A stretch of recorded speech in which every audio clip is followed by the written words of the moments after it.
Hi guys. Sammy's doing a quick little pancake cookery. How's everyone's morning so far? Hi Jen, Dust.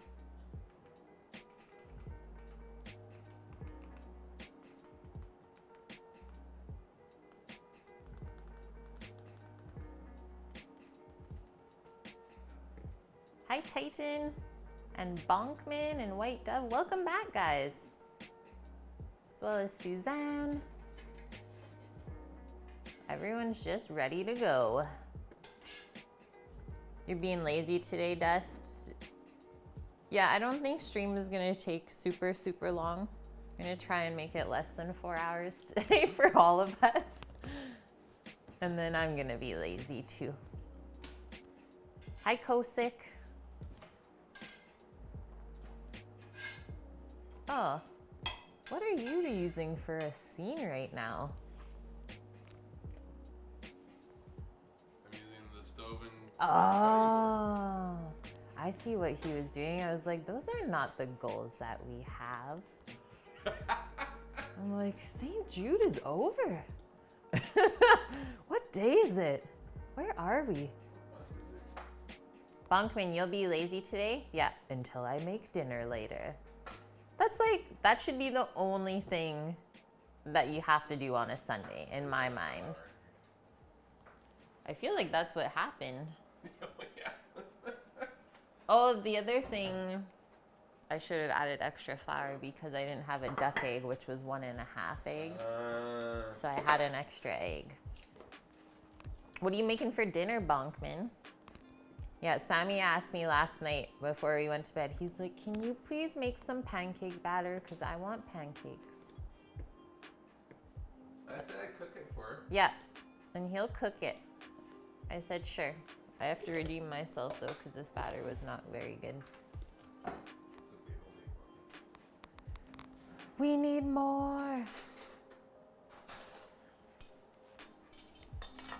Thank you. A little bit of breakfast before we make some lunch.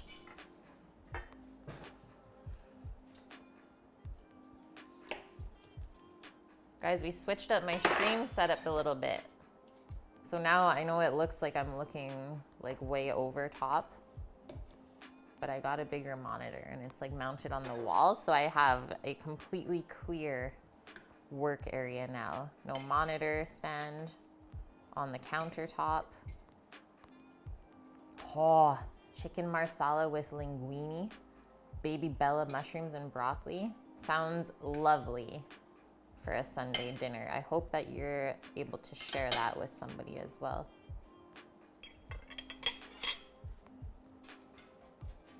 I don't think I've ever made chicken marsala. I've had it made by other people, but that's not something I've made before. This is what I'm eating, guys. Little pannekuchen. That's an Aunt Jemima stack right there. Your girlfriend and your daughter are coming over. Oh, perfect. That's gonna be really nice then.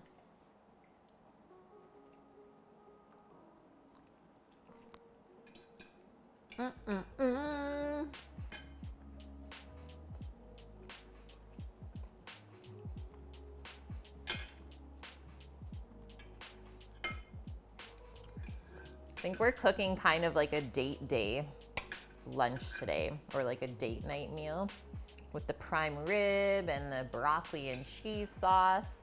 It's like kind of old school.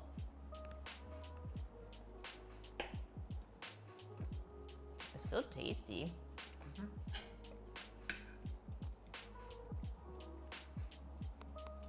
A prime rib for 2, if you will.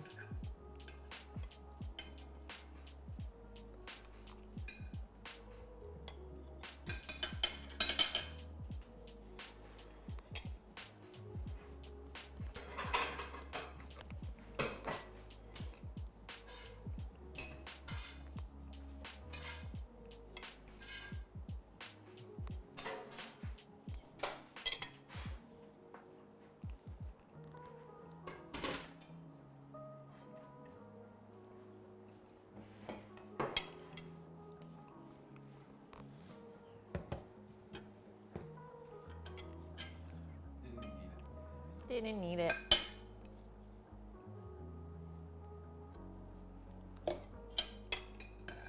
I am now satiated and ready to work.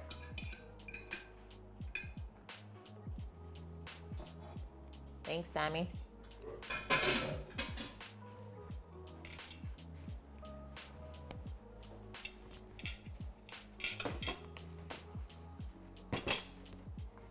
For making the batter. Welcome. Oh yeah. Butter do you need out? Or do you need any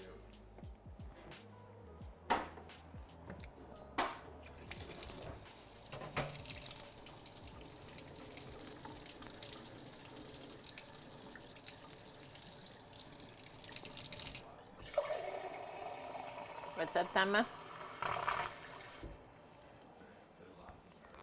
Okay.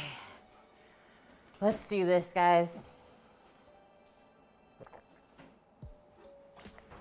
Got up early today to watch the Liverpool game. Now you're watching football all day.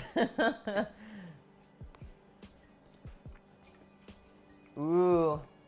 Yeah, Bonkman, you're back. You want to see just how much garlic is involved in this prime rib. Nice, Jen. Breakfast Sammy is always a good idea. You can't have me for breakfast. Yeah, you're eating Sammy's for breakfast? The heck? Okay, let us set up our prep list for today. I do have one recipe linked on the recipe command for the prime rib. It's very, very simple. There's only 3 steps. You can't go wrong with that. I know last time we did prime rib on stream a couple weeks ago, we did it in the rotisserie. Today we are not though, so it's gonna be a bit different. You're a garlic whore. As we all should be, I think. Unless you're allergic to it, but garlic is seriously so good. In all honesty, if you were allergic to garlic, this would never be a thing. Yeah. No fucking Yeah. way. No way. It's like, how do you have Caesar salad without garlic? There's so many things that you can't. It's just not the same without it. Okay, so our prime rib, kind of doing like a reverse sear method on it. I know there was someone in chat yesterday that was like, yes, I love reverse searing stuff. So we're gonna do that today for the prime rib. So what that means is it's gonna slowly roast for probably an hour and a bit for the size that we have. And then we're gonna let it rest. So we're gonna slow roast it at around, let's do like 175 Fahrenheit. So really, really low temperature in your oven until it comes to, probably about 120 Fahrenheit internal temperature. So we're bringing it up to a medium rare internal temp slowly in the oven. And we take it out, let it rest. And then all we have to do is sear it up on the outside and get some extra flavor on there. So that's where we'll get lots of extra garlic flavor when we go to baste it, because I think we're gonna finish it in a cast iron pan with some butter. That should be the most delicious thing, I think. I've also seen recipes where when you go to sear it in the oven, or when you go to sear it afterwards, you can do it in the oven under the broiler. So up to you guys, whatever you want. Yeah, Titan, you can't go wrong with only 3 steps unless you trip on the second one or the first one.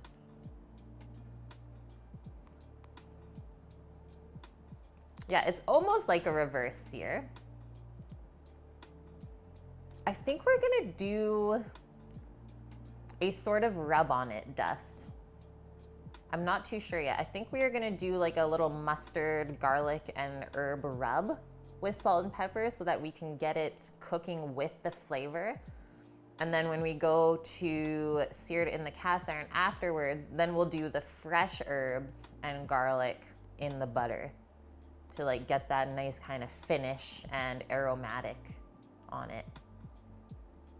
Yeah, we gotta have a little bit of smoke on this stream. Yeah, it's gonna be quite a bit of stuff on the stove top today. Okay, so prime rib.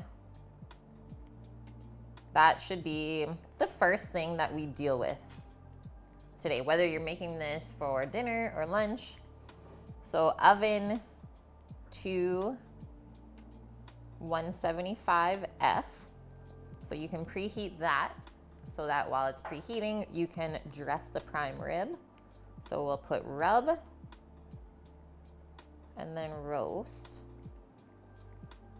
Rub, roast, rest, and then sear. And obviously slice. These are gonna be thicker slices today, so kind of like the big slab of prime rib that you sometimes get, rather than last time we did a little bit thinner of slices. Okay, our pierogies.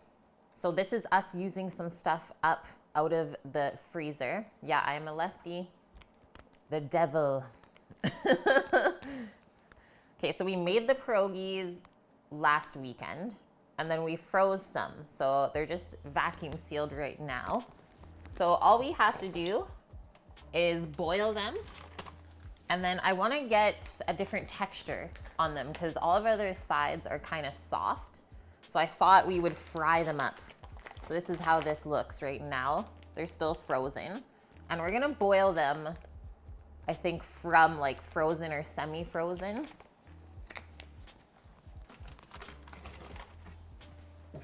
So definitely can boil the pierogies ahead of time. Let them cool back off in the fridge if you are ahead of yourself. And then all we have to do is do a quick little fry up. We'll do like a shallow fry. We're not gonna do a deep fry because I don't wanna make a huge mess. Just a little bit of vegetable oil to crisp up the outside of the pierogies. Dust, you're a lefty? Yes, high five. Yeah, the apron's meant for a right-handed person. No. Pierogies. Boil and fry. Okay, broccoli. We are going to either steam or blanch, whatever is easiest for you. I think since we already will have a boiling pot going for the pierogies, we might as well blanch the broccoli as well. Craze4, thank you for the follow. Welcome in. Okay, so blanch, which means we are going to have salted boiling water for the broccoli. And then we're gonna drop that into the water for maybe 30 seconds. It's not really gonna take too long at all. You'll kind of notice the broccoli change color. So it'll go from kind of like the bright green to more of a deep foresty green. And then you know that's cooked perfectly. We don't want the broccoli to go mush on us. We just want to get it cooked, but also have a little bit of bite and structure left. Yeah, soggy broccoli. That's not what we want. Thank you, Titan. No soggy broccoli. And then for the beer cheese sauce. So I have bechamel from a previous stream as well that we saved. So just under 2 cups worth.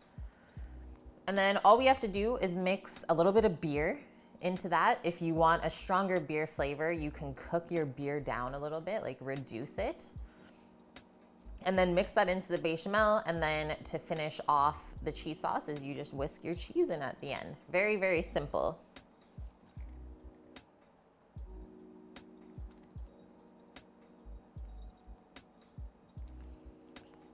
And then the other thing I put on the menu today, we'll see, we should be able to get to it, is a little bit of grilled tomatoes. So I think I want to do them on like a cast iron grill pan inside. What kind of cheese? So that is up to you. But if you want like the old school kind of orange looking cheese, definitely want some kind of cheddar. I just have bought this thing a while ago. So I took this out as well. Just like a pizza mozza and cheddar. I don't often use shredded cheese, but this is like a good thing to use that kind of cheese for, because it will make it really stringy and orange. But if you're trying to like kind of keep everything elevated, you can do like a nice old cheddar so you get more cheese flavor. Asiago will add a nice kind of salty funk to it as well. And then Gruyere will add quite a bit of funk and give you like the big stringy cheese effect. Bullments, thank you for the follow. Okay, grilled tomatoes. So I think we'll marinate the tomatoes in probably like garlic and balsamic and some olive oil and maybe some herbs. And then we'll just grill them up on the cast iron pan. You could also roast them. And we might roast them. We'll see. We'll see how we get through everything. Nice little mixed plate of the delicious things. Okay, let's get this meat out.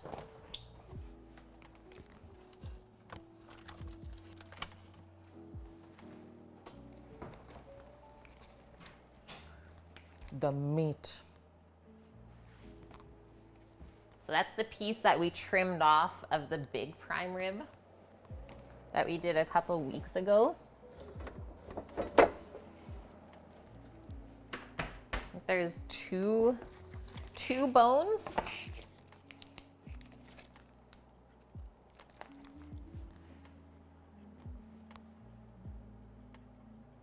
Bag shredded cheese has cellulose to prevent clumping. Oh, I forgot about that.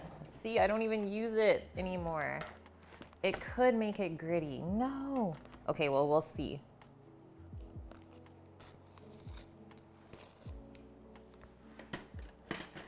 Thank you for letting us know that, Bonkman. And or potato starches.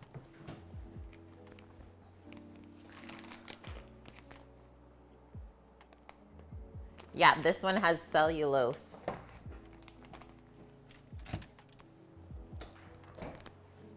We'll add a little bit at first then and see how it melts in. We won't add the full amount right away, just in case. Because yeah, a gritty cheese sauce is not what we want either.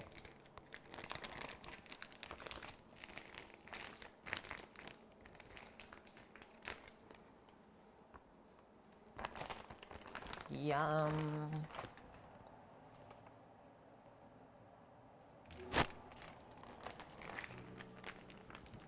It's thick, shiggity. Just dry this off.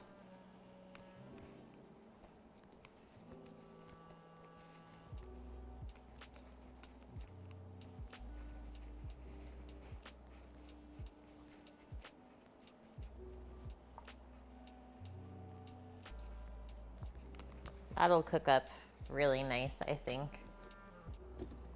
Okay, let's just set that aside for now. We'll make up our little rub.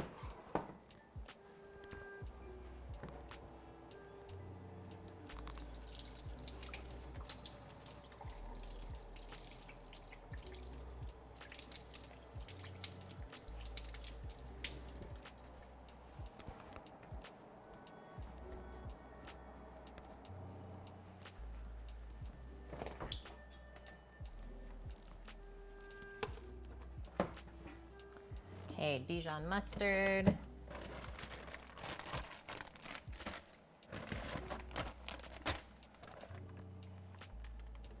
Some thyme.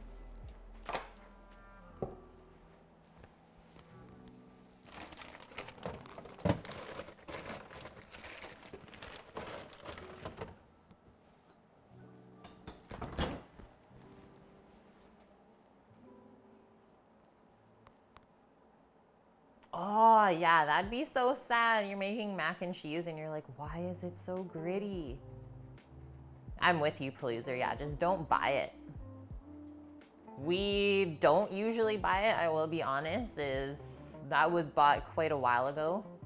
I think when I was still working in the restaurant, so Sam probably bought it for himself to like make something when I was at work. And it just never got used up.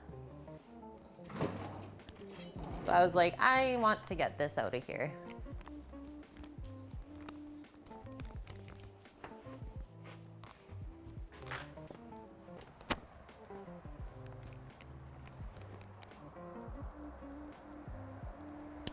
Just clip in some rosemary.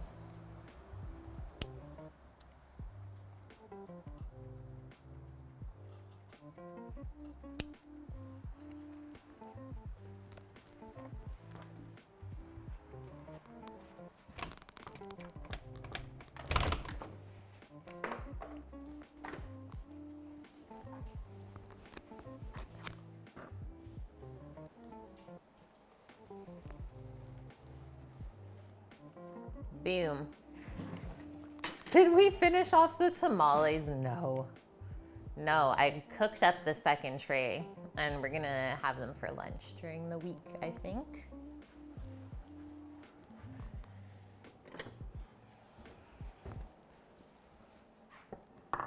They're so good though. Like fresh out of the steamer. Oh man.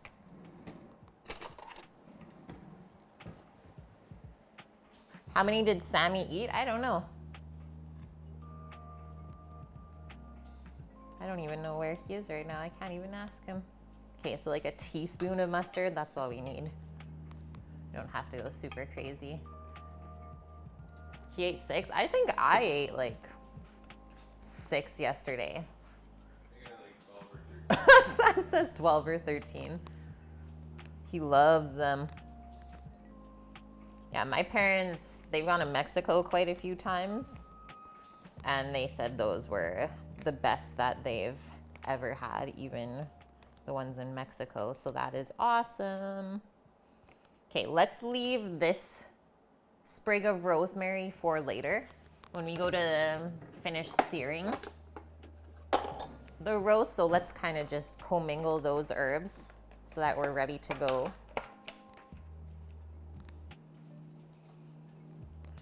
Probably that will be good. And then for the outside, we'll do that.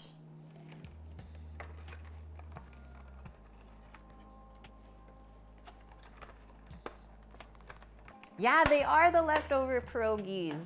Great minds think alike, cooking girl. So I can't really go wrong with pierogies and roast beef. So that's what's on the menu today.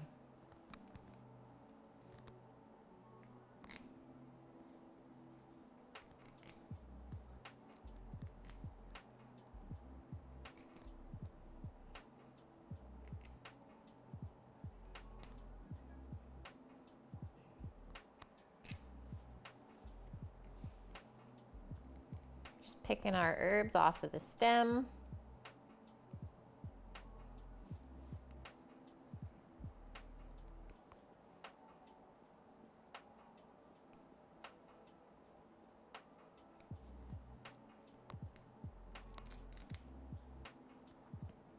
Even your husband caught a glimpse of us making them?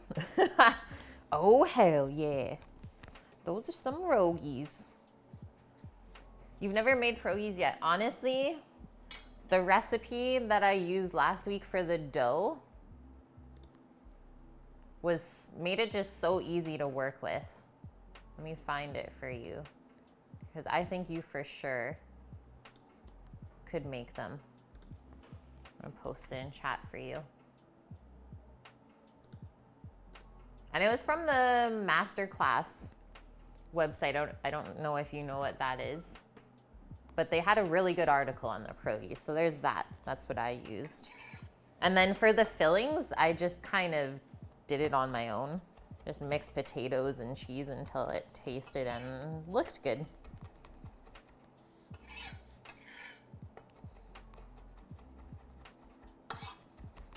So we're gonna fine chop all of the herbs that are going into the rub here.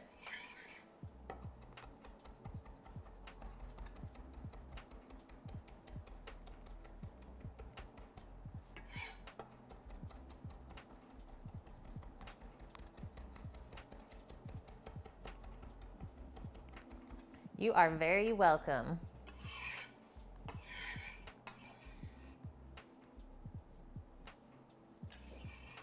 Okay, now the thyme. We got a little time for that.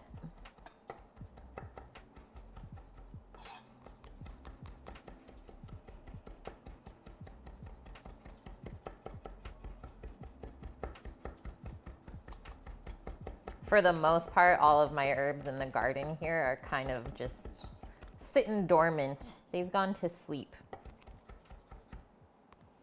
It's like they're not dead, but they're not really growing either. So it's always a sad time when you actually have to buy fresh herbs. Okay, and then just a bit of garlic. Here it is, dust. The massive head of garlic. It's only 3 cloves, guys. I know Bonkman's here. We're using all of it.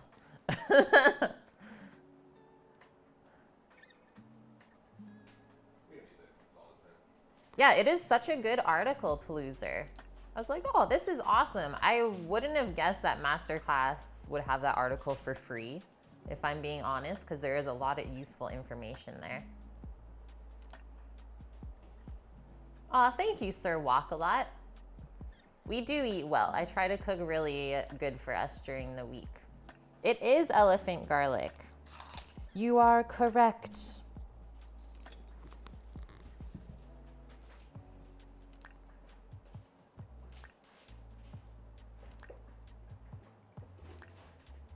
You just bought black garlic at Costco.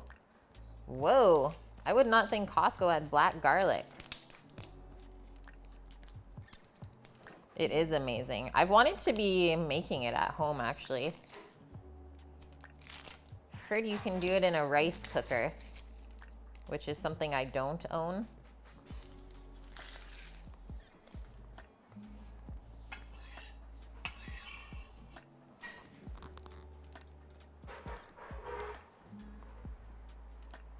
Wonder if it would work in an Instant Pot. I wonder. I'm sure that someone's attempted it already. Okay, garlic for the rub. So this works really good in this instance of doing a garlic rub. We did not do garlic in our rub for the prime rib when we did it in the rotisserie because that was a hot heat cook. Hot and high heat. So putting garlic into the rub at that point, it would have burnt. But because we're doing a reverse sear and doing a slow roast and then a sear, we can definitely put garlic into it. Just weird people outside the window. It's okay, guys. Rice cooker for Kate. Honestly, I just don't like using a rice cooker. I like to just cook it in a pot.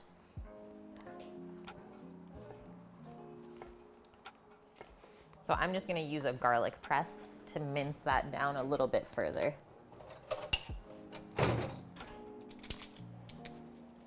And then turn on our oven. So basically as low as your oven can go. I'm gonna do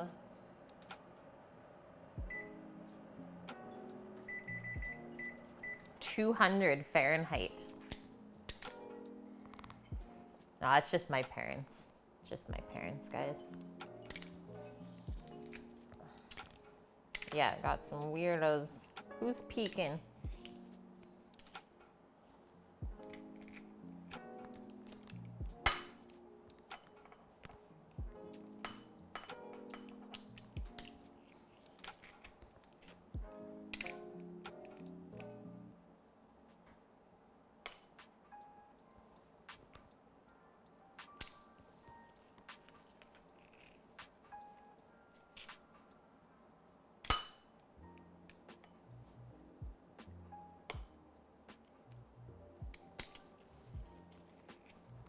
Yeah.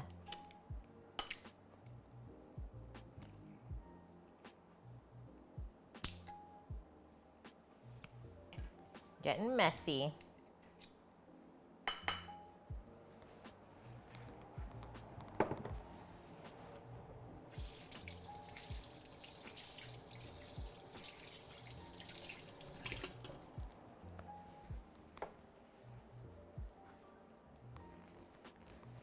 Nine days in a rice cooker or 6 to 8 weeks for the more traditional way, which is probably way more risky, the traditional way.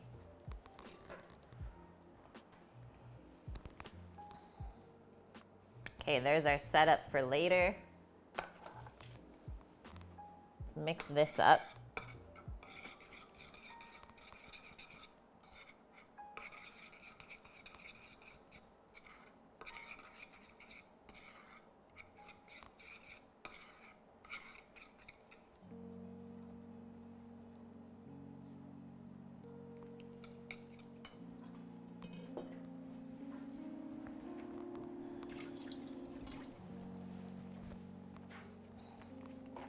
All right, meat.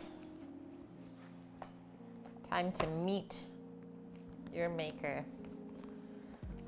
Okay, we're gonna rub this all over, and then we're also gonna put salt all over. Not a huge amount of salt here, because with us putting salt on all the sides, just like a nice thin crust, that should be enough to season it all the way through. But I don't know if you guys remember how much salt we put on the really big piece. Is like we really had to pack it on. Obviously not the same here. The only thing we're kind of losing surface area wise for seasoning is if we were to cut this in half, you'd have your 2 portions. So we're just kind of losing the seasoning, the inside part. So just a little extra on those sides and we'd be good to go. Garlic cologne for men. They should make it unisex.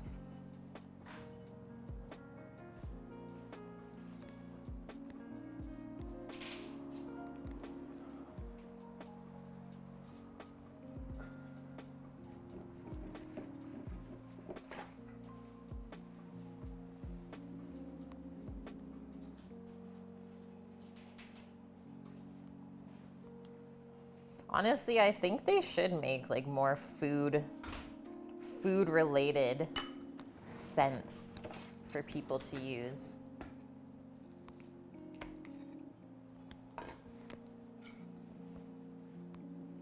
Because not only do like the smells of food, obviously it smells good, but usually it brings back like some memories, usually hopefully good memories.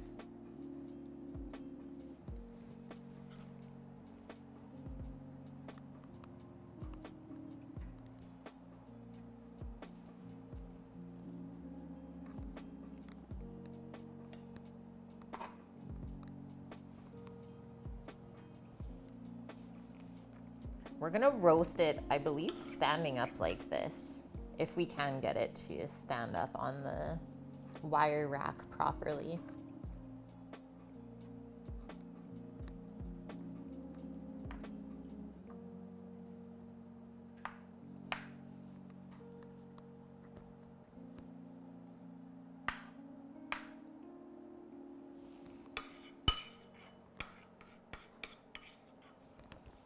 Big time garlic smells in here now.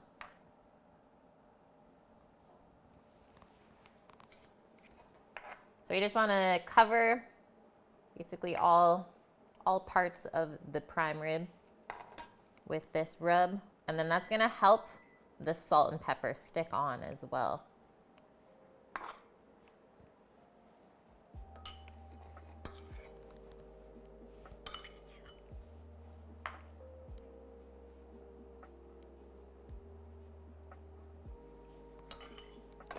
Beautiful. Walmart actually carries a garlic cologne. Yeah, email Febreze. You want like the roasting garlic one though.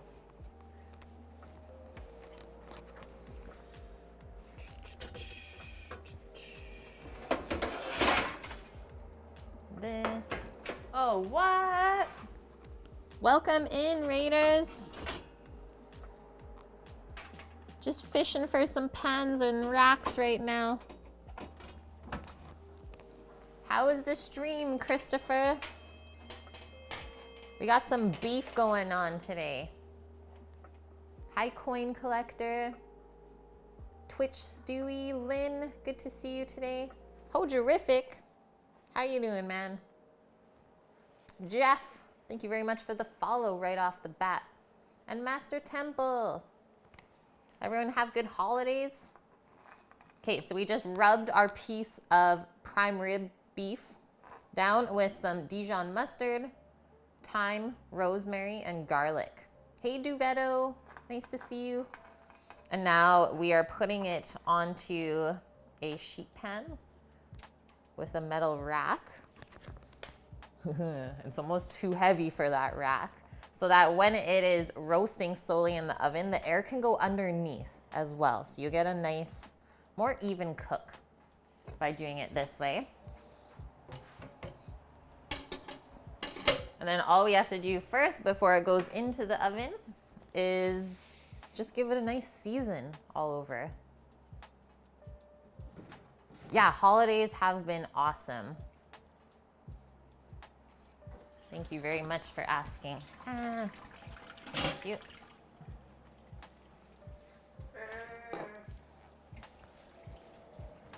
Can't believe the year is done, guys. Okay, we'll start with pepper.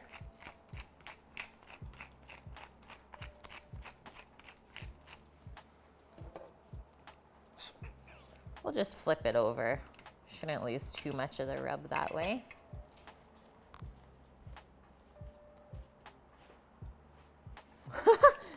Trying to food at the same time. Honestly, when people spell my name wrong, it doesn't really affect me anymore because there's just so many different ways to spell Kate or Caitlin that I just kind of stopped caring.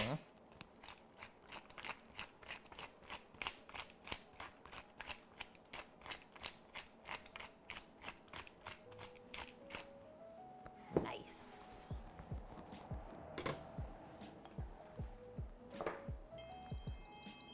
The year's almost over, Hoju. Yeah. 6 months till we make Sammy an honest man. Thanks for the follow, Coin Collector. Okay, so the higher up you sprinkle your salt, the more surface area you will get for the sprinkling.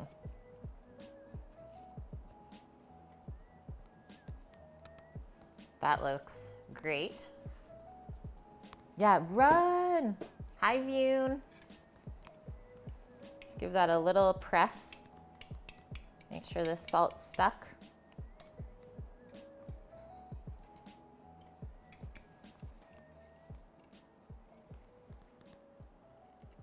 We'll do the, yeah, let's do the other side first, and then we'll finish by doing the top.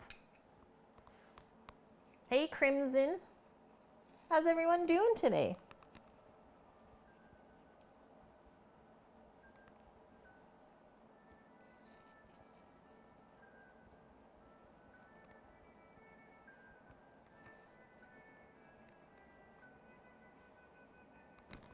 Beautiful. You're a curse at weddings? Every wedding you've been to, they've ended up divorced. Oh my gosh. I'm sorry, Titan. But you are not invited. No, I'm just kidding. Thank you for the follow, Sir Wakalat. Okay. This is how we are roasting it. So let's just give it a nice little press down. And then a final little finish of salt. Yeah, you understand now.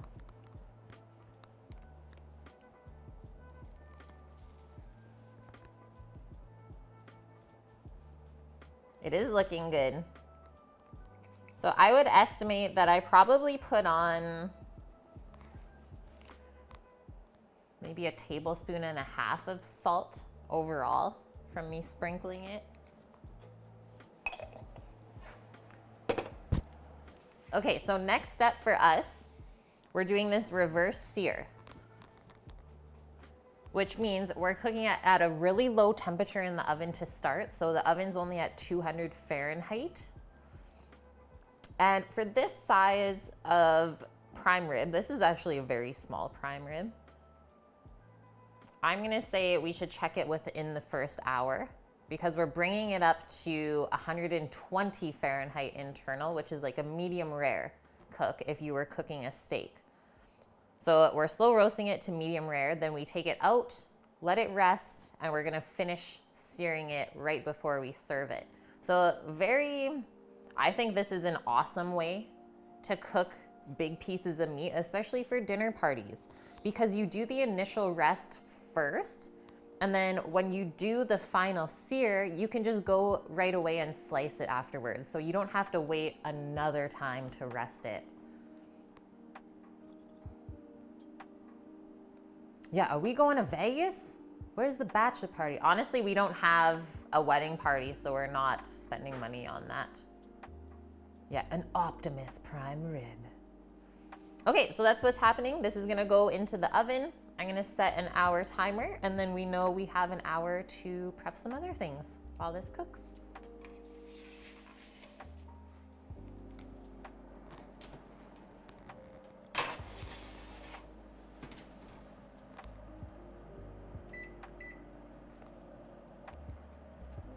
This will probably take an hour and a half, I'm gonna guess. But I like to check it for sure within the first hour.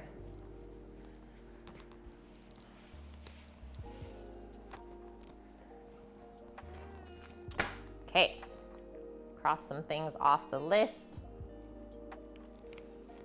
It's been rubbed and roasting.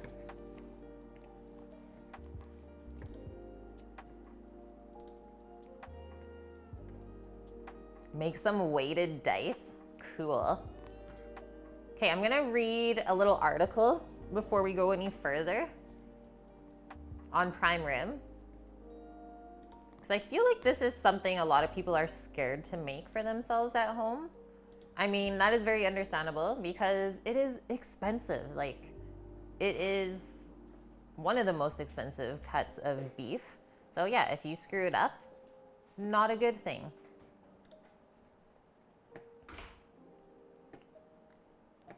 So we're gonna go over some rules of how to make the perfect prime rib.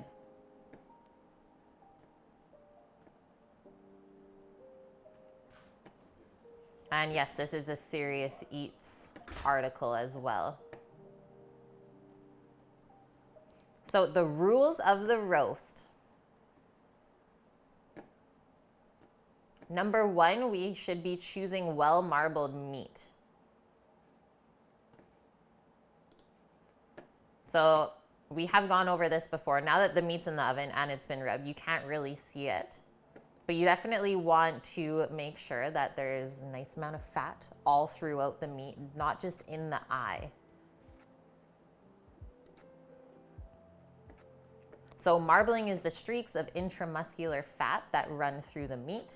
The more marbled your meat, the juicier and more flavorful and tender it'll be.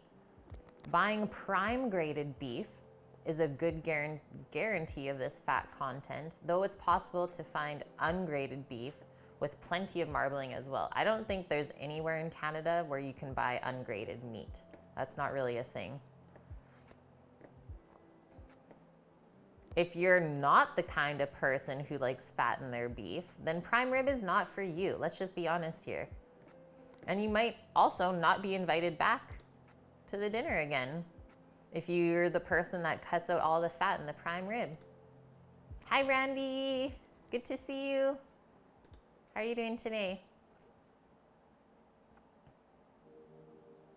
Oh my gosh, you guys surprise Sammy and take him to Vegas? He would love you. That's like one of his favorite places. Okay, rule number 2. Grass is for funk, grain is for fat. It used to be that most 100% grass-fed beef was really lean, but these days with more folks getting into the game, that's not always the case. 100% grass-fed beef tends to be a little bit more grassy and funky in its flavor. So kind of more of like a barn and farmy smell, or hay, is you'll get the grassy notes. Thank you very much for the follow, Nolo106. You love prime rib. Prime rib gang. We got the meat gang in here today.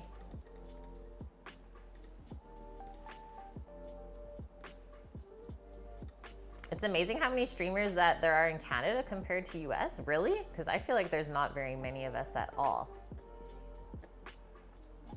So the grain finished beef is gonna be more rich and maybe a little bit more fatty, but you're not gonna get as much like beefy flavor. For the record though, all beef is raised primarily on grass. Grain-fed steer are only finished on grain for the last few months of their lives. If someone's selling you grass-fed grain-finished beef, well, they're just selling you normal beef. So keep that in mind, guys. Yeah, that's our meat moat. our meat heart. Rule number 3, choose the oldest beef you can afford. Dry aging is a process by which large cuts of meat are held in a temperature and humidity controlled room for several weeks. During this period, they lose moisture, concentrating their flavor. The enzymes break down muscle matter. So yes, there is stuff happening inside that piece of meat as it is aging. Is dry aged meat, it will be more tender because there's enzymes breaking down the connective tissues as it ages. And then the bacteria will start to consume the exterior of the meat in a kind of controlled rot, which adds a flavorful, funky, almost blue cheese-like aroma to the meat.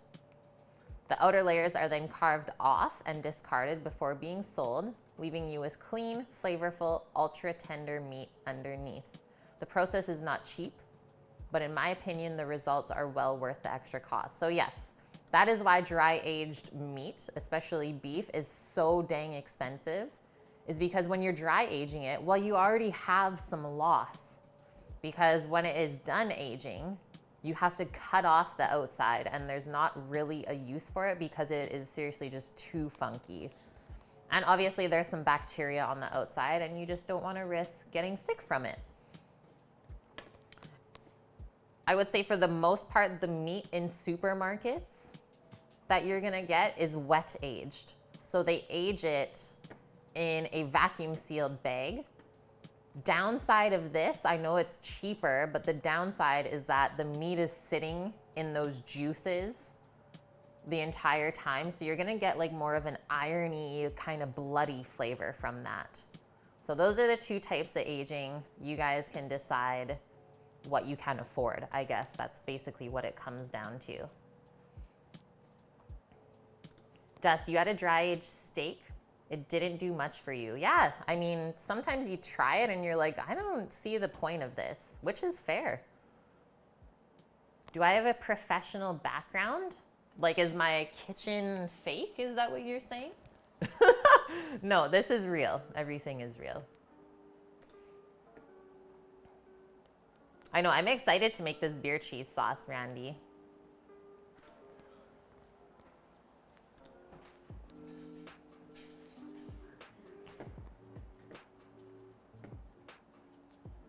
Okay, so I already just went over rule number 4 that said dry aged is better than wet aged, and I already told you why. So rule number 5, only dry age at home if you've got the proper resources. Otherwise, you can make yourself sick. Honestly, I'm not even gonna attempt dry aging at home, so you guys shouldn't either, unless you have like the proper fridge.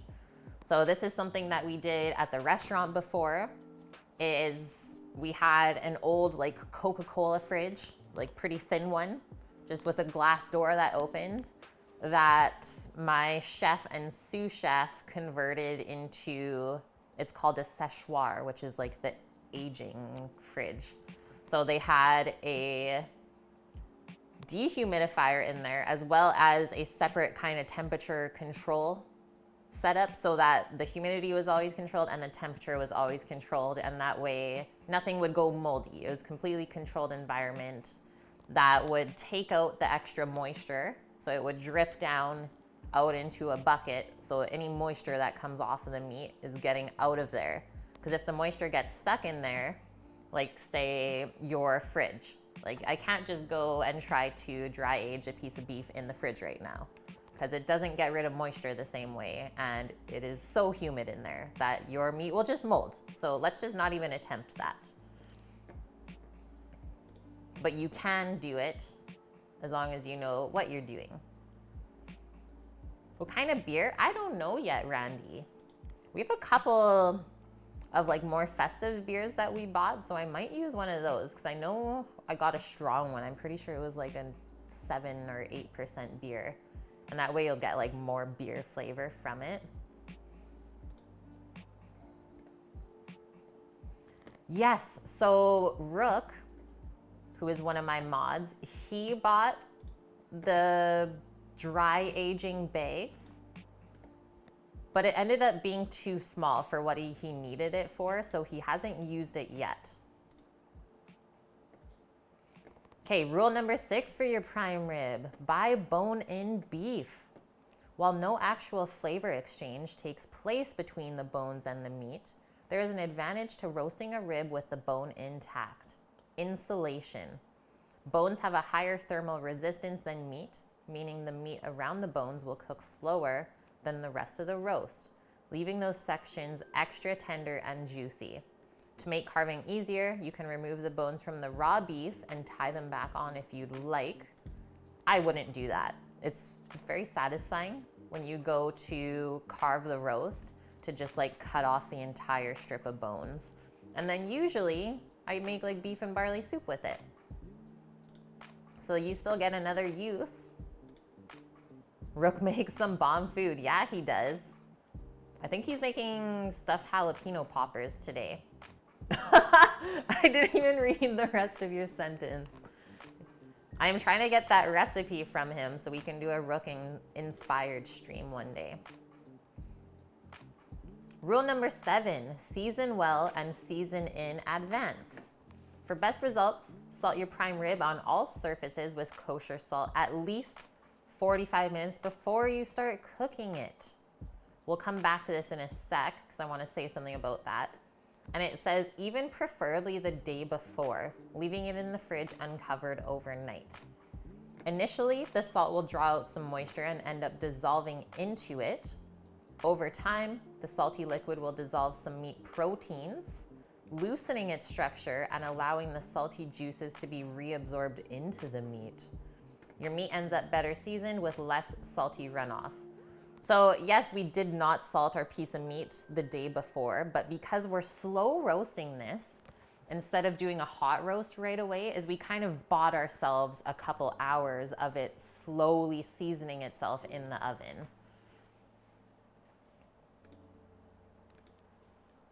If you do a Rook stream, you gotta have 50 milliliters and a ponytail. Yes, totally could do it. Oh, you're a mod there as well, Randy? Nice. Okay, rule number 8, roast low and slow. The higher temperature you cook your meat at, the greater the temperature gradient within your meat will be, which means by the time the center of your meat is a perfect medium rare, the outer layers are gonna be overcooked because it is cooking from the outside in, right? So all the outside meat's cooking first, and to get that medium rare, obviously the outside stuff's gonna be well done. So that's why we also do a reverse sear for the bigger pieces of meat. So roasting at very low temperatures around 200 F, which is what we're at today, will prevent this from happening. So you won't have the nice red center with the gray outer layers. It'll be like all beautifully medium rare. There is a method to this madness. Rule number 9, don't worry about the browning until the end.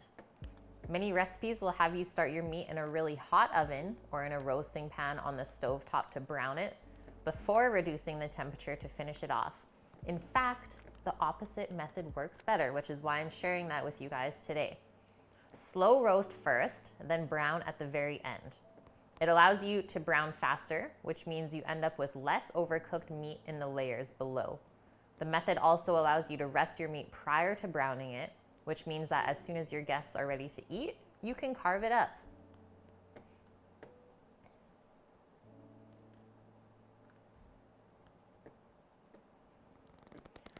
Okay. Rule number 10, use a thermometer. Timing is at best a loose guide to when your meat will be ready. It can't take into account variables like oven cycles, fat content, convection patterns, or nosy relatives poking their face in the oven every few minutes. Because honestly, it is hard to not peek when the meat's cooking, right? You have a Rook bromance? Love it. You've had to cook and serve prime rib, working as a line cook. Hell yeah. I like making prime rib dinners for people. Okay, a thermometer is the only way to guarantee perfectly cooked meat, and a good instant read is the best one for the job.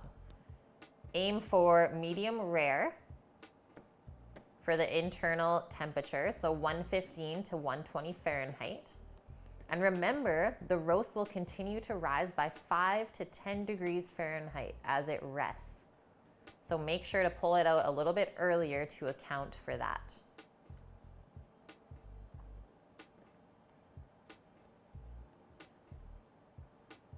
Okay, rule number 11, let it rest.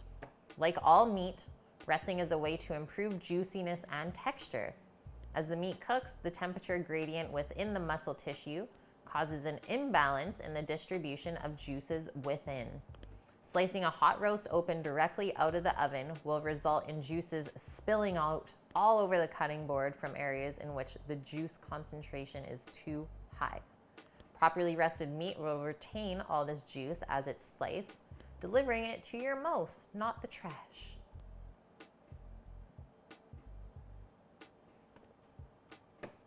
Okay, so what about the sauce? What about the jus? So doing it this slow roasted method is we're not going to have any loss of juices. As you guys will see when we take out the meat and look at it, is there's nothing really on the sheet pan underneath.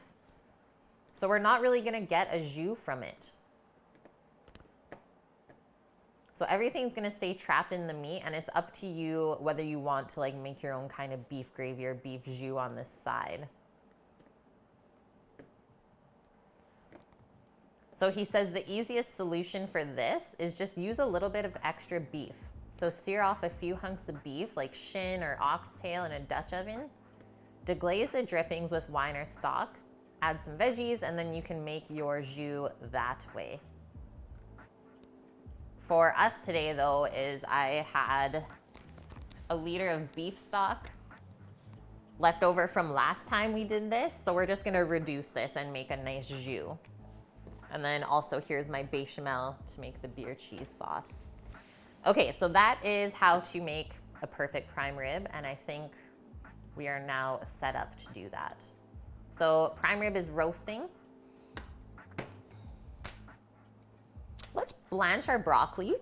Then we can boil off our pierogies, kind of get ourselves set up.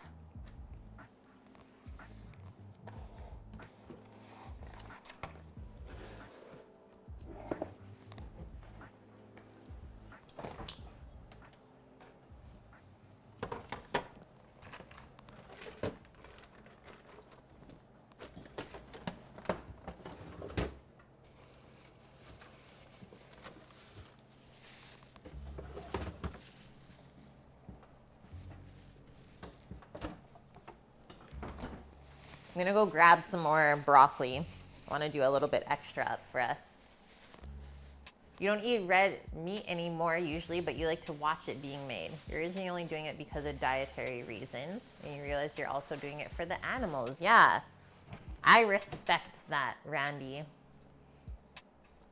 I mean, we don't eat a ton of red meat, I would say, maybe once a week, sometimes twice max. But for the most part, I mean, we usually try and do fish or chicken or even eggs. Oh yeah, beef fillet, Japanese style, is really good. Did you have sesame sauce with it? I'll be back in like 20 seconds.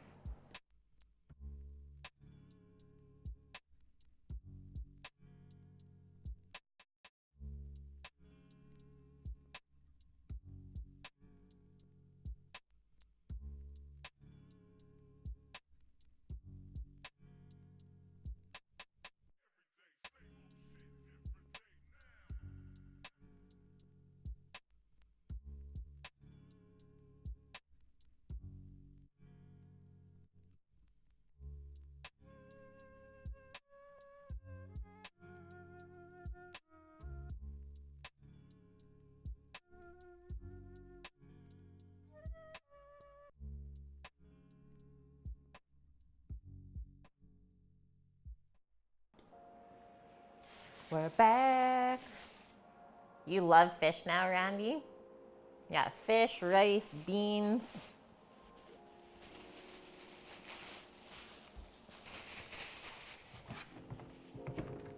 Do some extra broccoli for lunches this week. Can't go broccoli with broccoli and cheese sauce. Yeah, and green veggies, always. You understand then why I always typically have something green. It was a sesame sauce, but the pieces were tiny, like sliced super thin. It made you more mindful while eating. That's great, Vyun. Makes total sense. Okay, cut off the stems for doggo snacks.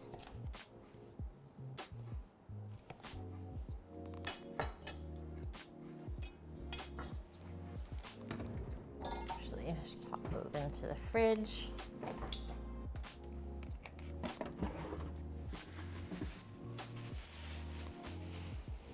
This is the doggo veggie bag. That's what she gets for treats during the week. She loves broccoli stems. So funny, when she eats them, she'll even like just pick off the little leaves like I'm doing. She'll just pick the leaves and leave them on the floor. She's like, I don't eat leaves, just stems.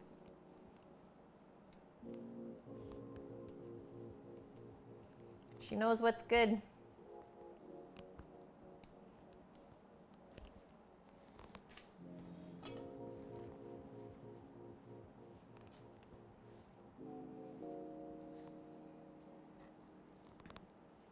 Your dog would never?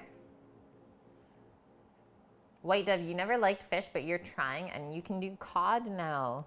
Yeah, cod is quite mild. That's for sure. That's a good starting point. And texture-wise, too. Cod is quite nice for a white fish. A lot of other white fish have, like, really small flakes, and I find that they just go too mushy.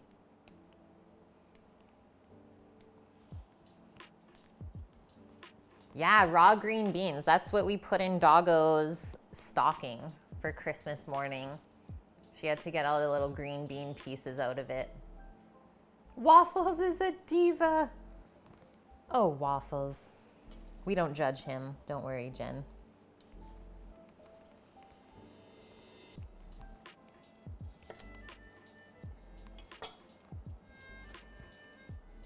Okay, that looks good.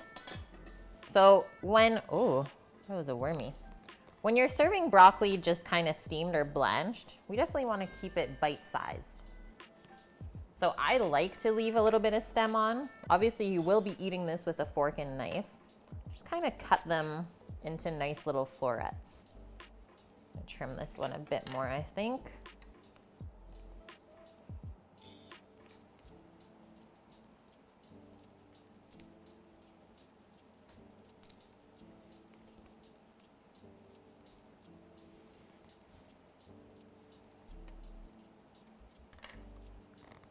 Your doggy's a Chihuahua Min Pin. Yeah, a Chippin. He has really bad food allergies. Aww. My friend had one of those when I was in high school. She was such a bad dog. Too many veggies makes your dog sick?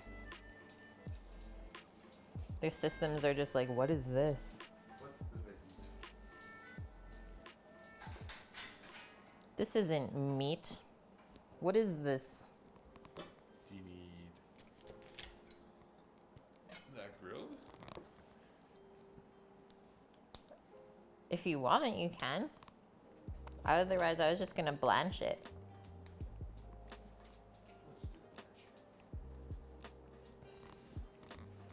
Yeah, we got Sammy. Hi, Night Drifter. How has your holidays been?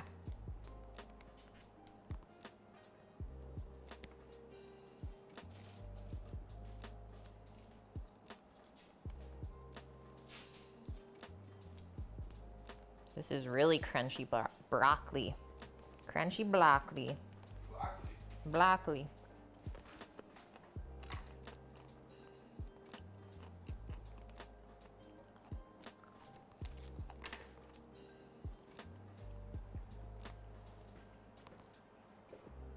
You used to cut veggies for your parrots and the dogs would beg for them. They're like, what about us? Hello? Yeah.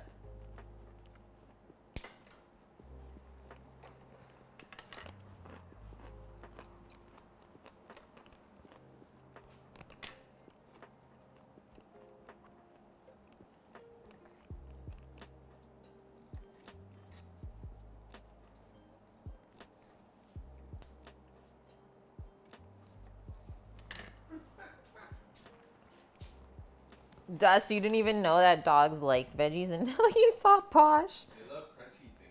Yeah, it has to be crunchy. Like, Posh won't eat any veggies that aren't crunchy. Nothing leafy, let's say. Nope, just spits it out. Yeah. She knows better. She's like, what is this garbage?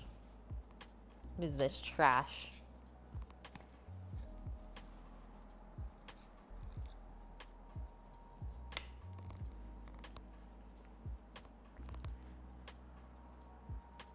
Yay, that's so good, Randy. I'm glad to hear it. See, sometimes life proves you wrong. You think it's going to be bad and it ends up being really good.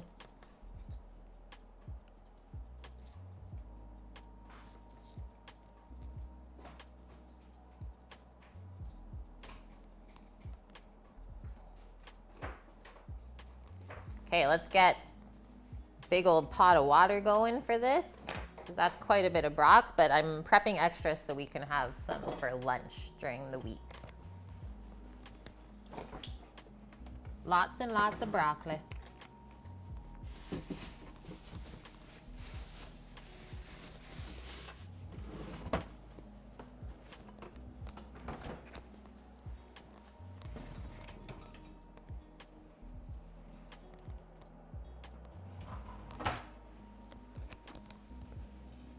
We're using Grandma's pot.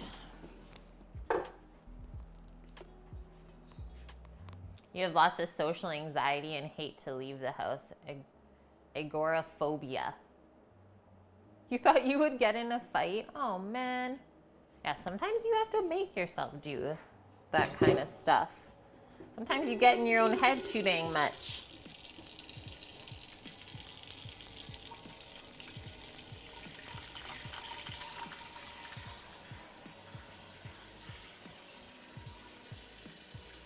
Yep, we gotta do the things that we don't want to.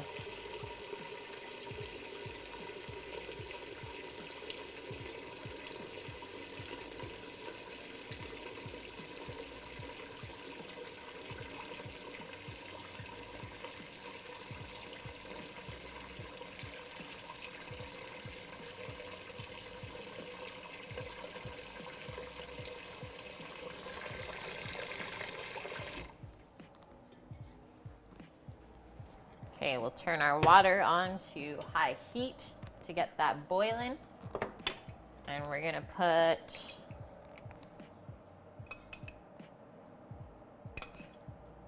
three big spoonfuls of salt into it. The longer you blanch your vegetables for, the less salt you need in the pot. The shorter amount of blanching time, so these broccoli florets probably 30 seconds to a minute, is you need more salt because it's in the water for such a short amount of time.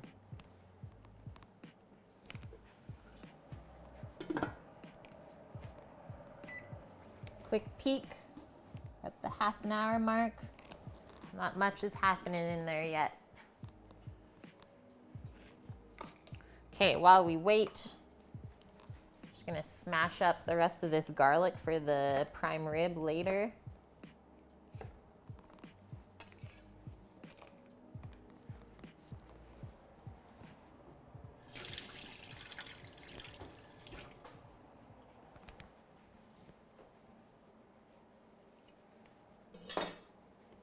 And then that can just sit over on the side, I think.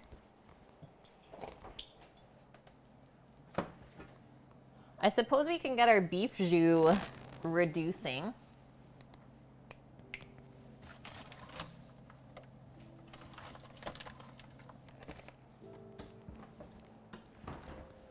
And then while that's going, I'm gonna go grab some of the fryer oil. Hey, Kosick. Yeah, I learned that, I think from a chef, either on Instagram or like on a TV show. She said that on her program. And I was like, that makes so much sense. Because whatever she was blanching was only gonna be in the water for like 30 seconds max. So like you have to add a lot of salt to be able to season something in 30 seconds, right? Some normal. Thank you for the follow. Welcome. Okay, going to grab the oil for the pierogies later while this comes up. Hold down the fort.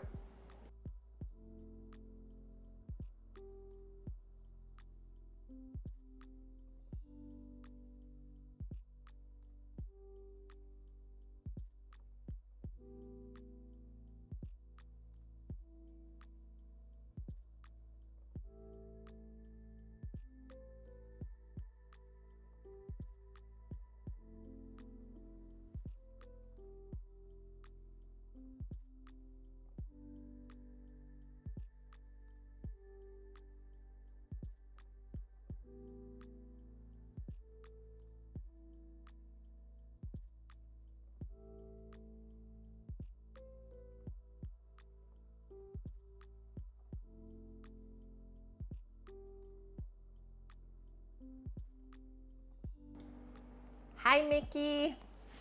Got the oil, guys. Just a shallow fry, Sammy. Just a shallow fry. Weekend's been great so far. Yesterday went by pretty quick, actually. It was a really good stream, though. And yeah, today, just kind of relaxing so far. Yeah, it's a lot of oil. We get that at Costco here. It's like 17 liters for $10 or something. Way cheaper than the grocery store.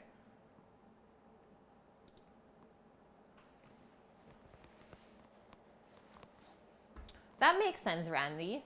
Only putting a little bit of salt in the water because you season it afterwards. I'm not gonna season the broccoli afterwards because we're putting the beer cheese sauce on it. So we need to have the broccoli perfectly seasoned. Your Costco doesn't sell that at the quantity. Dang. Torchic, thank you very much for the follow. You had ham hock roast today, Mickey? What kind of sides did you have with it? Was that your Sunday roast?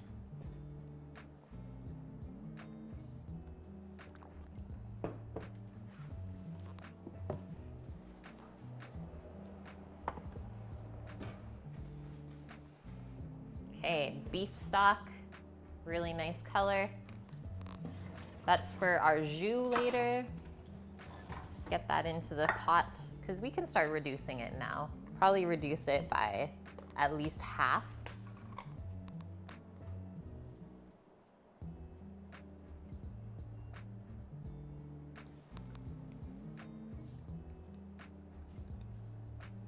Just peeling the fat off of the top, guys. That's why I like to freeze it.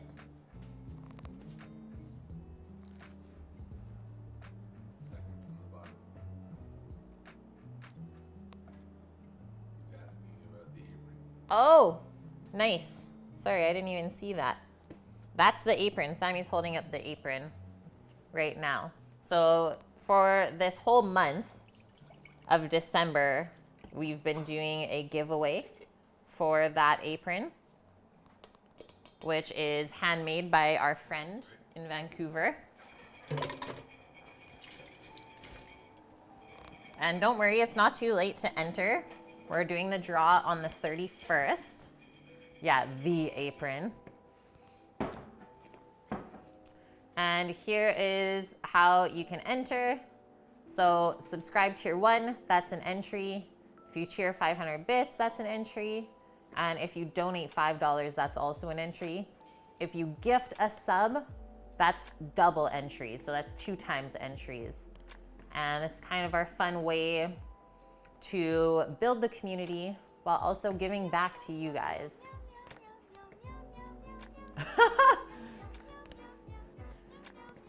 Mike or Mickey just tipped $4.20.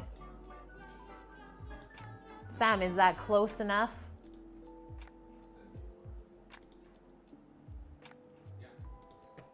Thank you very much for the donation. Meow, meow, meow, meow. Was that you, Mickey?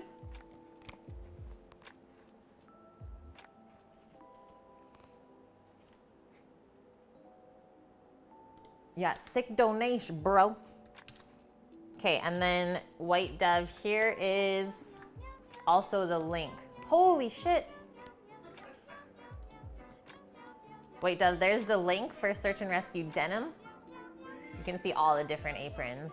Thank you guys. $13.37. Aw, that's the worst. You just got your PayPal hacked for $5,000? You have to keep your money and Twitch separate from now on. That's crazy. Don't save your debit card info on PayPal. Never. That one was you, Mickey? Who was the other one? Okay, Mickey, we'll do 3 entries for that. Oh, the other one was you too. Okay, we'll do 4 then.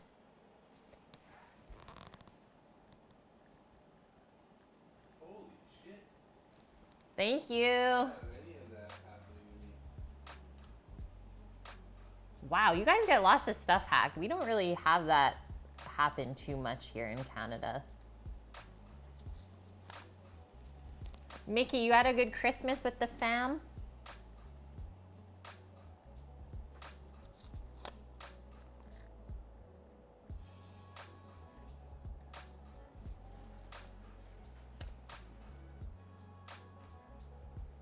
It's been nice and quiet. Sometimes that's good though. It was really nice. Yeah, it was quiet, just had good food and got to relax, which was a first for me after quite a few years working in restaurants during the Christmas season.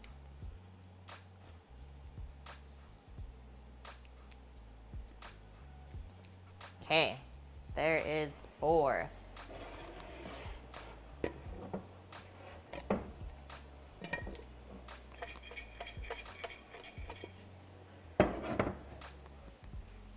I hear some crazy stuff happening over here. Water's just about to come up to a boil. Let's get our beef jus onto the stove top.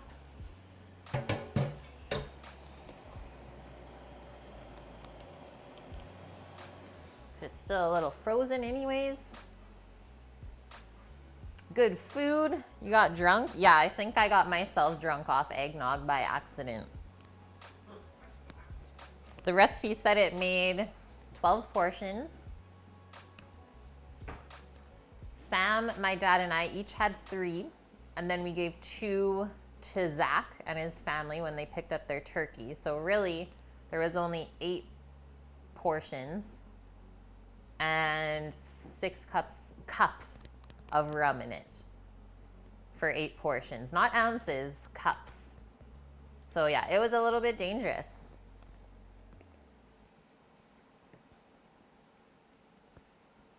You got drunk off gin at the gym hotel? What?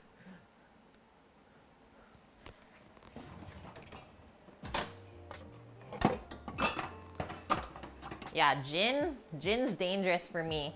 Gotta watch out for that one.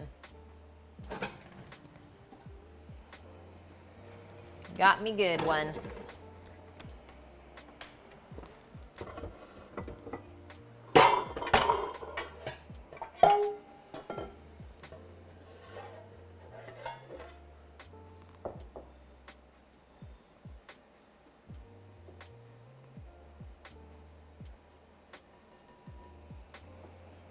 Deciding what I want to do here, guys. Because when we blanch, we need some nice cool water, like ice water. So I gotta go get some ice. Same. Double gins, no more. Yeah, Twitch Miss, come on over, guys. That would be really fun, I think. I'm in.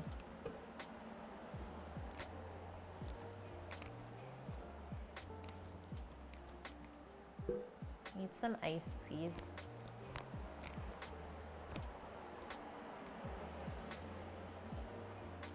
Okay, we need our ice bath set up before we start blanching our broccoli. Torino! Did I hear party at Kate's? Yep. Next year, Twitch Miss. And Torino, man, just wanted to let you know that we did get the 20 entries into the jar yesterday for you. For your 10 gifted subs. So thank you very much, man.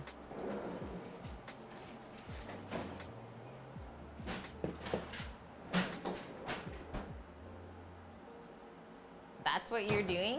Yeah.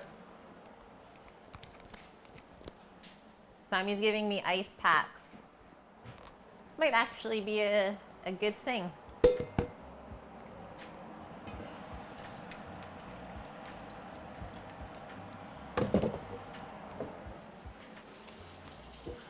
You completely forgot about it? I almost did. I was like, I missed something here. I was like, oh yeah, Torino's 10 gifted subs. Boom. Titan, yeah. Make sure you can get into Canada before you even start this crazy idea.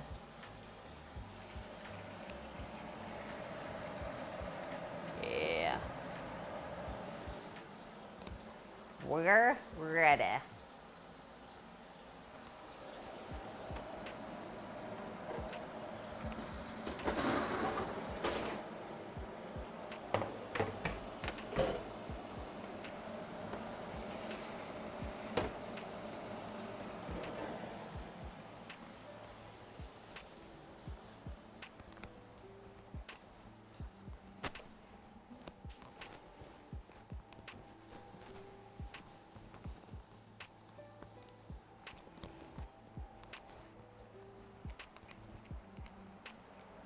Thanks, Sammy.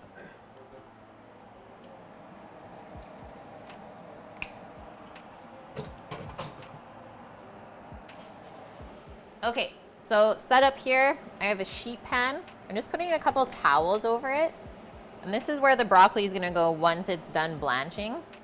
Towels basically there to just soak up any extra water that's on the broccoli.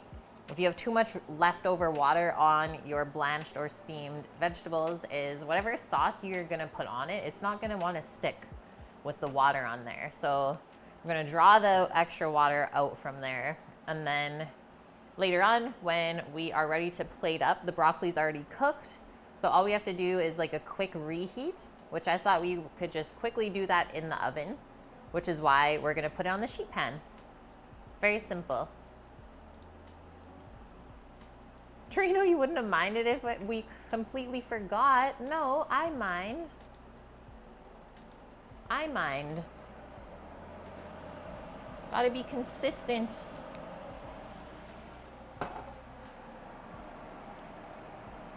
Okay, so actually, this is gonna come over here.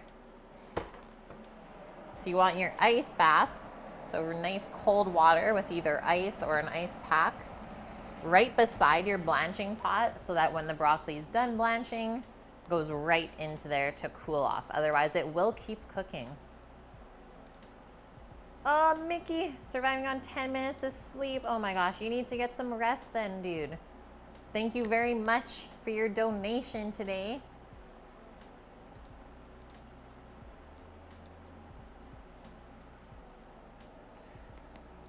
Okay, let's do this. Going in. You were working 24 hours? You're a legend, dude. Definitely get some rest. And take care of yourself, Mickey.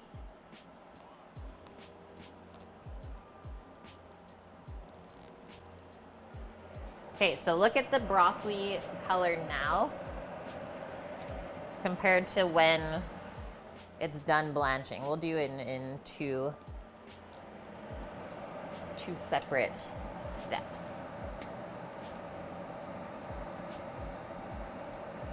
So almost as soon as it hits the hot water, it goes a deeper green, which is what we want. And obviously the broccoli cools off the water when we first put it into there.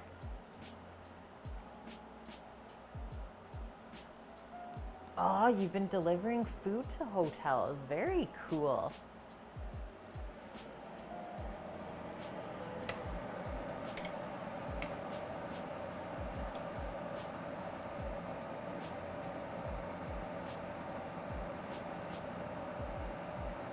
And if you're unsure about how it's cooking, you could always just take one of the florets out and like give it a little bend or even a taste.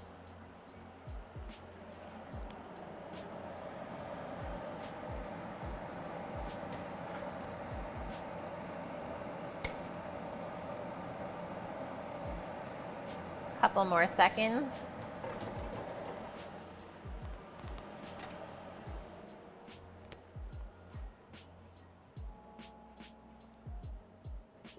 Yeah, 24-hour shifts, nuts. I think the longest shift I ever did in a kitchen was 17 hours.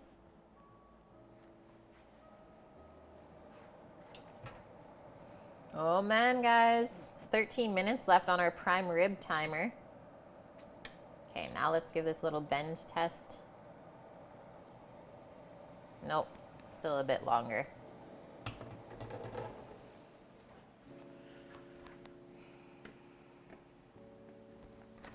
Okay, broccoli is being blanched. After this, we'll do our pierogies, little boil up, so I can take those out.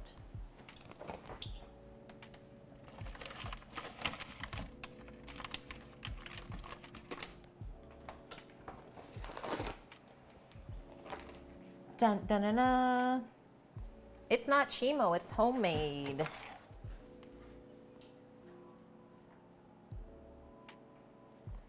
Patrinko. Hello. Your wife is thinking of starting a cooking stream. Any advice on equipment and software? Oh, so many things. I mean, when I started out 2 years ago now, I definitely did not have this setup, and it probably takes time for a lot of people. Please feel free to check out my Amazon Blacksmith extension because I have all of my stuff on my stream setup linked there for people to check out. So yeah, when I first started streaming, I started with the Logitech C920 webcams. A year later, we upgraded to 3 mirrorless Sonys instead. Obviously, you need capture cards to run that. So yeah, streaming, especially cooking, can get really expensive when you try to have a lot of different scenes involved and cameras. And then another big one that we found over time was just having really good audio quality.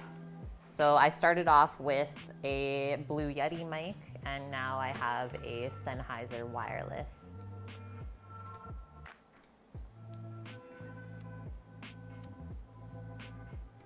Longest restaurant shift was about 13 hours, and that was brutal. Yeah, after the 17 hours, it's like, do you even leave the place? Or so if you hover over my stream, just like over the, I guess the video window, is you should have a little thing pop up with the Amazon logo, and that should be the Blacksmith extension.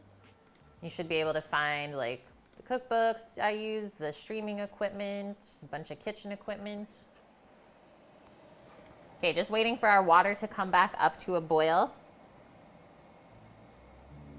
Our other broccoli has been put into the water bath and is cooling off. I'm gonna switch out this ice pack.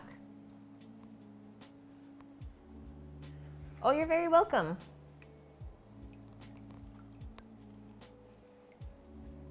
Yeah, when I first started streaming cooking in 2018, there were not a lot of other people doing it. So now people starting streaming cooking is you're gonna want a pretty good setup to be able to get those viewers captured. I think that's really important now just because there are so many different cooking streamers. Thank you very much, Dust, for gifting this sub to Patrinko. Welcome in. Con Carne, what's up, man? How are your holidays? Just taking our brocks out of the water, putting them on the sheet pan so that the water is ready for the next set.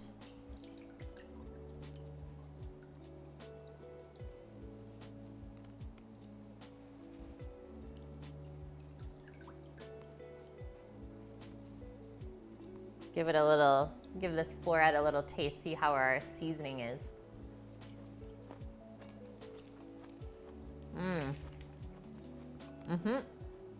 Still get like the sweetness, still has a little bit of crunch to it. Really good.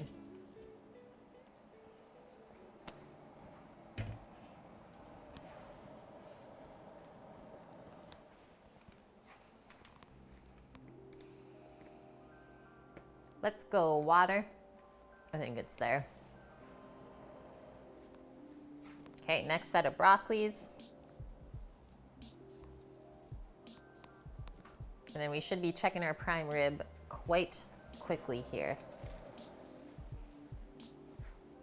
I feel like doing or cooking meat the reverse sear method, not as stressful as doing it high heat.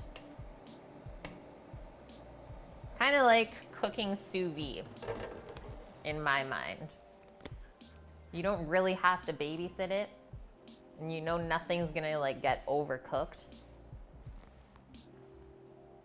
Another big sense for, yeah, all the food streamers is buying the food.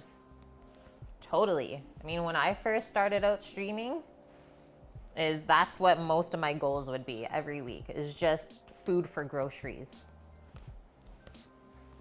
And then as the year went on and we kind of got a little bit more ahead, we used the revenue from the stream to make the necessary upgrades.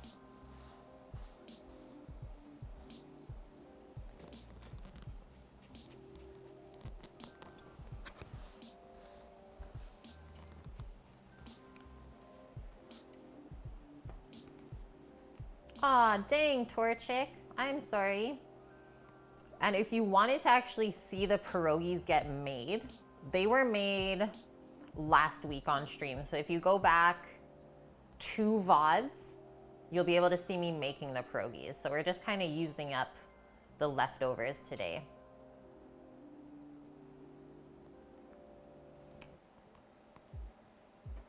But yeah, I'll be on for, at least another hour or so. At least.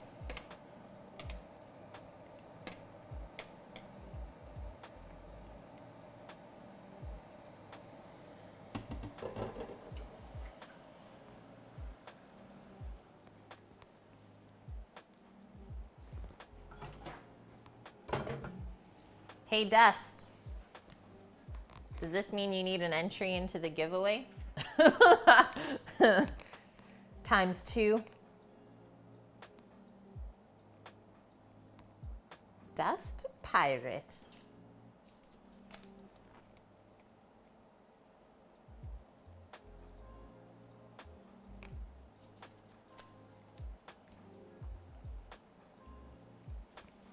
Yeah, Torino, I do try to utilize leftovers and kind of carry over some of the stuff that we made from previous streams. Because a lot of times, I mean, we'll put stuff in the freezer and be like, oh, I'll totally use this another time.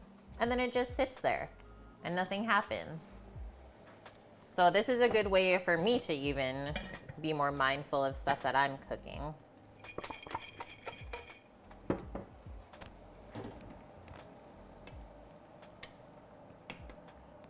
Boiling the little trees. 30 more seconds, I think, for these ones, and they're good to go. Very, very near.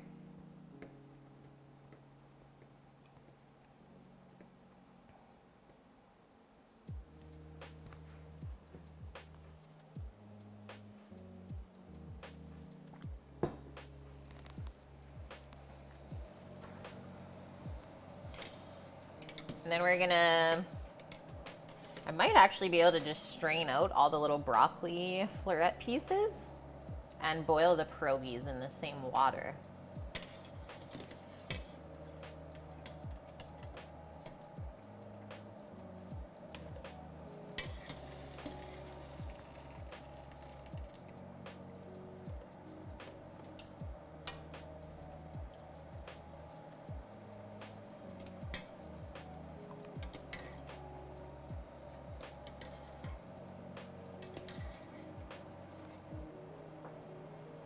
That is perfect.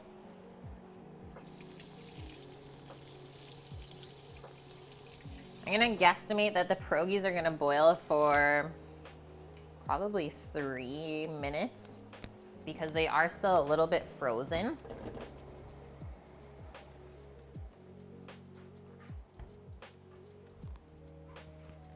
You see way too many cooking streamers buying super expensive stuff and then crying about not having money to buy more stuff.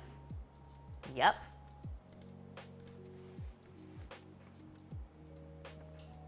I'm using a Sennheiser mic with a amp. So it's called SKXSW body pack transmitter. And then a Focusrite amp.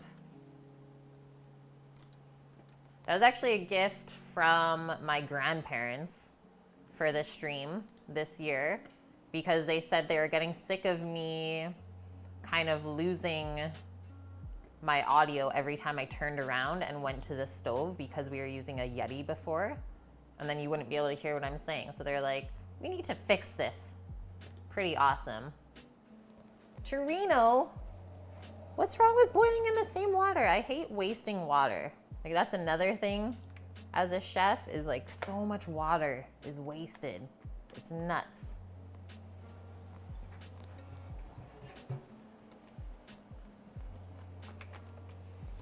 Everything's going into the same place.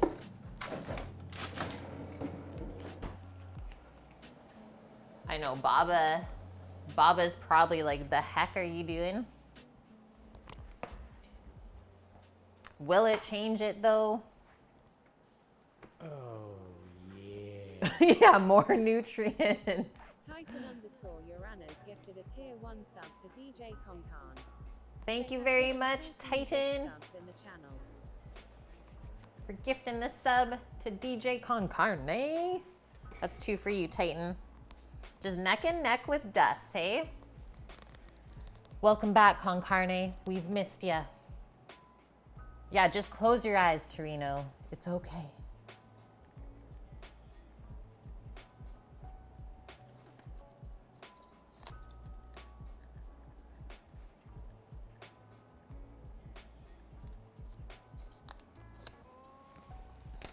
Two more.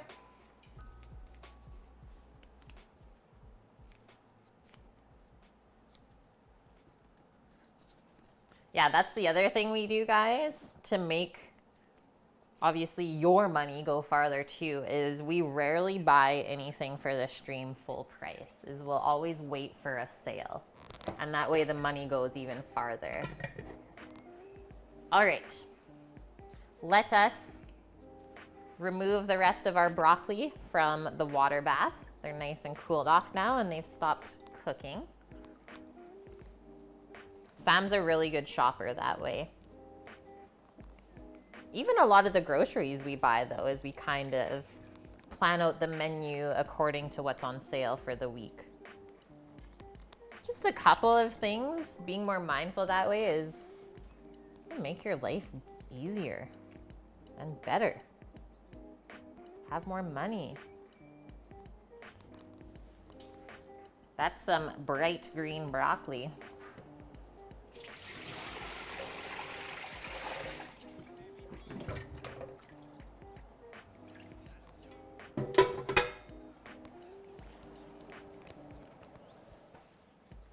Okay, so we'll just let that drain off for a couple more minutes. Let the towels soak up. With Sammy's lewds. Ah! There's too much going on. The oven's yelling at me. Which is actually a great thing because I'm excited to check out this prime rib. Let's see. We get to peek. Holy, smells good. Check it out.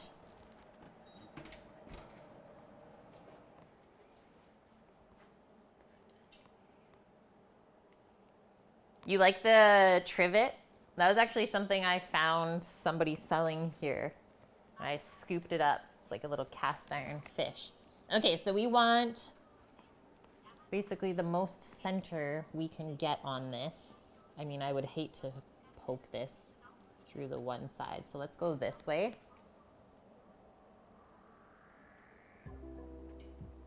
So we're sitting at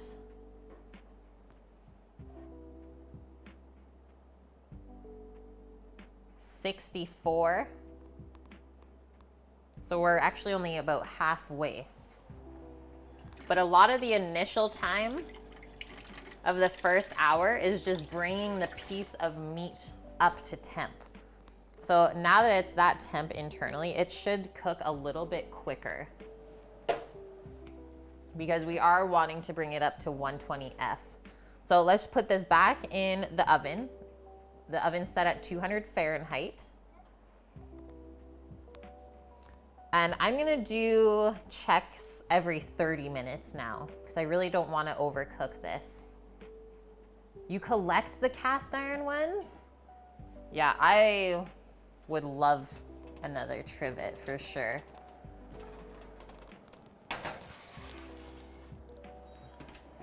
Okay, 30 more minutes.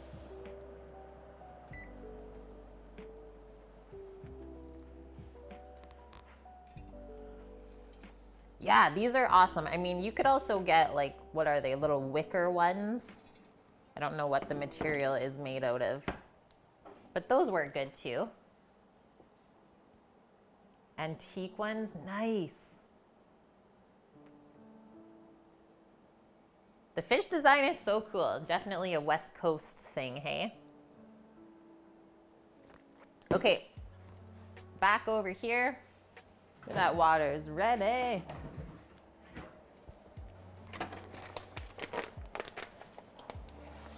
What do I got in this bag? 2, 4, 6, 8, 10, 12, 14, 15.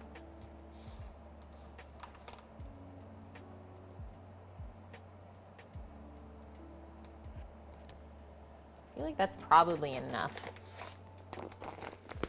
Sammy, if I do 15 pierogies, then I don't have to cut into the other bag.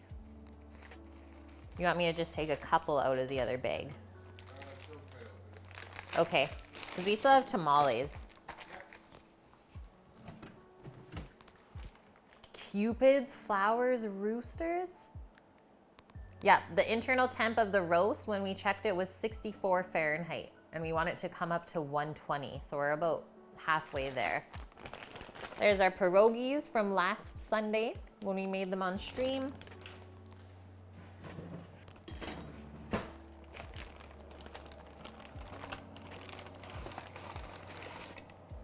Torino, hope you weren't looking for that, man. Don't watch.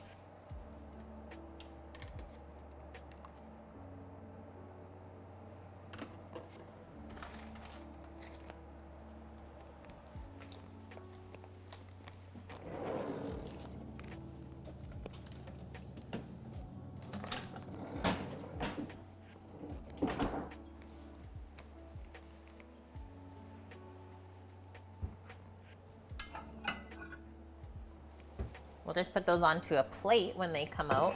So we'll be frying them up later. Okay, so our list, how we're doing. We're waiting on the prime rib to finish roasting, and then we just have to rest it and sear it. Pierogies are boiling. Broccoli's been blanched. We need to prep some tomatoes for, let's say, roasting as well, as we can roast them once the beef comes out of the oven. I poured them in like tearing off a bandage. Yeah, quick and painless. Oh, Lord.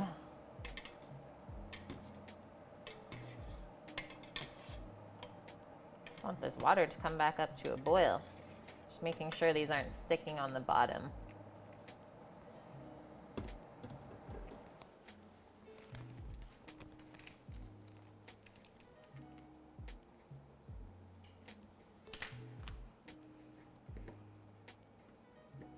Yeah, exactly, cooking girl. Is we're gonna bring the roast up to 120 Fahrenheit internal, which is like a medium rare cook on a steak. And then we do the final sear at the end. Basically reverse cooking, reverse sear method.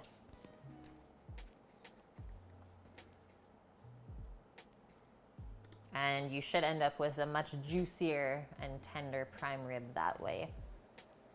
Because you're paying for the juices, so you don't want to cook them all out. Pierogies, so there might be 3 different types of fillings there. That's what we did last week. One of the types is cheddar Asiago potato. The other one is dill cream cheese and potato, and then just some sauerkraut ones. Yeah, I'm sure your guys would love it if the beef was cooked this way. And then this is just our beef stock that we're starting to reduce so we can have a little bit of something saucy with it. I feel like the beef stock would be really good with the pierogies as well.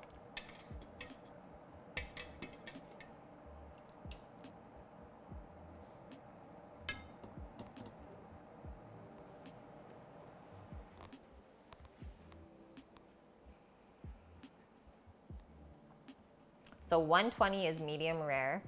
You thought 135, that's actually more medium. 135 Fahrenheit is more medium. And this is just something that I learned from culinary school as well, is that the temperatures and timings that they give you online are totally wrong. Sad to say. But we do have to keep in mind the cooking time for afterwards once you take it out. The carryover cooking is it will rise between 5 to 10 degrees Fahrenheit. So it is always a good idea to take the roast out a little bit underdone. You cook your pork to 135 and let it rise up to 145. That is perfect. That is the most perfect way to cook pork. That's exactly how I do mine as well. Because yeah, bringing pork up to 165 Fahrenheit, like cooked, is so dried out and like pasty. Yeah, I would way rather have like medium doneness on pork. Things have kind of changed since the olden days when they wrote the original temperatures and timings. There's not as much of a scare anymore for the diseases in the meat if you undercook it.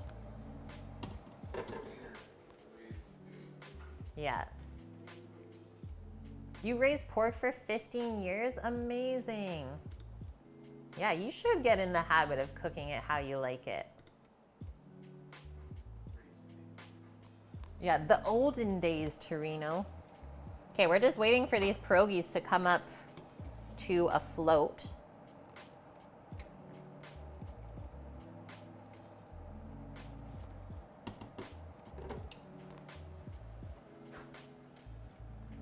And then we know they're nicely boiled.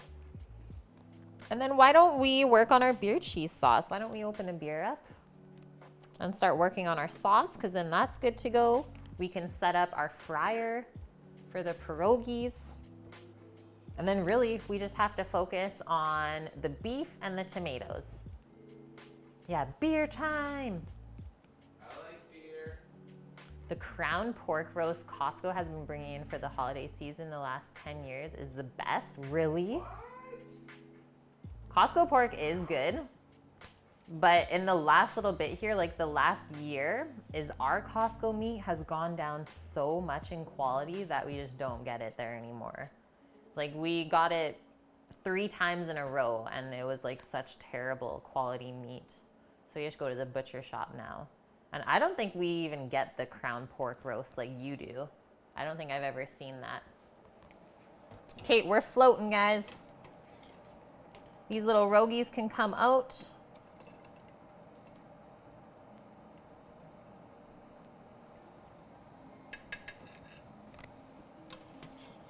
This is the first cook. And then they'll get a quick, another little cook in some hot oil to finish them up, crisp them up.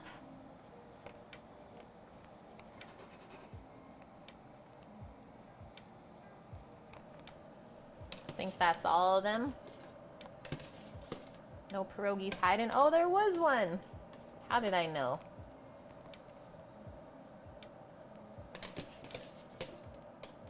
Oh, they must have stuck a little bit on the pot. Luckily, they didn't explode, though. I guess that's the test. Okay, we are finally done with our boiling pot. Here's our plate of boiled pierogies, so you can see which ones have the dill because they're a little bit more of a green hue, whereas the cheddar ones are obviously more orange. Yeah, this little thermometer, Torino, is really awesome. An instant read. Should focus for us. It's called a Javelin. We just got it off Amazon. You should easily be able to find it online. Model PT12.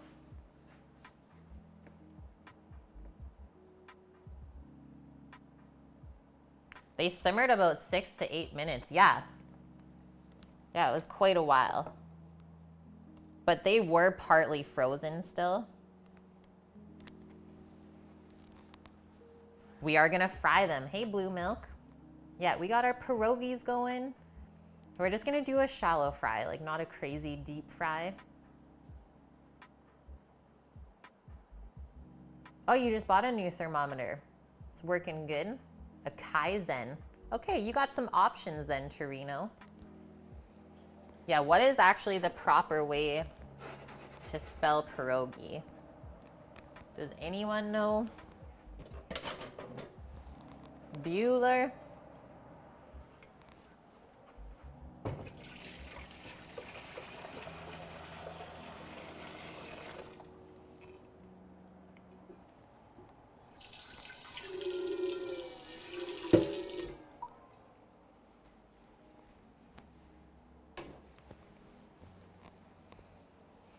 Okay.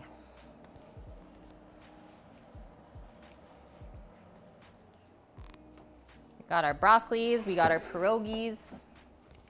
Can probably remove our towels now and just let the broccoli sit on the tray, but we're not gonna be cooking all of this, so I'm gonna pack some up for our lunches during the week. And then we just can put the beer cheese sauce on later.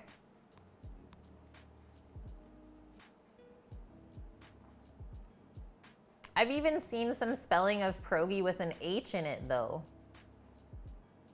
You think you're gonna make pierogies and a beef roast for them on New Year's Eve? What? I'm so happy that I inspired you. I thought it was kind of a fun way to do roast beef rather than the OG mashed potatoes and stuff. Your wife's Polish. As long as you don't say so she can hear you, it's fine. If she does, yeah, you're gonna have to make them. Don't say anything. Shh.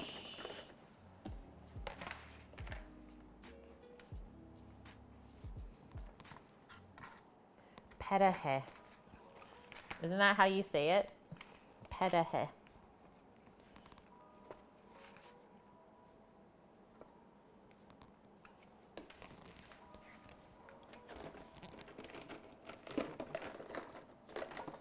Okay, let's make some beer cheese.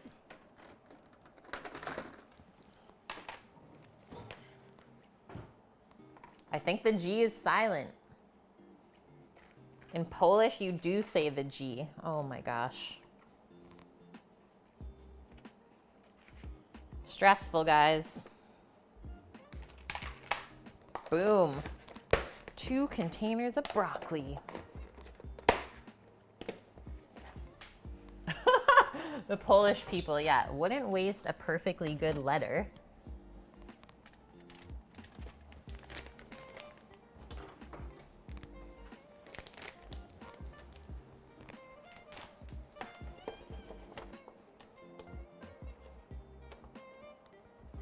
Okay, that just needs a quick little kiss of heat later on.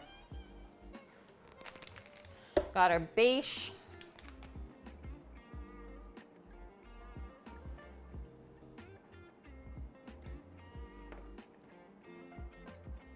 Made beer cheese for your anniversary a few years ago. It is good, hey? You can put a lot of things into there. Perfect for dipping. A sweet German beer. Yeah, White Dove, it doesn't matter how you say pierogi, as long as I get some. Okay, I'm gonna go grab that beer.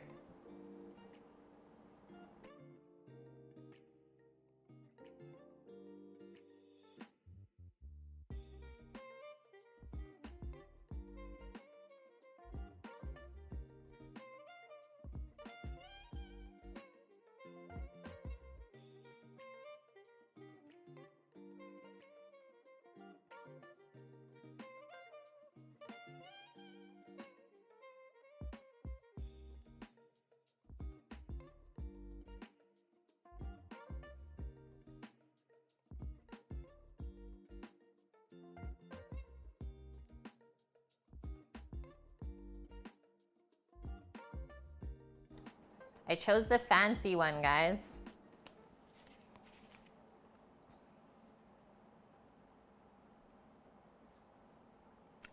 Gratitude. You know, it's fancy when it's wrapped in like a paper label. Winter Warmer, it's called. Extra strong ale, 9%. 9%. Titan, those aren't the right points to make a request. Those are just like gambling points. The channel points through Twitch, though, are how you make the request.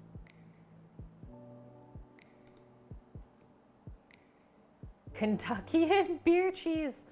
Yeah.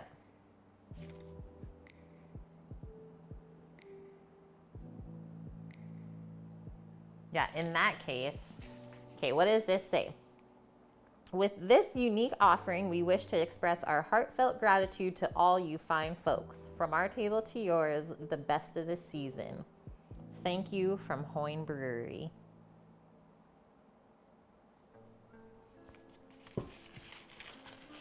Yeah, in that case, I'm gonna gamble everything.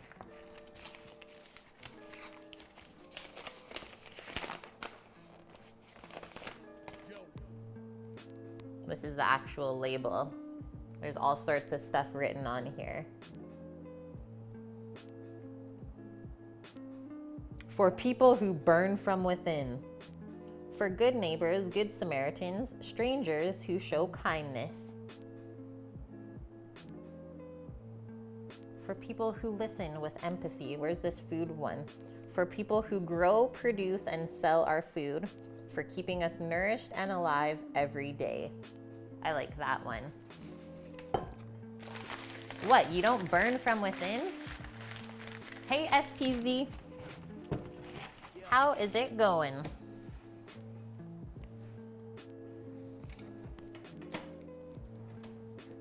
What's another one?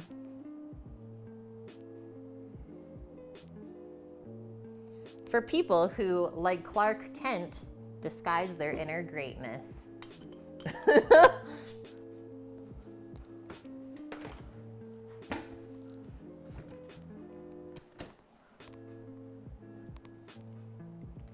Someone wanted to put a book out, yeah, but couldn't find a publisher.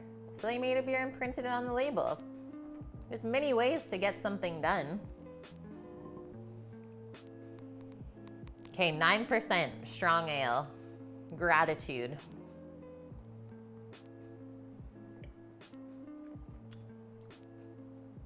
That's gonna be good with beef.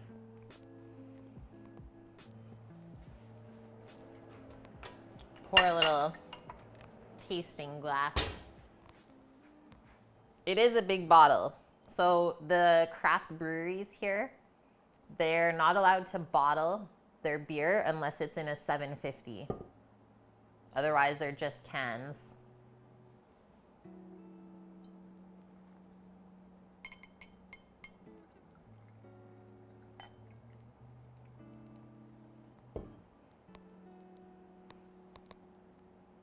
There's the color. Really nice color, especially for making a beer cheese.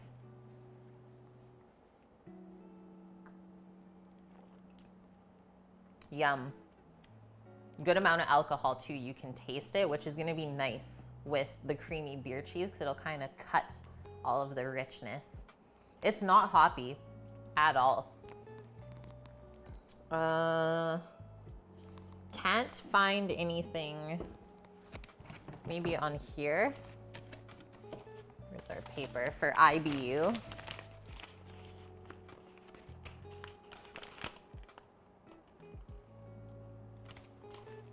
No IBU, so it's very mild on hops. Very nice ale. I'm gonna give the bottle to Sammy. This one's so good. Thank you. Oh, and I guess we should have taken some for the beer cheese. The name is, here, I'll type it out for you.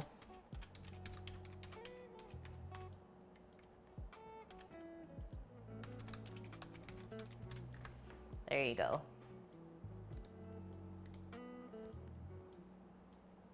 No one sent the beer to me. We picked it up for the beer cheese. Yeah, I should start streaming. Kate gets sent beer? What?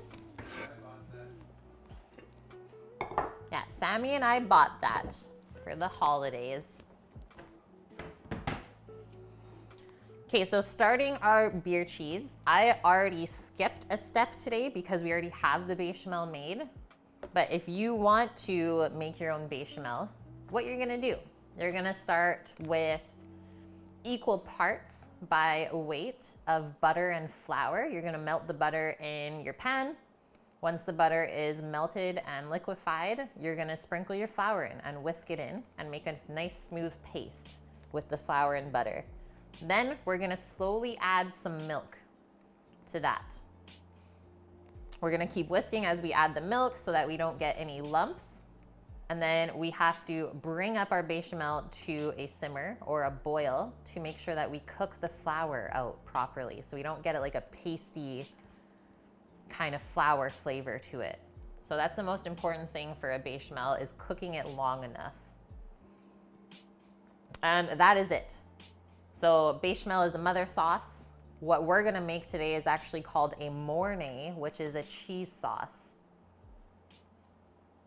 But because we're putting beer in it, I mean, we might as well just call it a beer cheese.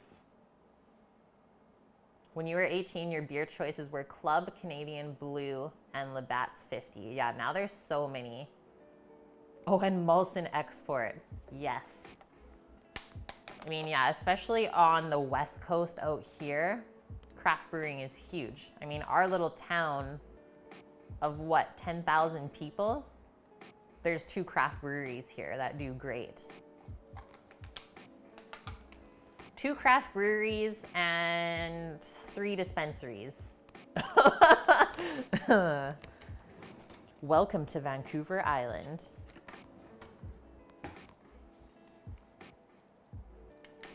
Yeah, I don't think there's an IBU on it. It's just super mild. Nice malty flavor though. Spatula's trying to sneak away on me. Okay, so we need to heat up our bechamel. And then I think that's where we're gonna put a little bit of the beer in. Maybe cook it with the bechamel a bit. And then all we have to do is just whisk in a couple handfuls of cheese until it's smooth. If you want like the old school kind of orange looking beer cheese sauce, definitely use a North American cheddar of sorts, not a white cheddar. And then if you want the stringy effect, use something like mozza or Gruyere. This was in the freezer, guys, if you're wondering why it looks like this.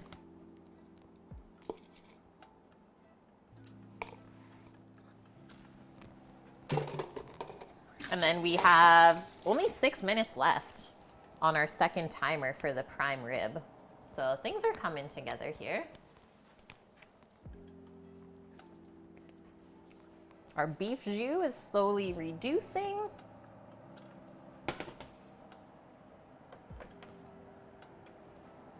Put that bechamel on a medium heat. Don't want to go too high.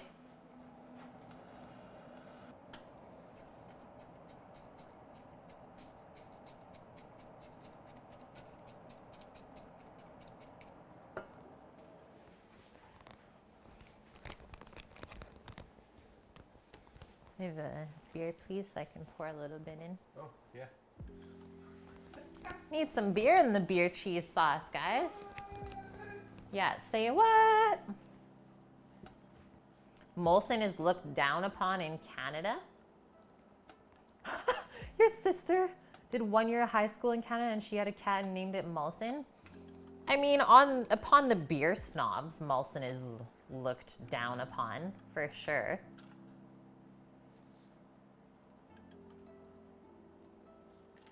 Just blitz cheese with beer and a few bits and bobs, that's it? Yeah, I've never made that type of beer cheese. And the Hoyne Brewery website is down for renos. Oh, Canada. Yeah, that's so true, Blue Milk. A little bit of Worcestershire, cayenne, and mustard, and we have Welsh rarebit. We've done that before on stream. I believe Mickey actually is the one we did it for. Okay, let's do something like that. Maybe a 1/4 cup of beer.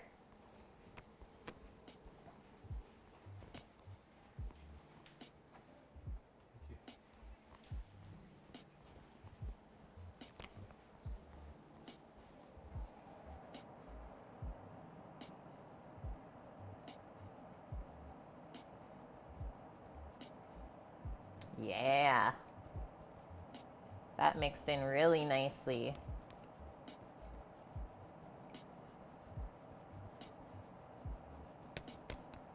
And you would want a stronger beer for this, for the beer cheese. I mean, the lighter the beer, the less flavor you're gonna get from it, right?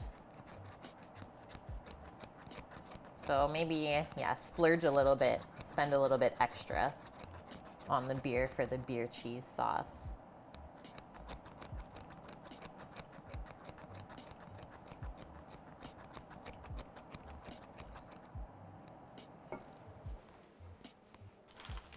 And then I was gonna use up some of this pre-shredded cheese, but I don't think I'm gonna go full on pre-shredded because one of you in chat said that, or reminded me that it has cellulose in it to keep it from sticking together, and then that affects how smooth the cheese is when you melt it. So I'll probably go like half and half. I'm just gonna grate a little bit of cheddar. Yeah, it'll go gritty. Exactly, Bonkman. Ah, yeah, that's true. Making Welsh rarebit. You would probably use Guinness. Love Guinness. Love me a good stoot.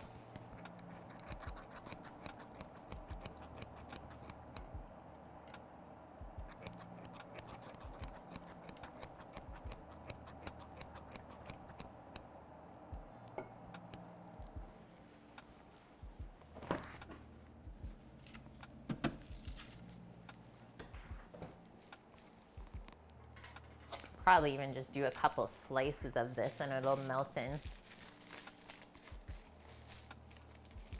Trina, you want to make a beef Wellington? I think Graham just made one on stream. And yeah, when did we make a last beef Wellington? Actually, quite a while now.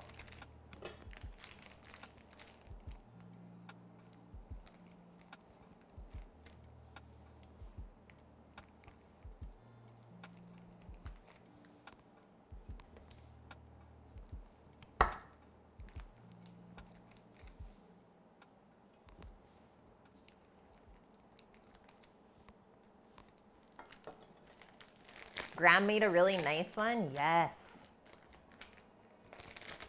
Oh, a nice cooking grill. A bison meatloaf Wellington. That's a great idea. Yeah, who says you can't wrap your meatloaf in puff pastry? That's gotta be good.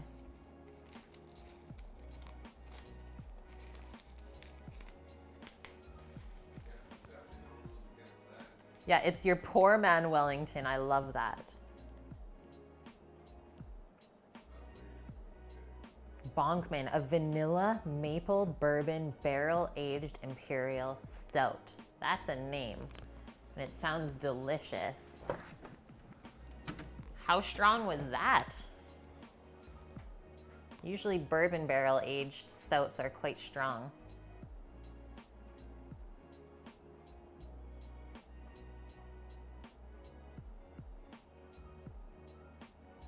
Curly Wolf, 9%. Yeah, okay, so kind of similar to the alcohol content in what I'm drinking.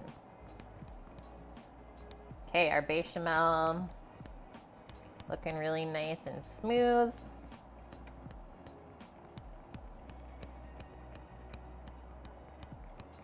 Just want to see a couple of bubbles before we start adding our cheese.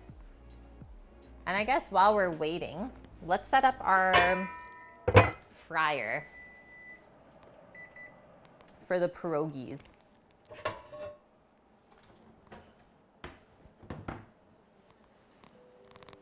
You're tired of Ukrainian food, Torino? You need to make something different. Make something Asian. That's like total opposite ends of the spectrum. Okay, I'm gonna put an inch of oil into this big pan. Obviously we want as much surface area as we can get, but I think using this pan, we should be able to fry all the pierogies at once.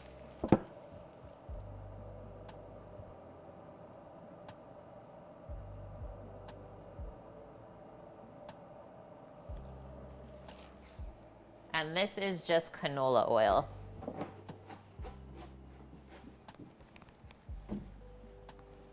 That'll take about 15 minutes to heat up.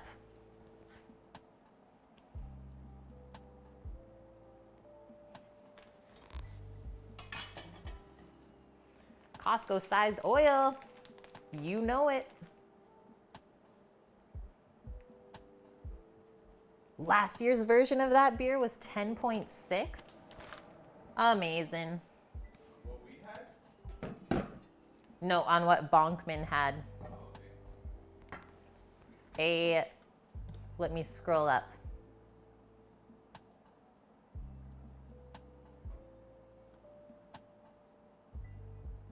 Vanilla maple bourbon barrel aged imperial stout. Hey Greek, things are good. You just received a nitrogen-packed olive oil, Electus. What? Nitrogen-packed olive oil? What is that? It's like aerated? Oh, you got a stub. Did it make your life so much better? What version of the cast iron did you get?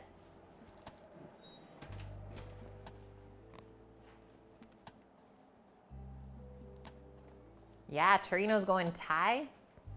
Black so it won't chip. Nice. Okay, check this out again. So this is our 1.5 hour mark, cooking at 200 Fahrenheit. Domenica Fiore is the brand. Oh, you wanted red. Honestly, you shouldn't be able to chip the cast irons too easily. Domenica Fiore. Award-winning olive oils. Fancy. Holy smokes. They have a $74 olive oil. I can't afford that. Okay, let's go back into the center, or as close as possible.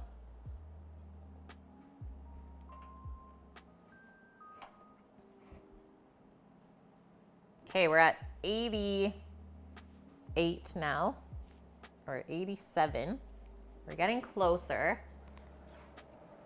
I'm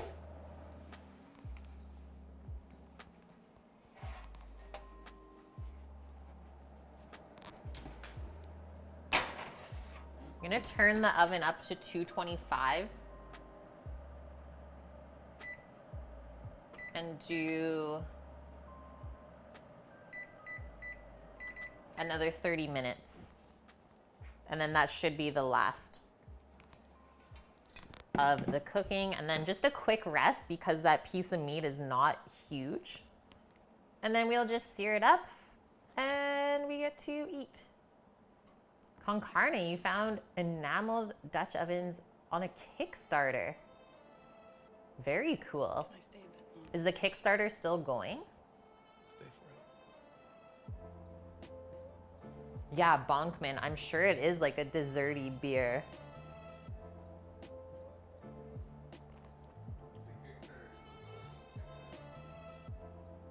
Oh, okay, it ended in July. Burrow Furnace. Cool. Yeah, olive oil for just salads and finishing. I got that as well. Hiding up here, away from all my other stuff, is we got this one from Italy in New York. I have to cover my face, otherwise it won't focus. So, Oi Lala. And it's single origin.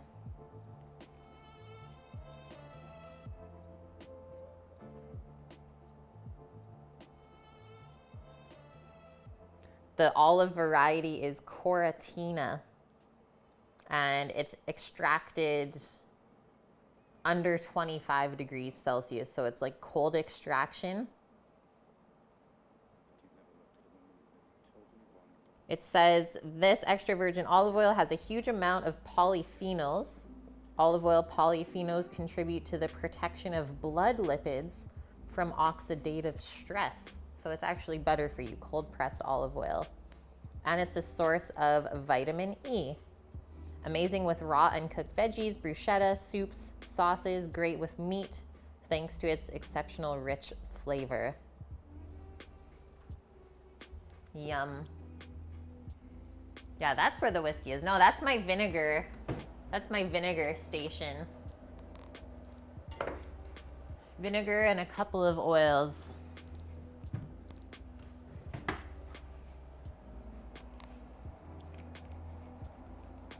Okay, I think it's time to get some cheese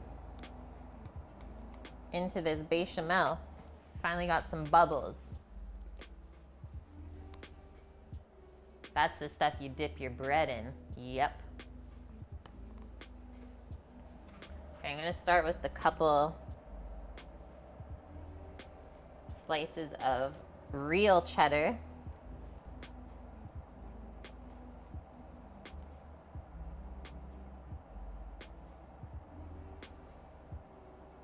And hopefully that'll make a good barrier for the cheaper cheese. Cheap cheese.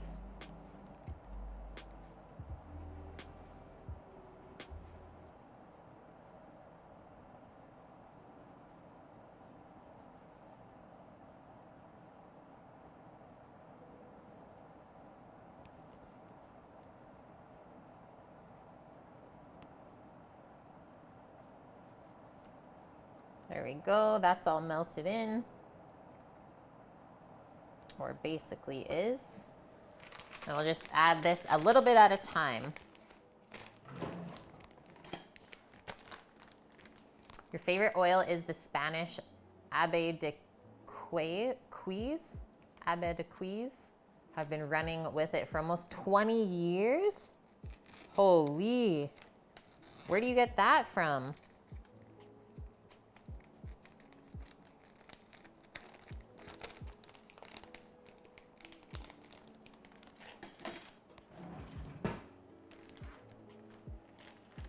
Yeah, that'd be super good, Torino.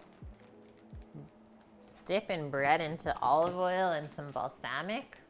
So good.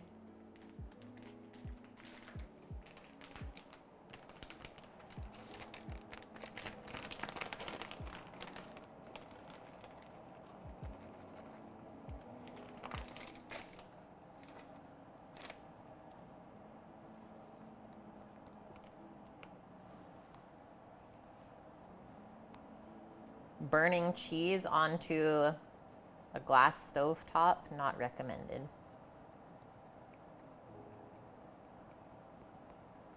So we're gonna keep putting cheese in until it's a really nice consistency. Basically, it should coat the back of a spoon.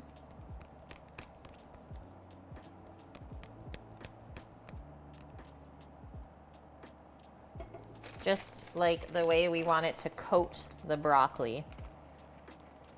Not too thick, not too thin.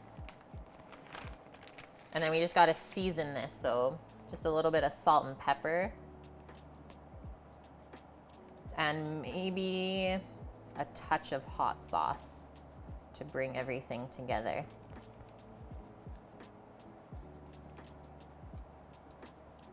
So far, so good, guys. This is not looking like it's grainy at all.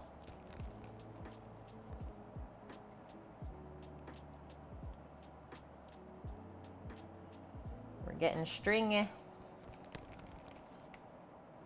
think this is pretty perfect.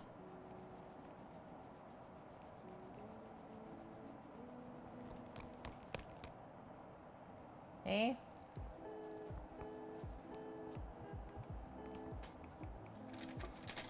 Maybe just a touch more. Yeah, we used half the bag up. That's good.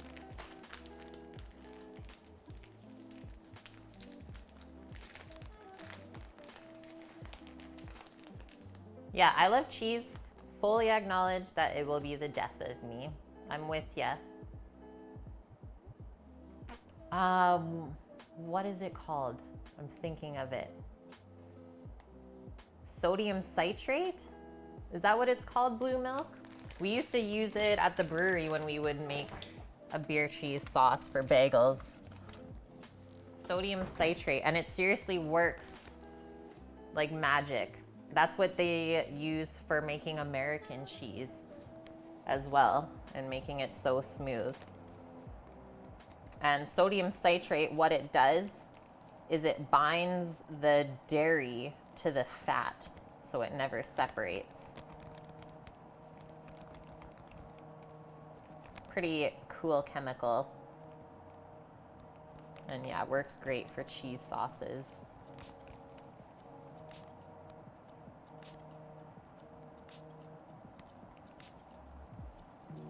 Okay, I'm super happy with this. Just gonna give it a taste.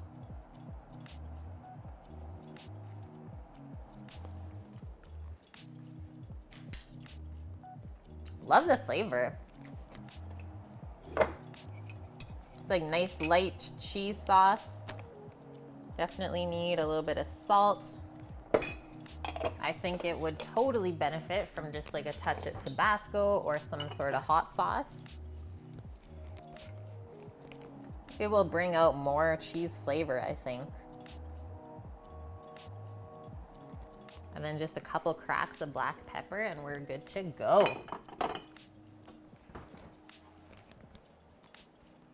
Hey, Guy Fox Ninja. How are you doing?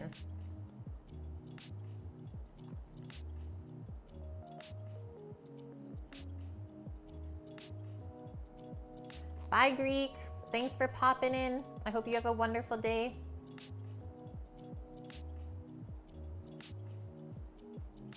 Yeah, sodium citrate. SPZ, yeah, I'm still confused. It's okay, don't be confused. Just ask questions. I don't judge you guys ever. Prime rib is just a huge ribeye. Exactly, that is all it is. Yeah, doing really good here, Guy Fox. Just kind of wrapping up everything for our meal and waiting on this prime rib.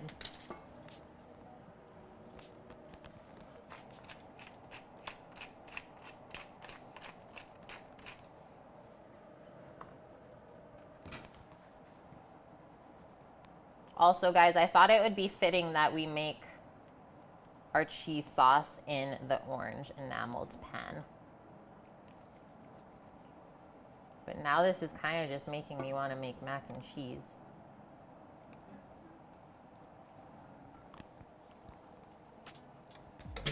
That's great. I'm gonna turn that off.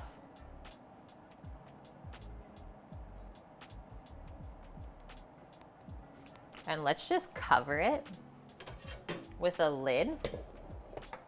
And hopefully that will help from getting the weird like film on the top. I just want to get that off of the heat as well. We'll put that into the middle of the stove.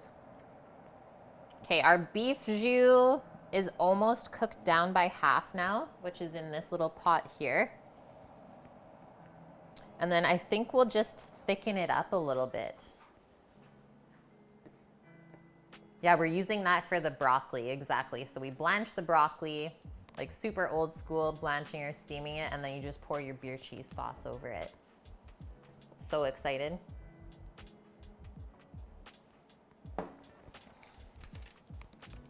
Okay, let's work on our tomatoes.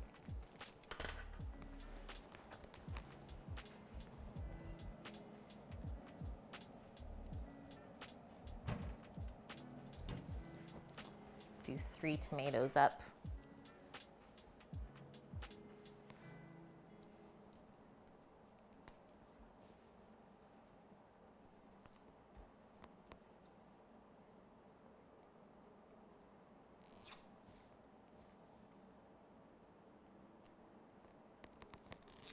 Anyone else ever do grilled tomatoes with their steak or beef? I'm gonna do like grilled or roasted tomatoes. So we're gonna dress them with, yeah, I'm stressing you. It's okay. We have like nothing left on our list. It's okay. So we're gonna marinate the tomatoes quickly with some olive oil, balsamic vinegar, garlic, and maybe some herbs, and obviously salt and pepper. And then just quickly roast them up under the broiler. Concentrate the flavor while the prime rib is resting.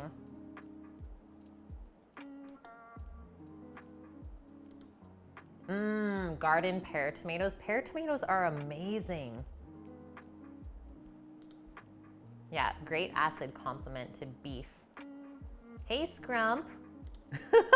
Yeah, tiptoeing in. Sorry I'm late. How are your holidays, Scrump?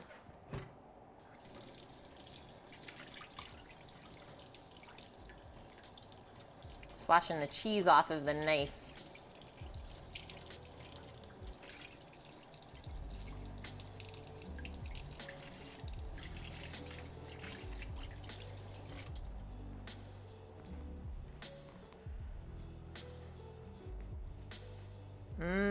Anchovies?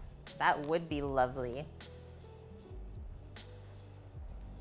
It was nice, Scrump. That's good to hear.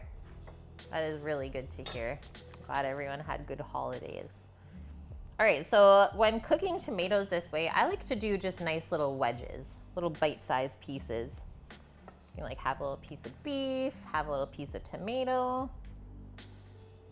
Just start by cutting in half and taking out the stem.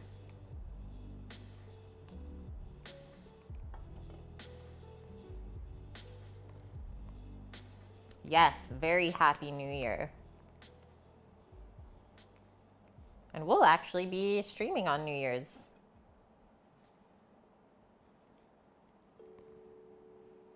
I don't often stream on Tuesdays, but we got Wednesday off. Hi, Cookie. How's the day? You got a new Dutch oven, 7 quarts. Holy. So excited, Scrump. That's a big Dutch oven. What's gonna be the first thing? Short ribs. Yeah, short ribs, Sammy says.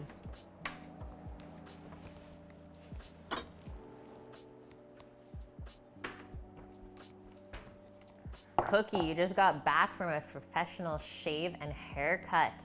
Renewed, refreshed, and ready for the new year, hey? I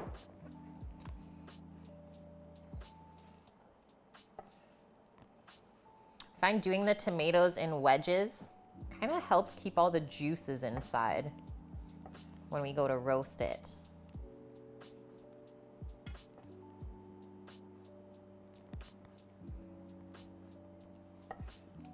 And yes, they will kind of shrink almost by half when we roast the tomatoes because the juices are going to concentrate. So always do a little bit extra than what you think you need.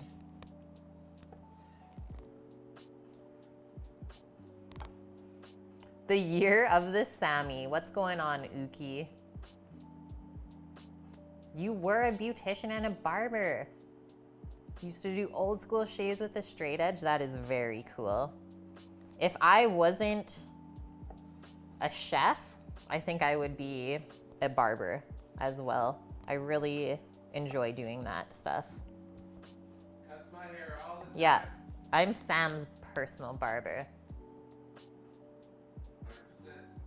Yeah, Scrump, a beef stew, some kind of comfort food.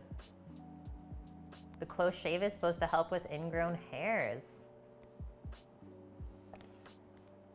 I think that's why Sam never shaves. Those dang ingrown hairs, which can be so painful.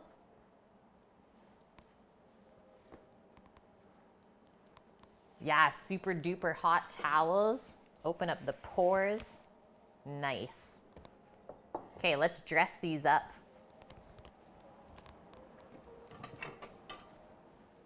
Start with our oil and vinegar, and then we'll add our aromatics.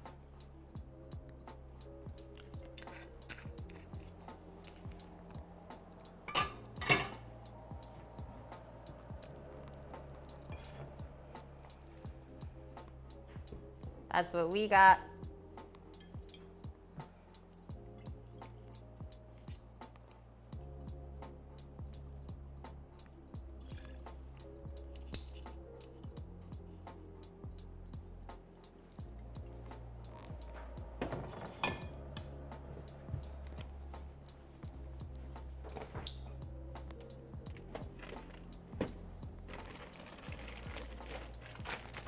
Let's do maybe some parsley, some scallion.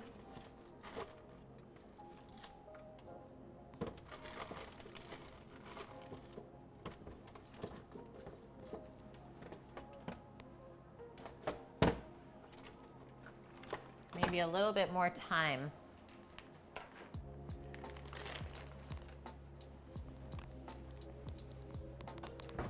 We got a little more time for that.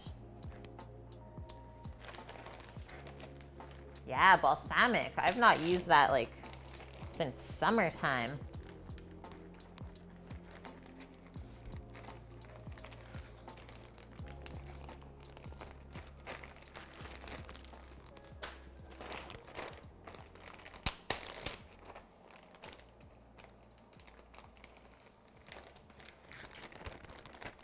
They're bringing back shaves. Yeah, I think they are coming back, aren't they?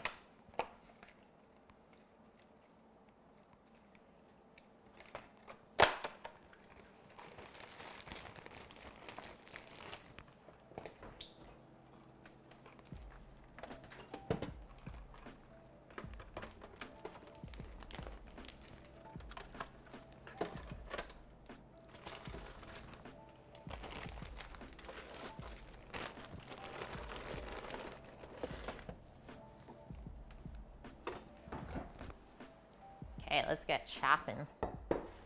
First, we can pick our herbs off of the stems.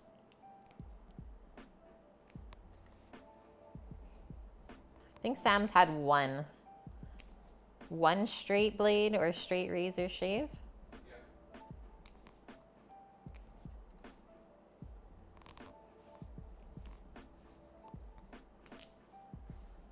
Barber's razors are the sharpest of all. I would hope so. I would hope so. Sadly, guys, I don't have any basil to put with these tomatoes. And I don't believe in dried basil. What I should have done this year, though, was make some basil oil to have throughout the winter time. That would have been a smart thing. There in Stockholm, there are 2 barbershops doing fancy shaves on every block. They'll all fail within a year. Market's just so oversaturated. I believe it. So it's for sure coming back then. Just the world doesn't need that many barbers, I guess. It's like having Starbucks. Yeah. Longer. Yeah, you'd think there was enough Starbucks in the world. Apparently not. We still need more.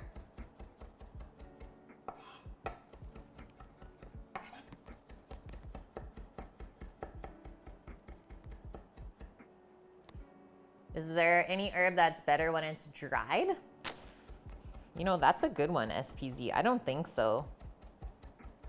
Maybe oregano? Because oregano is so strong when it's fresh. Yeah, it's different. It's different. And then in my mind, like, dried basil is the worst out of all the dried herbs. I don't know, it just gives me a weird feeling. Or sage. Yep, sage is a good one. But it's like dried basil, dried thyme, and rosemary. Not the same at all compared to fresh. And I try not to use them. But that's just my personal preference, guys. I'm not saying it's like really bad. I would just rather use the fresh stuff. I also try to cook with the seasons. So yeah, basil is not really in season right now. So it seems kind of silly for me to cook with it.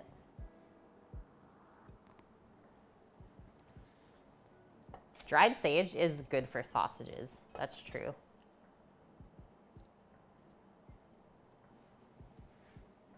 Yeah, maybe use the dried stuff for something like a soup where you're not trying to spend a ton of money.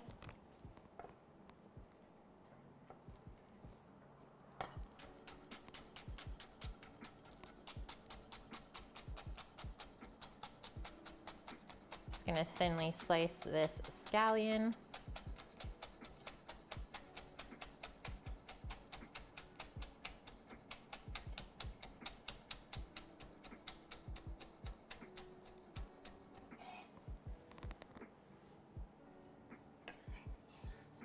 And with the scallion getting charred under the broiler, I think that will just marry everything together with the beef. Like charred onion and garlic flavors. So good.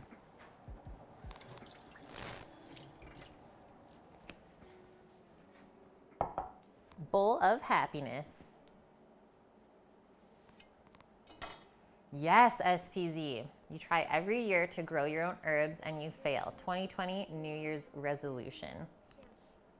How are you growing your herbs? Are you growing them from seed or from seedlings that you already bought? So the plant's already growing.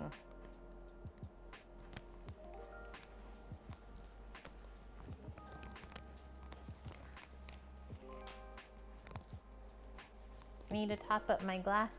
Oh, we'll have the rest of it. Okay.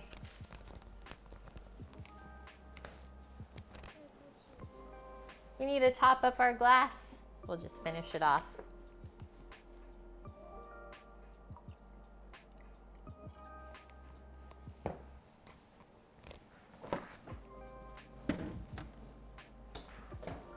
6 more minutes until we check our PR again.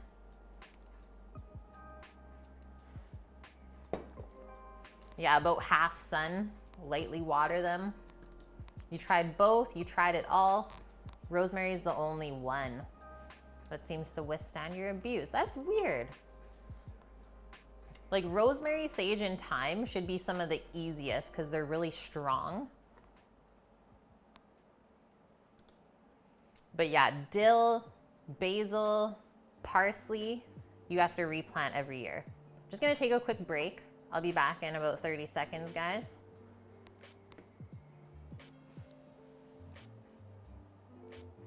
In sun-loving places, some just get old and woody. They have a duration of lifespan. That's true. If it gets too much sun, it might change the flavor of it, right?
I'm back. Rosemary is like a weed in California. Yeah, it grows crazy here too. But it tastes like mutton of rosemary. That's so true. I totally understand what you say or what you mean by that. Mutton of rosemary? Yeah, it tastes like the mutton version.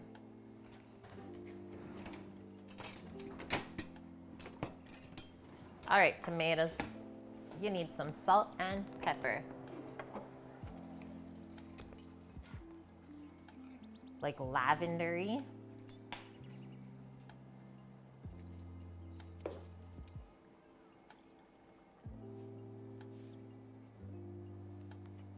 So the salt, when we dress our tomatoes like this, it's gonna draw out some moisture as well.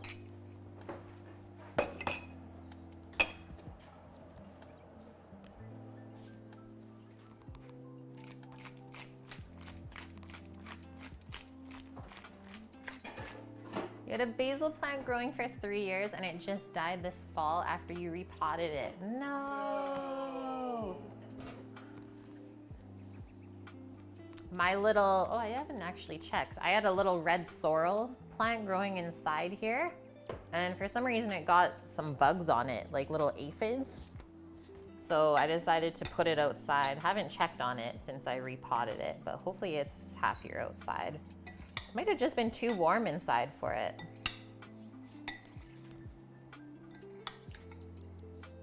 That's funny. After you reported it. Yeah, basil for 3 years, that is a miracle. Mine maybe lasts a month. Couple of months. That's a little longer than that. Like maybe the whole summer, if you're lucky. I was like, what are you eating? I forgot that we made pancakes. Panakuchen. Okay, let's just try one of these. Vancouver Island, British Columbia. More salt. We need more salt.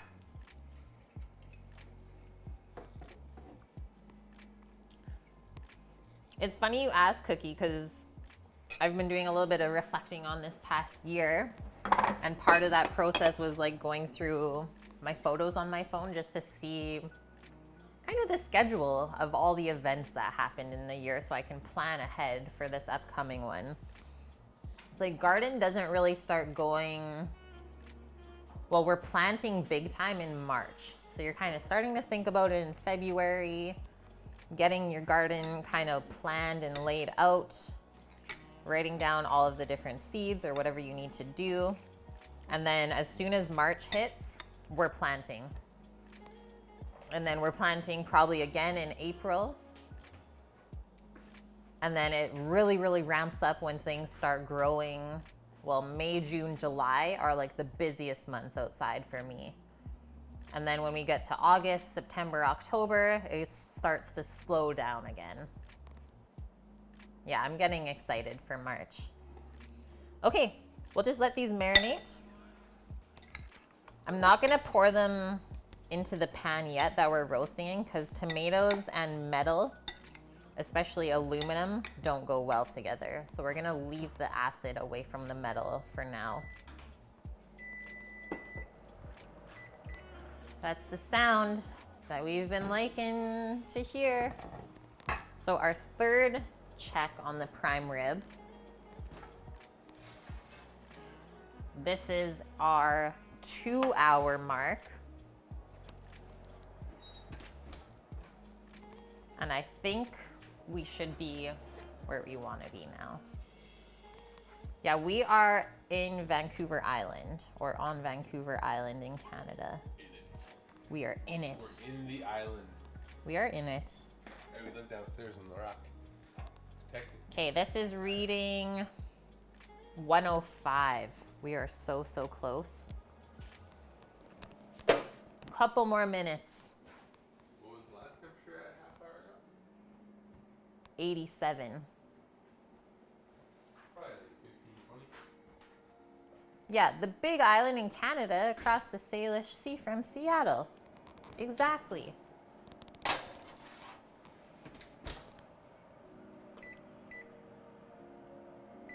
I'm gonna do 15 more minutes, guys.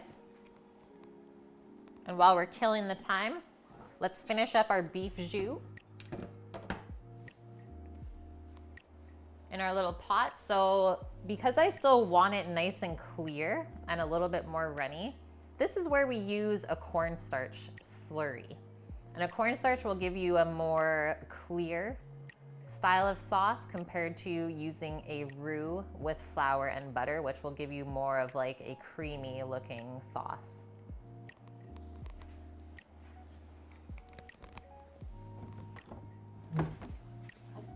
I have about 2 cups of liquid there that we want to thicken up just slightly. So I'm going to go with a big heaping tablespoon of cornstarch. And then just enough cold water so that the cornstarch loosens up and you can pour it. We're going cold water here because if we do hot water, it's going to activate the cornstarch right away. We don't want that. Let's do this.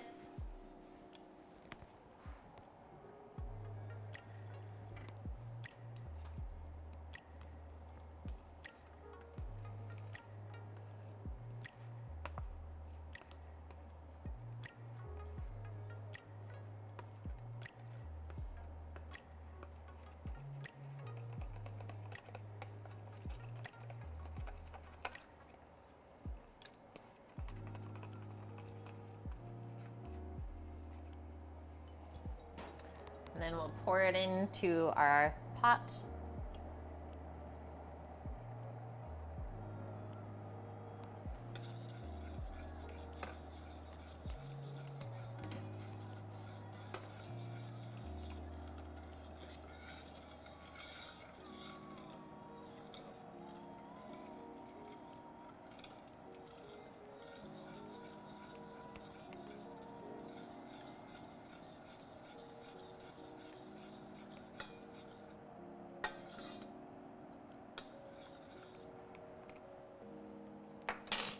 Give that a little whisk.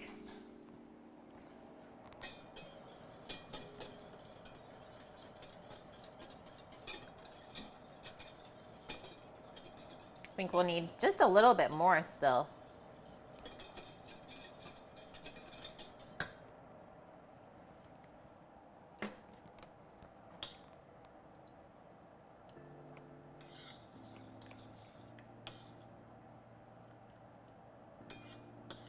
We'll let it come up to a simmer first.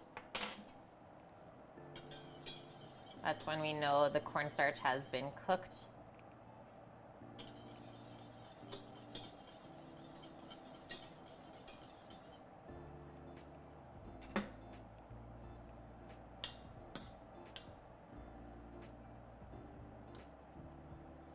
I want to see how it tastes.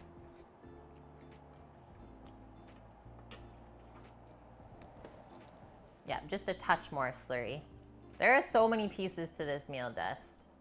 But it's nice that you can keep working on everything while the meat is cooking. To me, that is the fun part.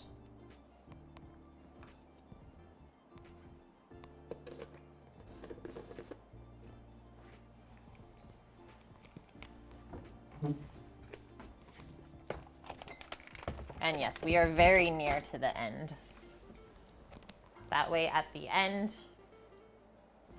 we only have to sear up our roast and fry our pierogies.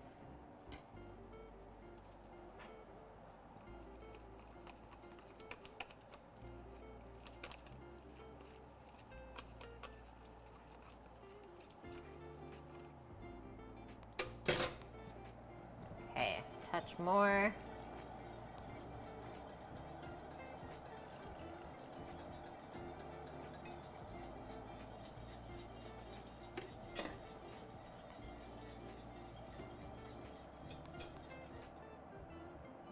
Beautiful. Need a little bit of salt to season.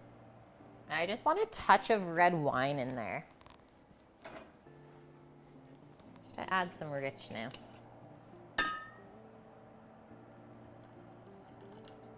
Because red wine with beef jus is so good.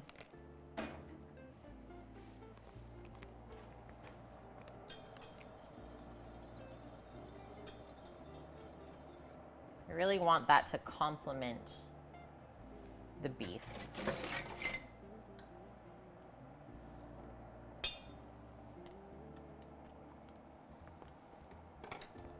Yep, that's gonna be good. Okay, just gonna turn that down to a nice low heat. 1 quart saucepan. Yeah, like just over a liter for that little guy. Yeah, cherry port wine sauce. Yum.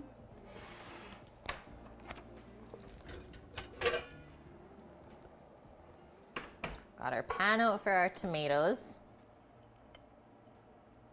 Our pierogies are so ready for the deep fryer. Broccoli beer cheese is done.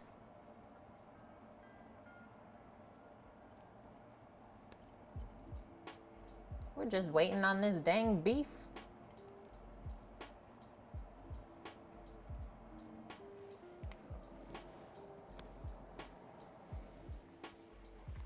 And then tomorrow on stream, we are making a smoked turkey Cobb salad. Using up some of that leftover turkey from the holidays. We're gonna make a homemade ranch dressing tomorrow. It's gonna be lovely. And then Tuesday's stream, we're going to be doing kind of a recap together of our entire year of streaming. Going over the highs, all the good things that happened, everything that we want to kind of plan out for the new year. Sammy's got gross hands. What are you doing? What? What were you doing? Oiling the table overhead. Kate, waiting game right now. Let's stress out. Stress out blue milk. Even more. Yeah, we have 4 things left to do. Rest the meat and sear it, fry our pierogies, and broil our tomatoes. Caviar? The wife and you have a tradition of having some nice caviar with a good bottle of champagne for dinner on New Year's Eve. Caviar and bellinis or blinis and what, creme fraiche, some smoked salmon. That sounds lovely.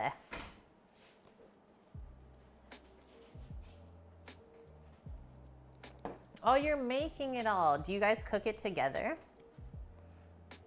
That's what Sam's been up to. You got some butcher block oil and he oiled down all the cedar as kind of like a weatherproofing for it being outside. Got to take care of that wood.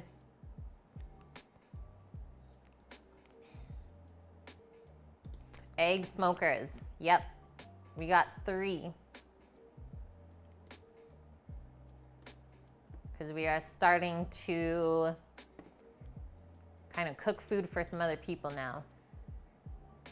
Yeah, Sam and my dad built the table together out of cedar planks. Does everyone on stream have a posh smoker? Who else? Who else has a fancy smoker? The only other one I know is Chris Blackwood.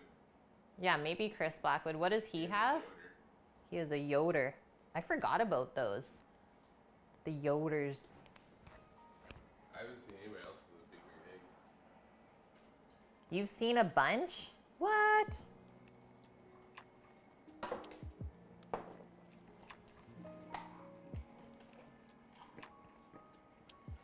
Let's check our cheese. Did it get a film? If it got the film, whisk it back in. Don't let her. Yeah, don't let our cheese get the film. Fire department got called on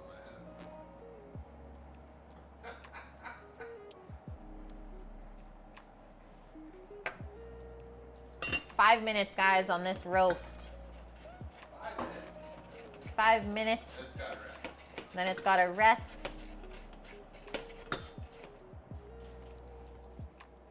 For not a super long time, because it's a nice little petite piece of meat. How long did you cook it for? An hour and a half?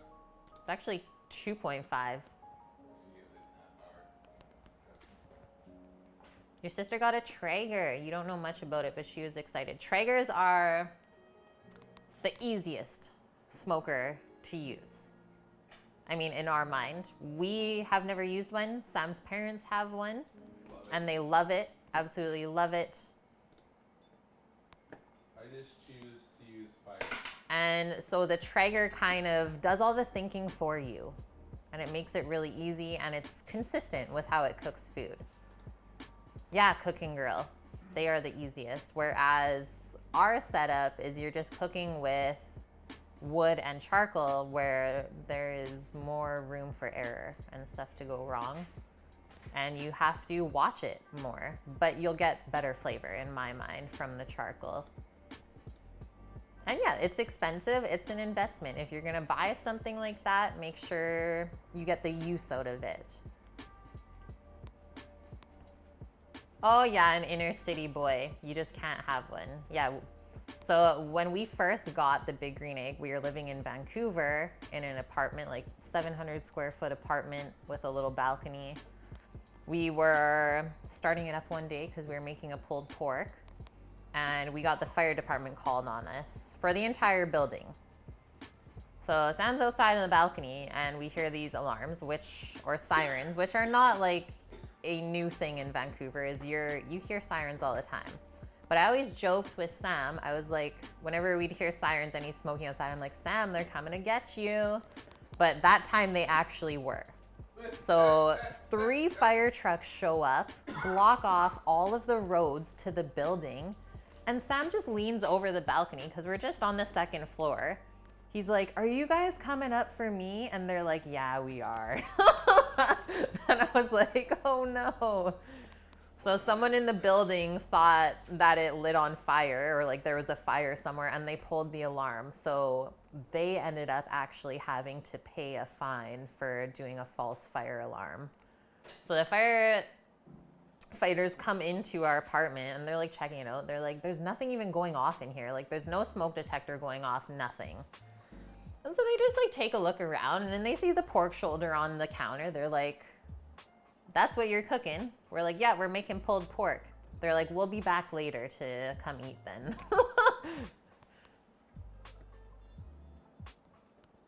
They're selling the bike shop?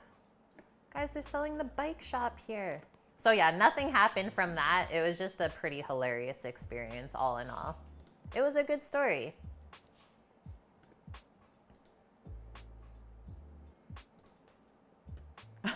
Cooking grill. The smoke got sucked into the aircon duct at your daughter's apartment.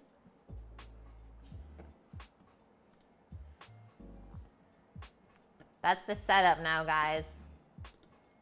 That's the studio setup that I'm working with now. Oh, you had to pull it. The worst. Yeah, out here on the island, a lot of people run their houses off of like wood-fired stoves, so smelling smoke around here is nothing new. Bien!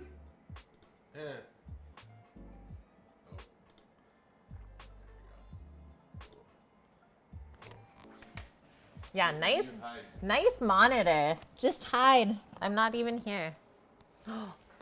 Thanks for buying time, because now we only have 30 seconds on the roast. Massive screen. I don't know if I'm used to it yet.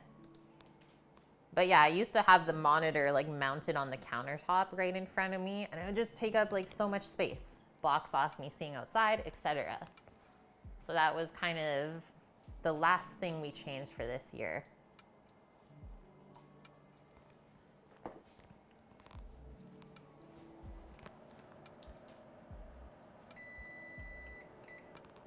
Let's check it out. Check out the beef, boys and girls. Yeah, neck problems for sure. Can't read nothing.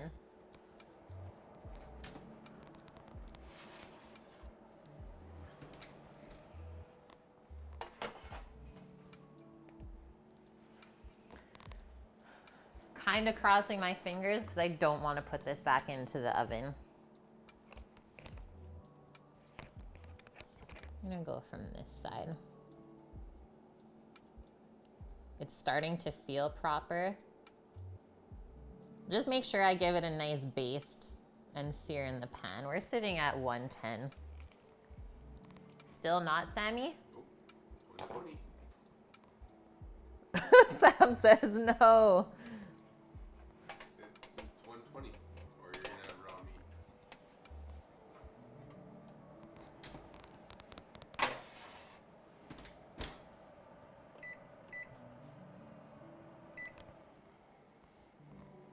Honestly, just Hey, I'm that Sam.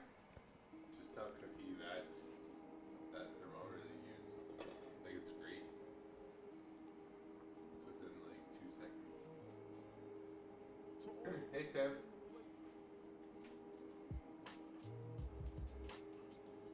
Your neighbors might get the munchies if you started smoking meat in your apartment. Since most smoke there is from weed. Hilarious. Yeah, Cookie, here's the... Listen. Our neighbors, I gave them smoked salmon, brisket, pulled pork, and they still hated me. I don't understand. Yeah, we would always give our neighbors snacks when we were living in the Yeah. apartment, and they still called the fire department on Right? us. I was like, that's No, rude. They went to the strata and got us banned from Oh, using yeah. the smoker. Yeah, our neighbors got us banned from the strata from using the smoker. If we lit it up any get- more times, what was the fine? $500 every $500 fine if we even lit it up. Yeah. So that's why we were Literally, like, they we're made moving. it- Yeah. We're moving. Cookie, that's the thermometer. It's called a Javelin. We got it from Amazon. Model PT12. Lava Tools. Works really good. This is all we use here for a thermometer. Hey, Wayne. Wayne Uncle. Welcome in.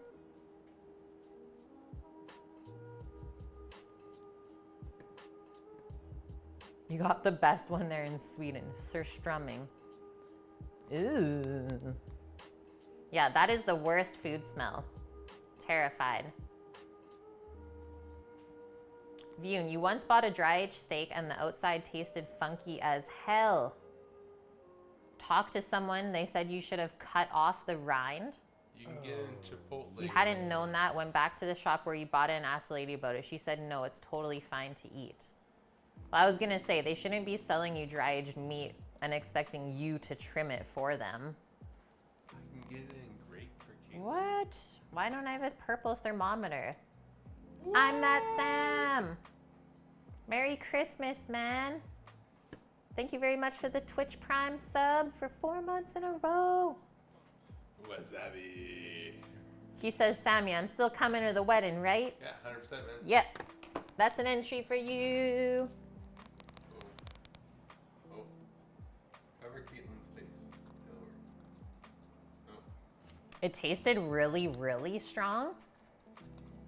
How long was it aged for then? It must have been aged for quite a while. Yeah, if it smells and looks funky, it's probably gonna taste that way.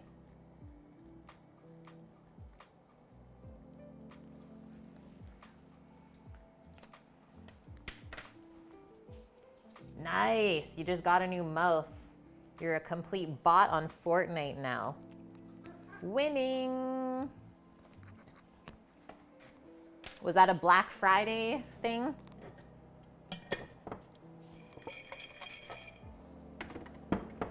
All right, I'm gonna start heating up this fryer oil for our pierogies because we are near.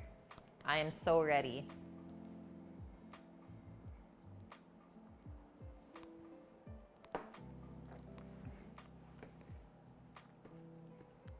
The video about surströmming, it made you laugh the most. Okay, I'll have to watch it afterwards.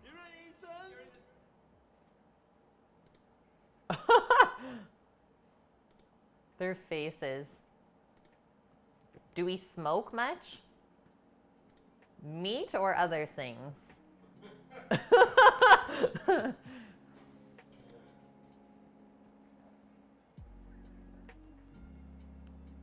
Wow, that's crazy cooking, girl. You still had to pay a fine even after you built the fence. Other things, yeah, a mild, moderate amount. When you visited Louisville, you met this butcher who showed you beef with mold that had longer hair than Kate? What? How long was that aged for?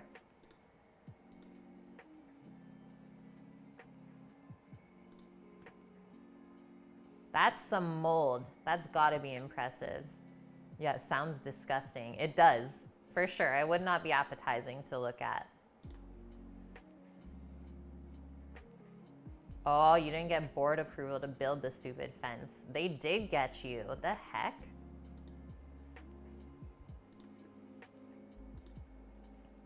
We're at 2,200 followers, which is amazing.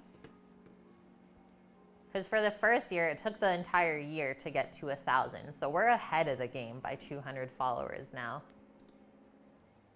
Hey, Trey Bear. Welcome in. Yeah, we are just waiting on the prime rib to finish cooking. And then it's gonna rest. We're gonna fry up some pierogies and roast some tomatoes off, and we're pretty much good to go here.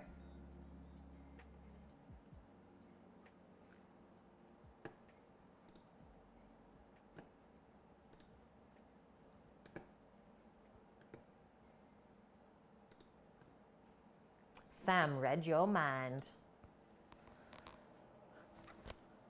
About 5 minutes.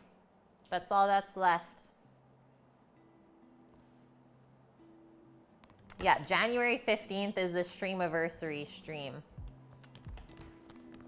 I don't know what day of the week that is, but we'll probably have to do it on the weekend. Yeah, because that's a Wednesday. I don't often stream on Wednesdays because we work during the week. Milk in bags. We do not get milk in bags here on the West Coast in Canada. But where Sam grew up in Ontario, milk in bags is a thing. And I saw it with my own eyes when I went to visit. But here, we just get jugs of milk. You did not believe me until that. I didn't believe him, straight up. I was like, yeah, right, you get your milk in bags. That's just silly.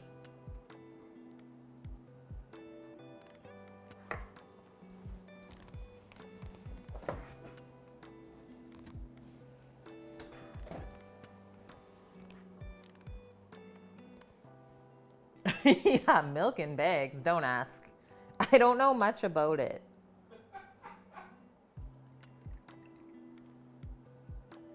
Guys, we had 3 glasses of beer today. Yeah, you probably did see it in Toronto.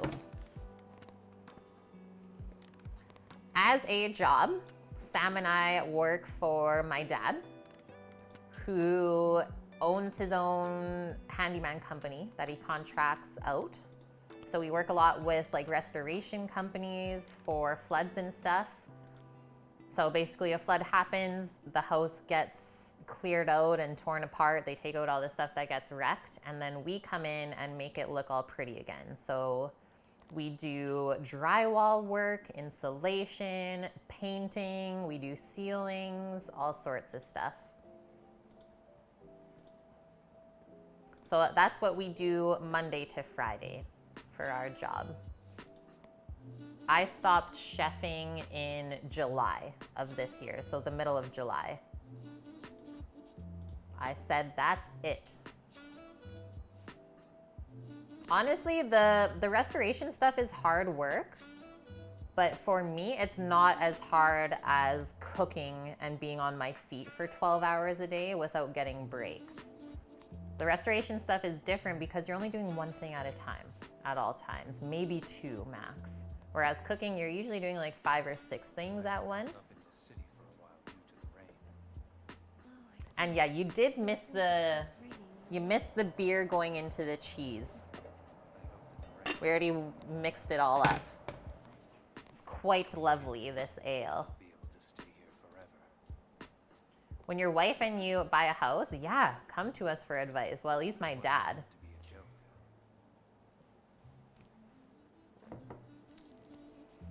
He's legendary. Yeah, working, I guess, with tools and doing that kind of trade is somewhat similar to cooking. Like, obviously, I like working with my hands. So it's kind of the same, but different. Oh, wow, Vune. That'd be lovely. I would love to do that. Just buy an old house and restore it. And yes, so being able to stream 4 days a week with you guys, not being stressed and like just completely gassed out from cooking already during the week. I feel like my streams have gotten better and I just have more passion now for what we make. And then I get to also be more creative because when you're cooking in a restaurant you're cooking the same thing over and over every day. Whereas on stream, I can use my creativity and show you guys a lot of different things.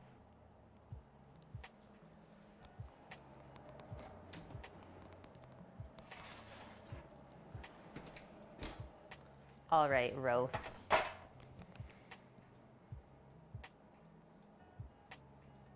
think that even just feels really nice.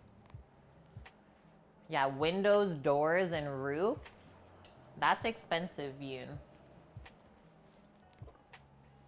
The jiggle, you saw it.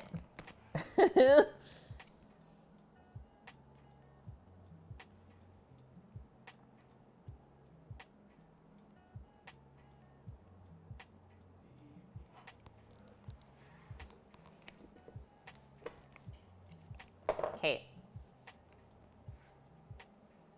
It is time. Yeah, it is looking right. Exactly. The crust all kind of just like cooked in to the meat, so I'm not super worried about it burning when we go to sear this after. And you can just see the juices starting to come out. So you know that you're getting towards the medium rare temperature when your juices start to run out of your meat. So this is perfect to me.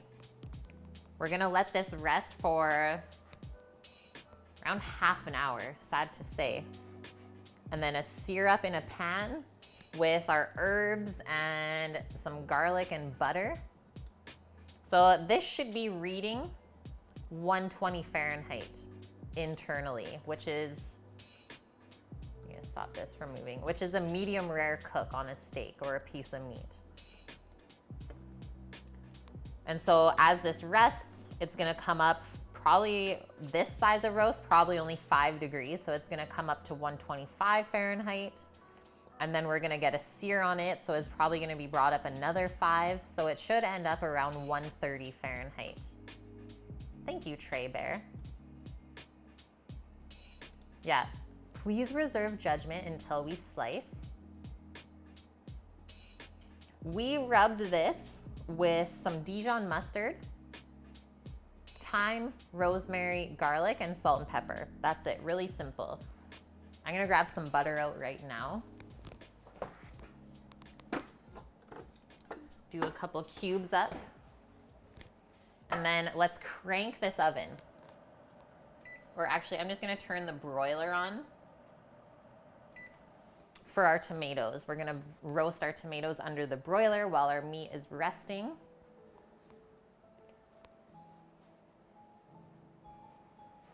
Yeah, when you're cooking your prime rib at a lower temperature to start, you can put the garlic and herbs on because they're not gonna burn. But if you're doing a very high heat roast to start, like you're gonna start roasting at around 450 Fahrenheit, do not put the garlic and herbs because they'll burn and they'll make it taste bitter.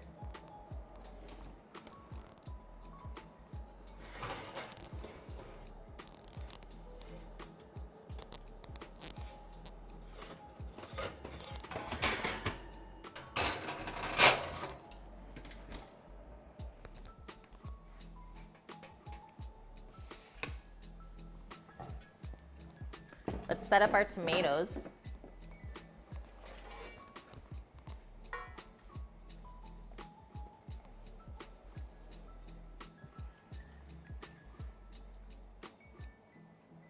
So much liquid came out of there. Like, look at all that. So try not to put all of that liquid in with the tomatoes when you roast them. Maybe save it for the end because then they won't really roast. They'll just kind of steam if you have too much liquid in there.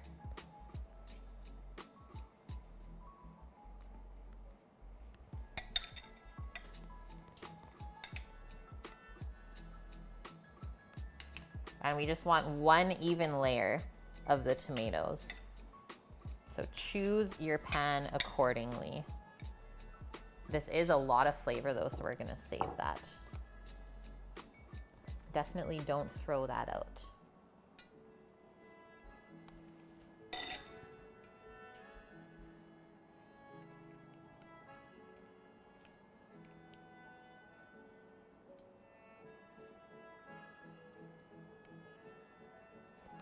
There we go.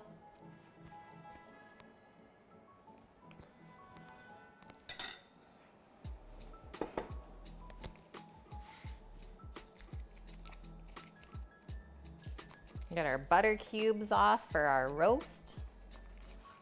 We're just gonna do that in a cast iron frying pan. Do 1, 2, 3, probably 4 cubes of butter like this for the beef, maybe even 5. You'll be surprised how much butter it actually will take in. It's kind of crazy.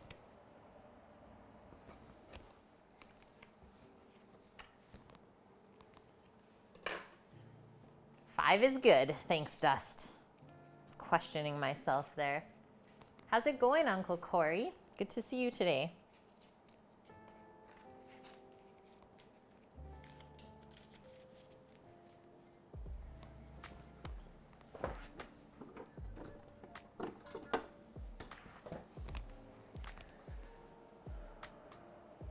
We're gonna take a little quick temp of our frying oil as well for the pierogies.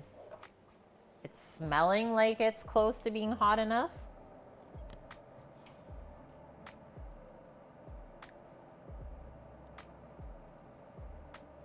Oh yeah. 375. Just gonna turn that down a touch. Okay. Show you our stovetop setup since we have it basically filled up today. But only a couple of things are actually being cooked last minute. The other two are just some sauces that we already made. So we have our beer cheese sauce back here, already made up, and we have our beef jus ready to go. We've already put the slurry in, and it just needs to stay warm. We have our frying oil here for our pierogies, and then this is gonna be our pan for searing the beef.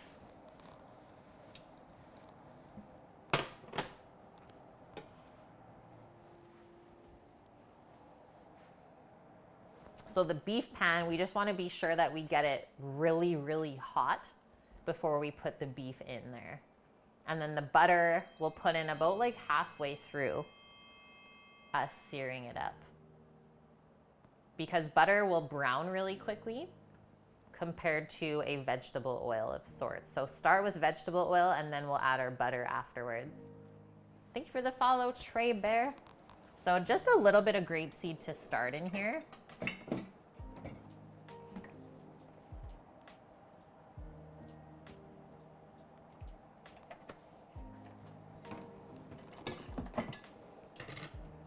Let's get our tomatoes under the broiler. Rockin' hot.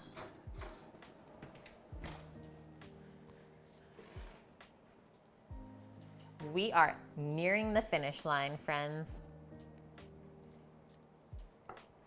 I know the half an hour rest on the roast, it's rough.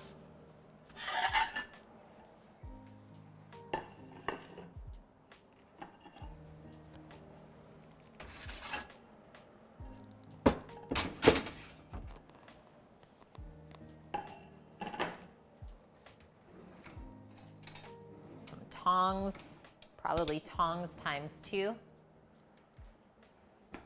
You're curious about grapeseed dust. Does it have much of a different flavor from olive oil? Yeah, grapeseed oil is very mild compared to olive oil. It doesn't really have a flavor, and it has a nice high smoke point.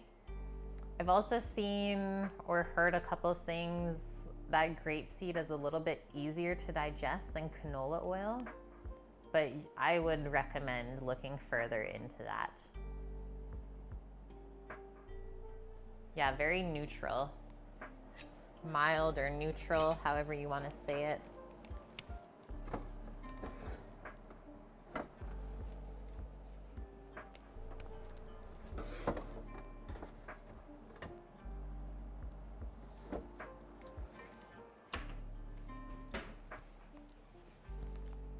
I think we're gonna maybe do a little platter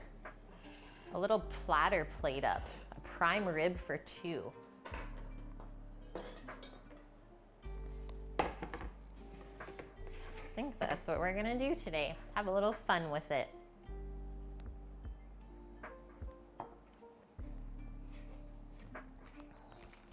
Oh, here it is, blue milk. Crossing off the grilled tomatoes.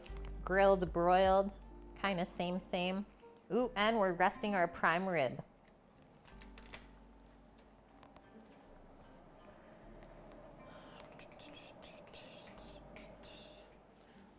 I will set, 15 more minutes?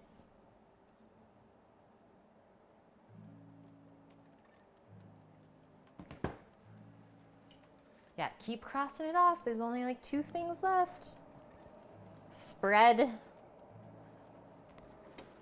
the oven curtains so that maybe we can take a peek at the tomatoes. Definitely want them to get a little bit of char color on them.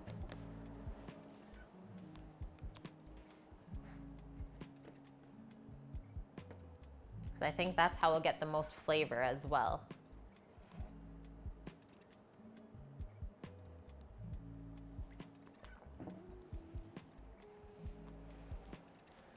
We need a carving knife.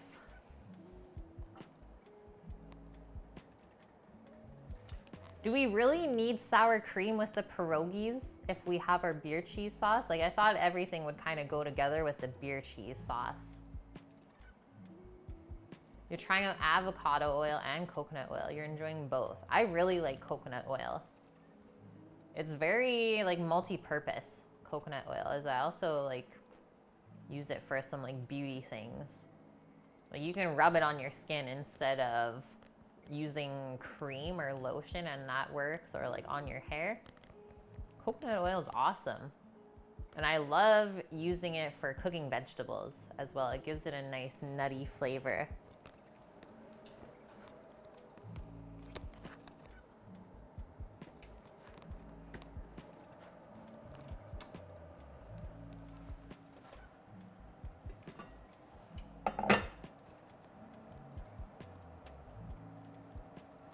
Just turned our cheese sauce and the beef jus onto nice low temps so they can just start warming up slowly.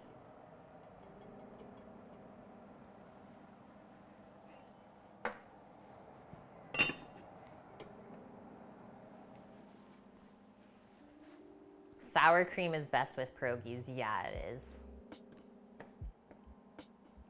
It's hard to not have that.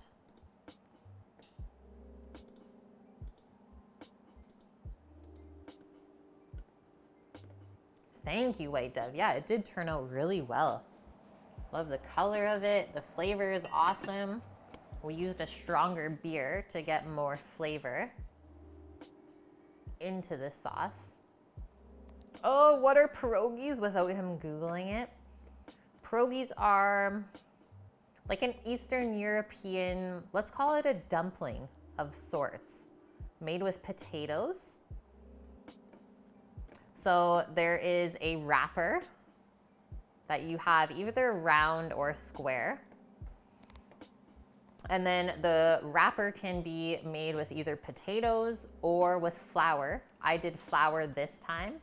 And then the filling of the pierogies, so they're in like half circle shapes, semicircle.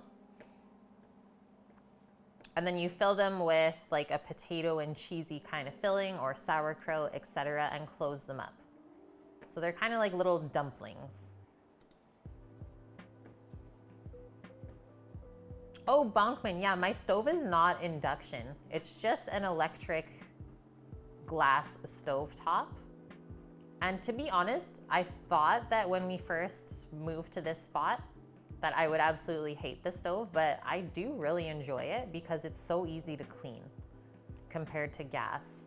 Yes, it takes a little bit longer to heat up your pans, but this stove that we have is very good for holding the heat.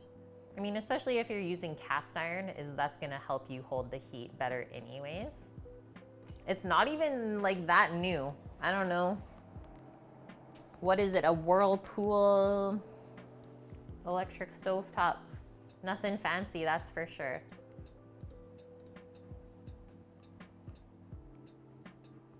You've never had sour cream with pierogies? What the heck, Trey Bear? Yeah, you're missing out a little bit. Yeah, butter, onions, and sour cream, deadly. Potato dumplings, you're more confused? Oh gosh. Okay, we'll show you what it is. This is what it is.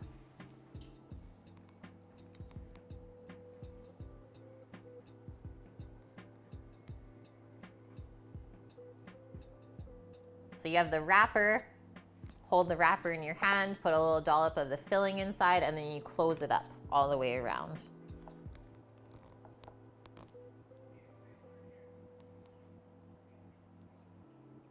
You grew up using electric and loved it, but now you have gas. Do you love it more? Do you love the gas more? Cooking in a restaurant environment, I guess the gas is just really fun. to use, right? Is cooking with fire. But at home, I think it's easier to cook with an electric stovetop. Turkish pastries, by the looks of it, not quite, I don't think. Okay, you're from Texas. Yeah, you probably don't get mini pierogies down there, hey? The baking was better in an electric oven. What? View 2020 goals. Funny you ask. Is I haven't really written them down yet. I have all of the things that we did this year, and actually after stream today is I'm finishing up my little plan for our stream on the 31st. I don't know, do you have some goals that you would like to see me accomplish for 2020? Because that could be a good way to do it too.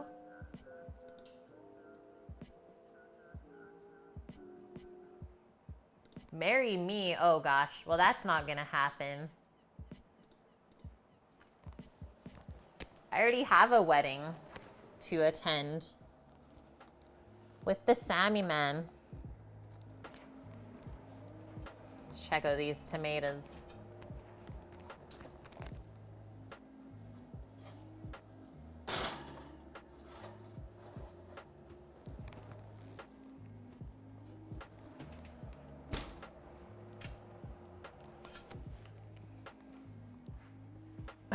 Yeah, 2021 goal, delicious meals.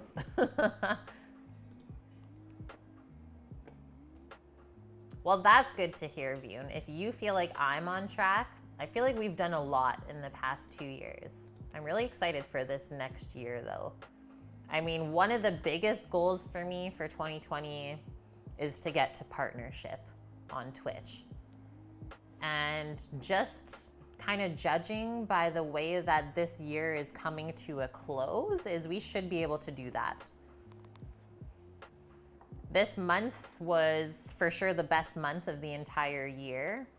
And let's see. My average right now of viewers for the month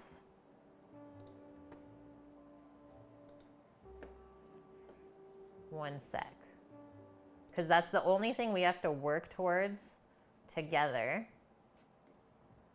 is bringing up the average viewership for 30 days. So let me do December. We're at an average of 42, which let's go back to November. We're only at an average of 28. So that's a big jump. Like we've been doing really great this past month.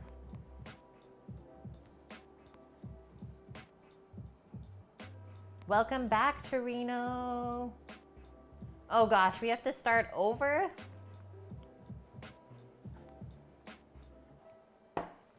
No! Okay, what's our timer at? 6 minutes. I'm gonna turn on the pan for our prime rib. Medium-high heat. Tomatoes are almost there. Oh gosh. Drink again, Vune? Cheers. This is the Gratitude Holiday Ale. It's 9%. What's the onion counter? That's how many subscribers we have for our channel. We're trying to get to 300 subscribers before the end of the year, and that will be the highest I've ever had.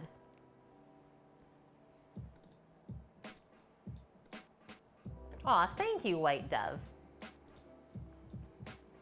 Honestly, yes, some people feel like we deserve it, but I am not gonna stop. And I have always liked to work for what you want. So it's always a better feeling of really working hard for something than to try and get an easy way out. Yeah, we're almost there, Trey Bear.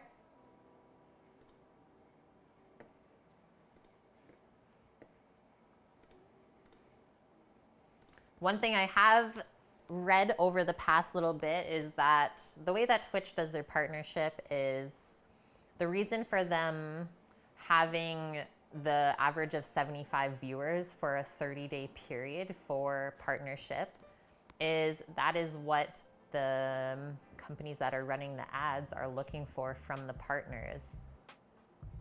So the companies obviously don't make money off the ads if there's 75 viewers or less watching the channel. So that's something that I've read as well, which was interesting, and it makes sense. It does. It's all about the money. It is.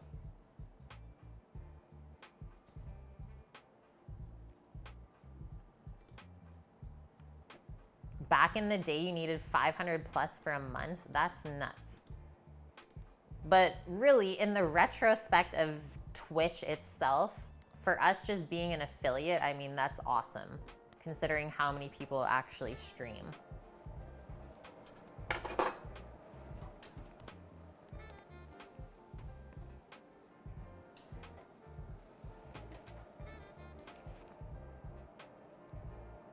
Tomatoes are getting there, guys.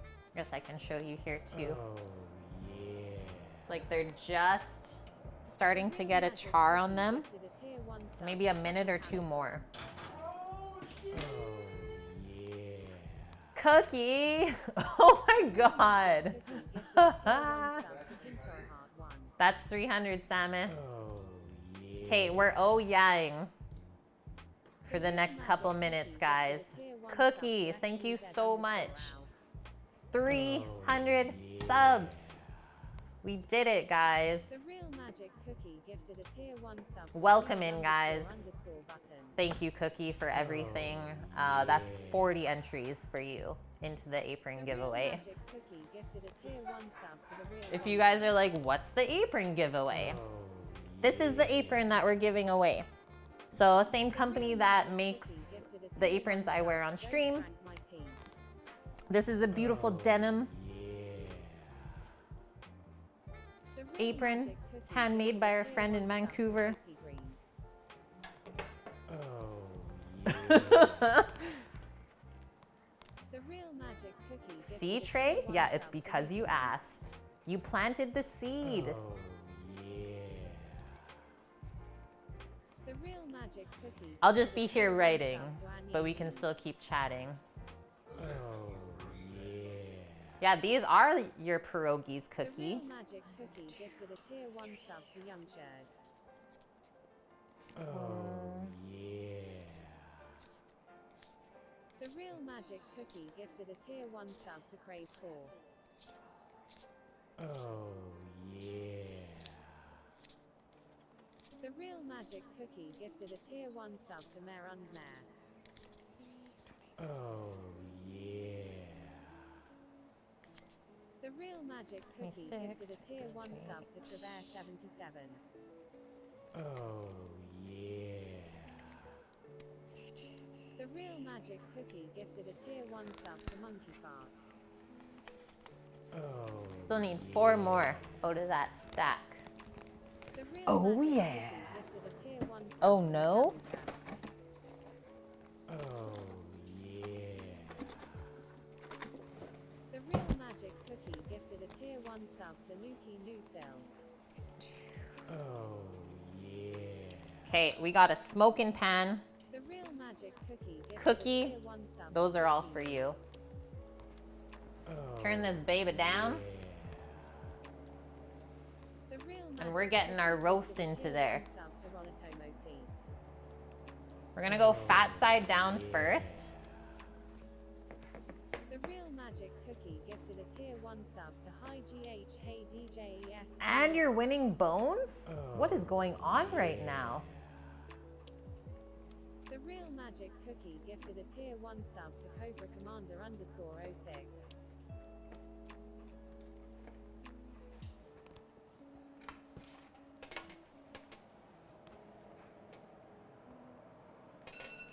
There it is. The resting timer.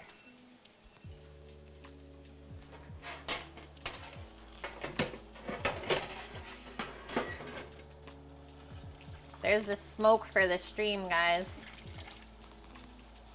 Yeah, partnership would just bring us even more growth and more reach. I mean, the whole point of this channel is to teach people how to cook restaurant food at home. Is you get more, I guess you get more money from your subscribers as well as you get a bigger percentage. And then you also get more ad revenue. Which, as you guys know, the way that we do this stream is that we always reinvest our revenue that we make.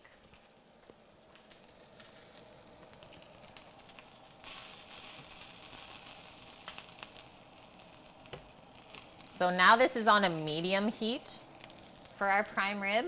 I'm gonna peek at our tomatoes in here, which are looking quite lovely. Check those out. I think that looks great. They're just kind of starting to wrinkle up. So I'm gonna leave the broiler on just for our broccoli for a quick little reheat right before we plan to serve. And then the pierogies, I'm gonna guesstimate they'll take maybe 2 minutes to fry up. So really, really quick. Partner Kate, yeah, Sammy needs another egg. Yup. Hey Snooze, welcome back. Yeah, thanks Cookie for all of the gifted subs.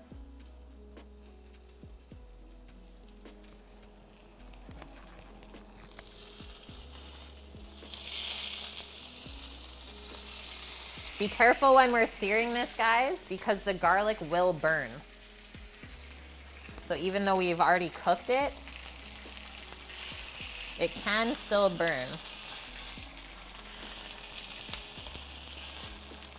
I went a little heavy on the top layer there. So we'll be more careful with the sides because that's where we bring the butter into the pan. You're excited like you're getting a plate. I don't know if this is better for lighting. Yeah, that's better, isn't it? Yeah, don't burn the garlic. Torino will get upset. That was like almost burnt.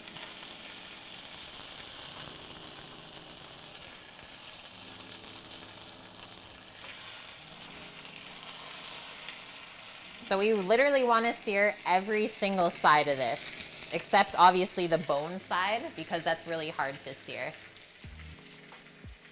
I know, Torino, yeah, I know that you literally cry. I'm gonna do this other side.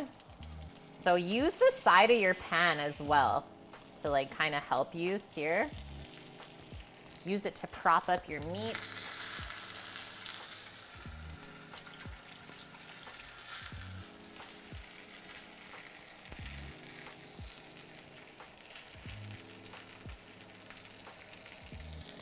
And then it's time. So be aware when we're adding our aromatics to our hot fat is there is still moisture in our herbs and garlic. So it's gonna spit a little bit when you put it in with the fat.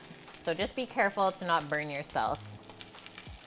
So we'll get those little pieces of garlic roasting. And then that's also gonna flavor the fat.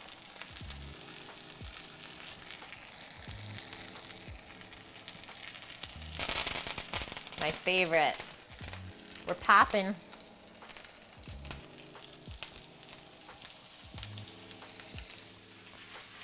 Three cubes to start.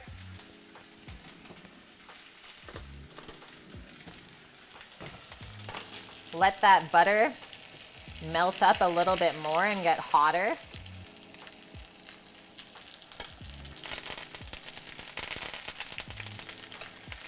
Press our herbs down.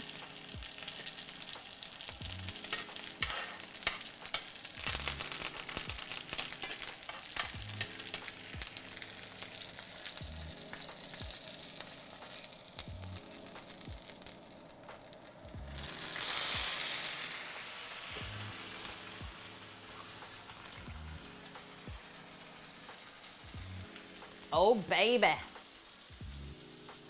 Snack, crackle, pop. Yeah, it sounds like my knees. Okay, flip over our garlic first. We don't want to burn it. Trina will cry. And then tilt your pan. Start spooning.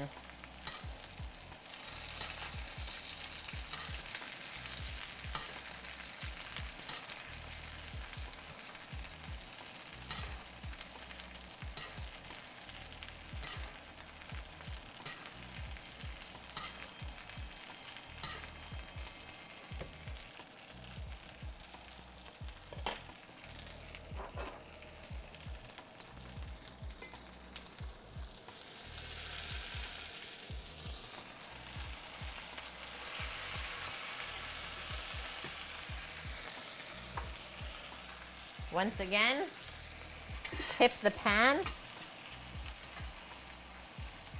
and spoon that over.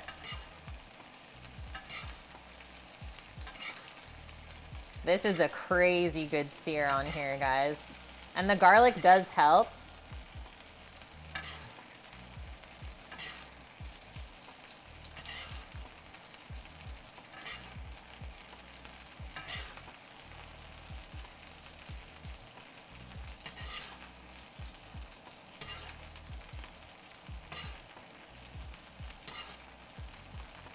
Basically, keep spooning until there's nothing really left.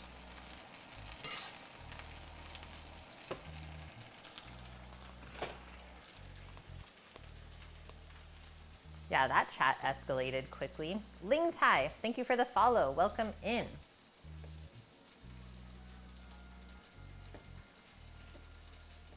Yeah, this is just the foreplay.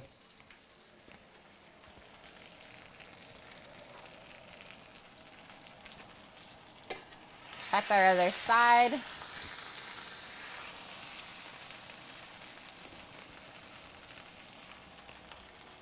I'm gonna take that off the heat now, guys.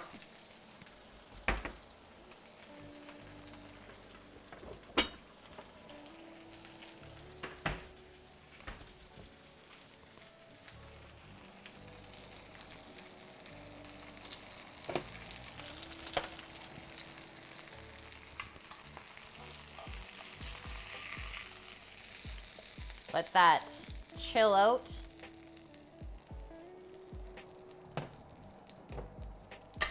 For a couple minutes while we finish up. So now, let's put our broccoli that's already been blanched into the oven.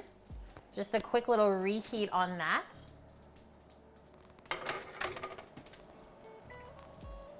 And then we're frying up our pierogies. Pierogies should be the last thing that you're gonna cook, okay? Give me the garlic. No, we're gonna eat it. That's why I left it in the pan to kind of keep roasting in the butter. I freaking love eating that garlic after with the beef. Yeah, move over, Jeff Bezos. Okay, I'm gonna try to fry all these at one time. Just drop one in. Make sure the oil's hot. Oh man, this looks crazy. Okay, I don't think I've ever seen pierogies fry up like that. Sleepy time for Vune. No! Thank you very much, Vune, for everything. I hope you have a wonderful sleep, and hopefully we'll see you tomorrow. Yeah. So what did I say? A couple minutes, because the pierogies were already boiled. Not even a couple minutes. Like a couple seconds.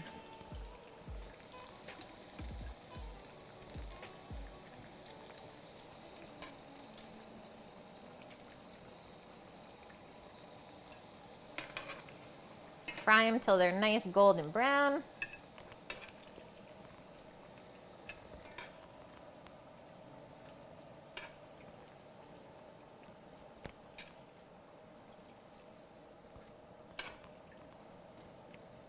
Put our other batch in.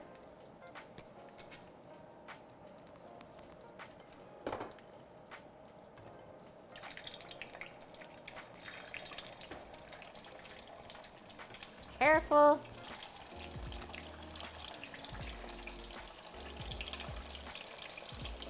Keep them all spread out. Just give these guys a little season with salt when they first come out of the oil as well.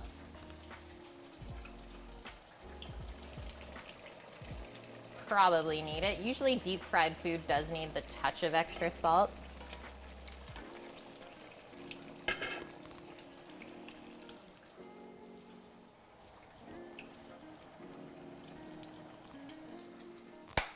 We are so close. Yep, exactly, Trey Bear. Pierogies are last because we don't want them to sit and get soggy. Taking all the time to properly fry them up. Don't want them to get soggy on us.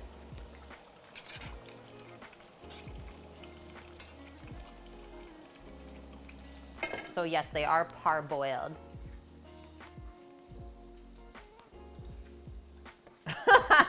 Vune grabbed your butt on the way out. Oh, you guys. You silly guys. Okay, garlic.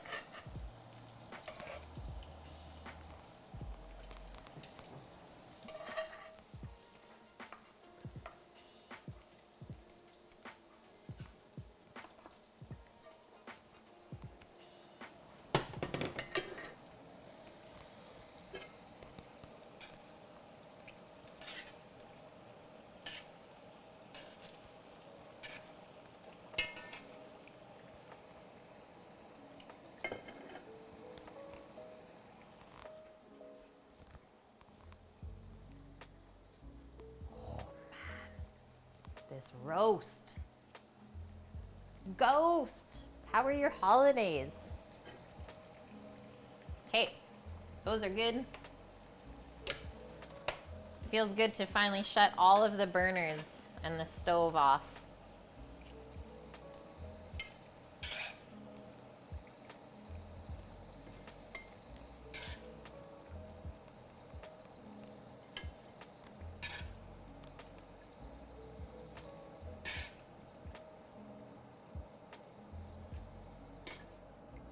Pierogies are such a nice, clean item to fry at home. Holy.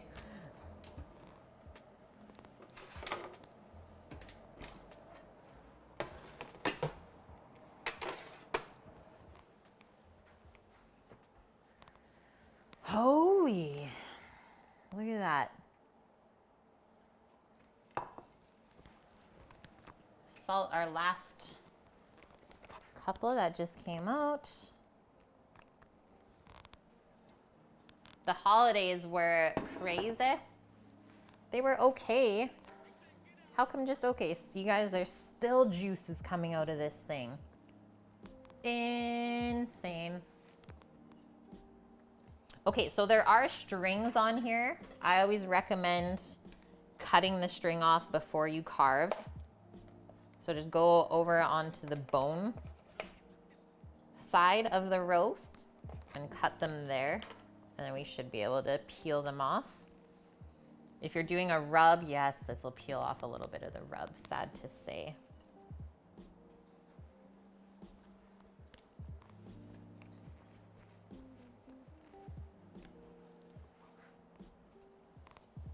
Ah, you got a new iPad. Yeah, and you're just getting used to it. Okay, we're going in. Are you guys ready? I think I'm just gonna cut it right in half.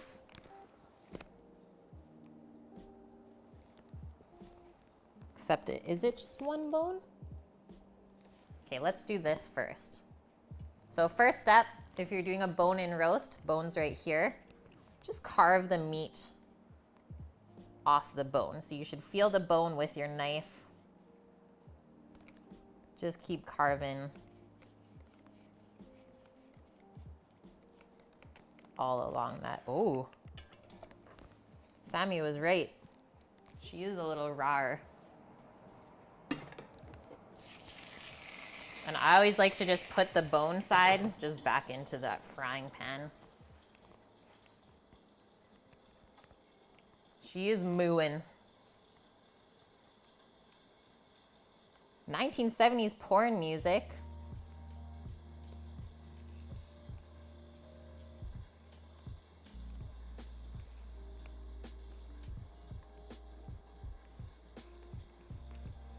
Let's see, guys. That's definitely rare. I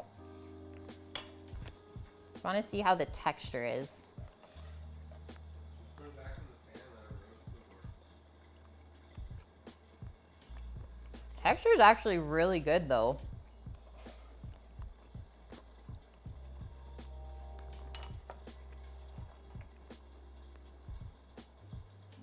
It's not super chewy. We're just gonna baste it a little bit more.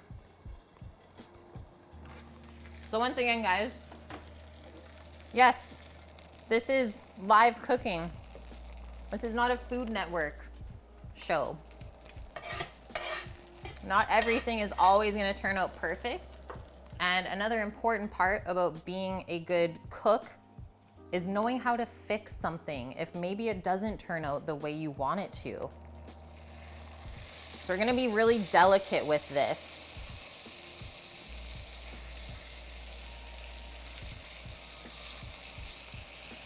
I'm just gonna let it sit in that pan and we're just gonna keep spooning the hot fat over top, and that should bring it exactly where we want it to be.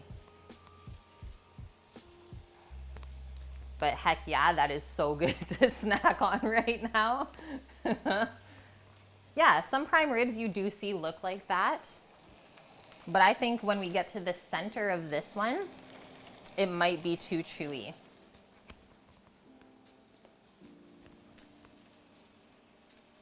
What's going on here? We lost our stove cam for a sec.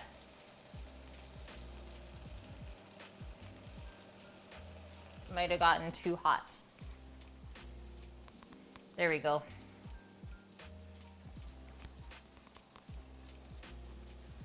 Yeah, anyone that loves rare beef would completely love that. 100%. And I think beef is more of a texture thing than anything when you eat it. Turn this way.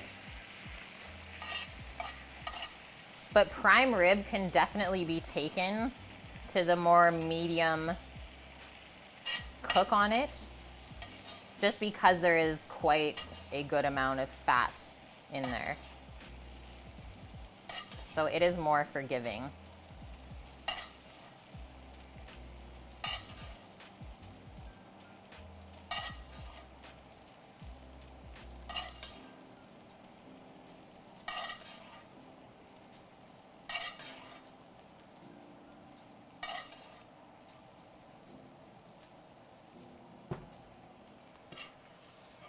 I don't want to put the cut side of the meat onto the pan. That is what we don't want to do. Have I ever made steak tartare? I love tartare. And that is something I wanted to make in the summer, but we never got around to doing it.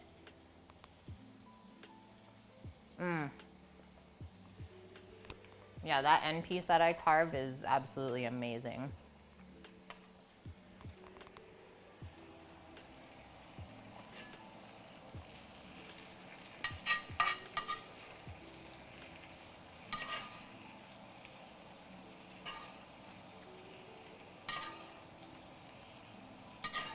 The other quick way to bring up temp if you're serving a lot of people roast beef is to just quickly put their slice back in a pan on the one side, and then you're good to go. There you go, Trey Bear. Cheers. Having a little bit of beer today.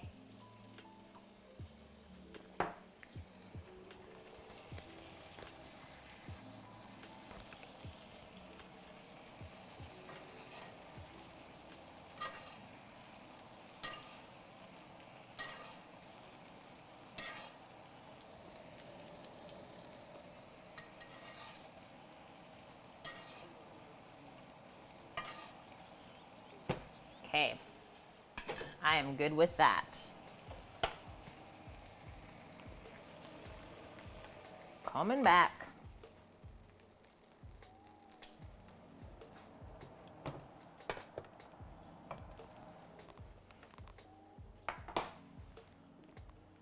Now let's get into this.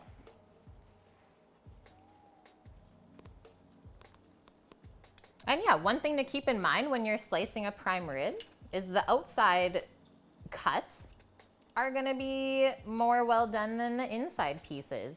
So save your inside cuts for the people that really love the rare beef.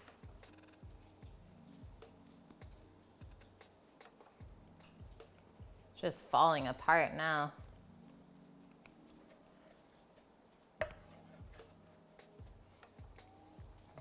So that's the very center. Obviously the eye is the least done out of everything. But this baby, she doesn't even want to stay together anymore. And that is why they tie it. I guess we do need a meat fork. I'm gonna try and get, I'm just gonna use my hands, guys. 2 nice slices here.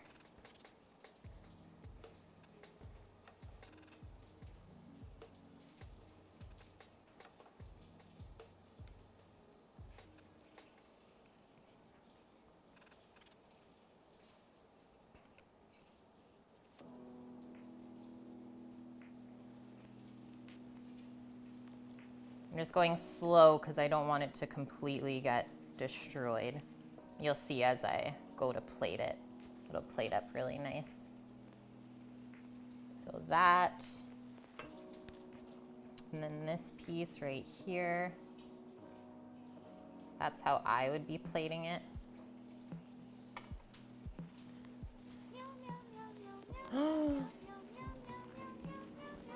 Making a mess with Jess? Thank you for the $10 dono. Oh gosh, we're losing our juices.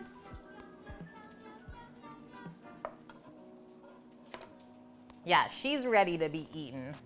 I hope so. Sammy, we need help. We need to write out some names for the giveaway. Let's get this knife out of here. That's just dangerous, guys. Okay, we're doing our prime rib platter for 2.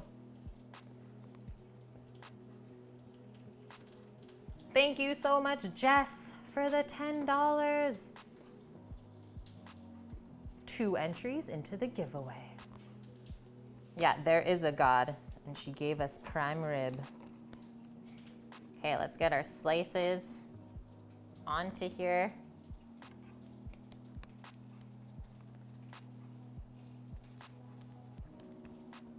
It's deadly. And now our crispy pierogies. I'm gonna slide these over this way.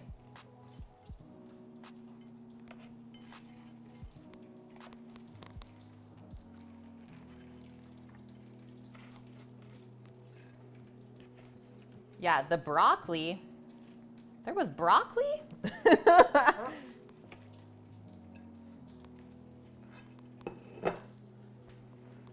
Yeah, you need veggies.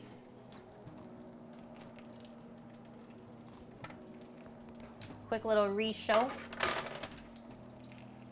And then we're coming over with 2 sauces. We have a beer cheese sauce. And then our au jus for the prime rib. Our garlicky bites. I'm gonna pour any juices from the cutting board into the beef jus. Just makes sense, really.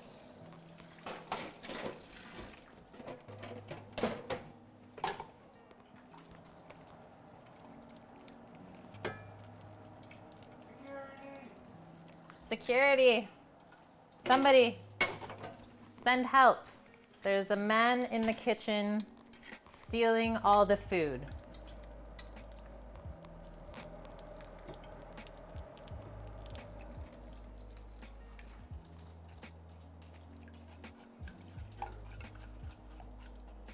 We need 2 entries for making a mess with Jess.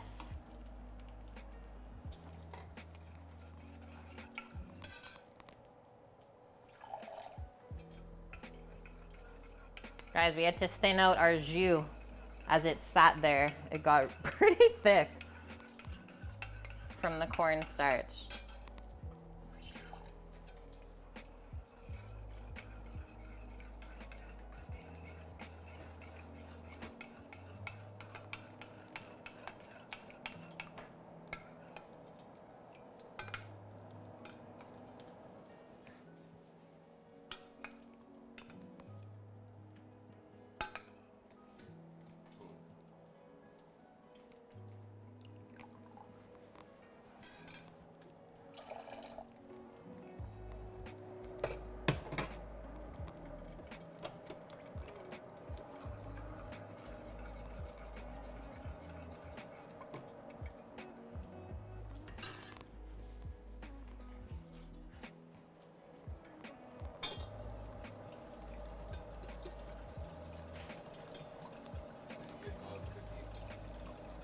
I have cookies stacked, unless that's what you just took from.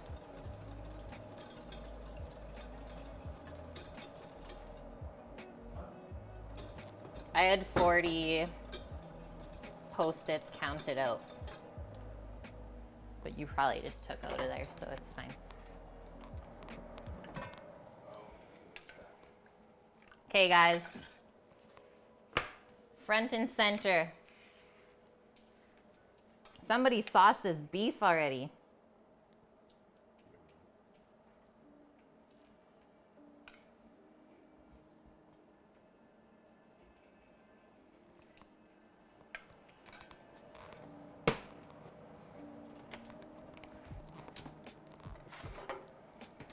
And then our perfectly blanched broccoli. All we need is the sauce.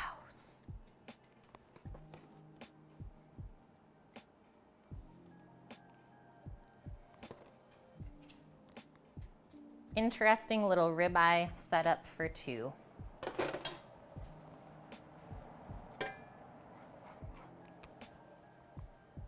I don't know if you're ready for this sauce though.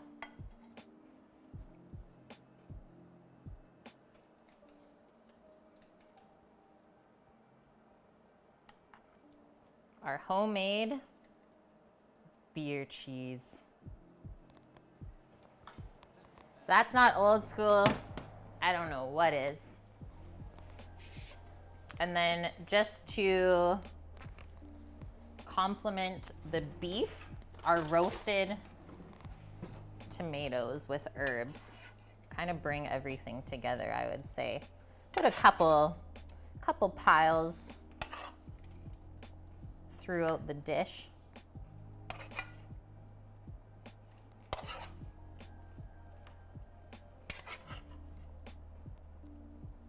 Because sharing is caring.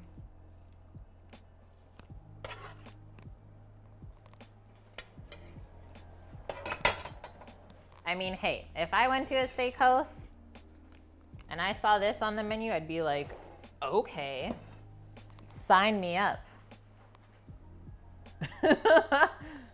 Yeah, just eat the cheese with a spoon. I don't think we need sour cream here. Sam says he does. I just love green sauce. Or green sauce, he's saying. I don't think I've ever seen prime rib done with pierogies before either.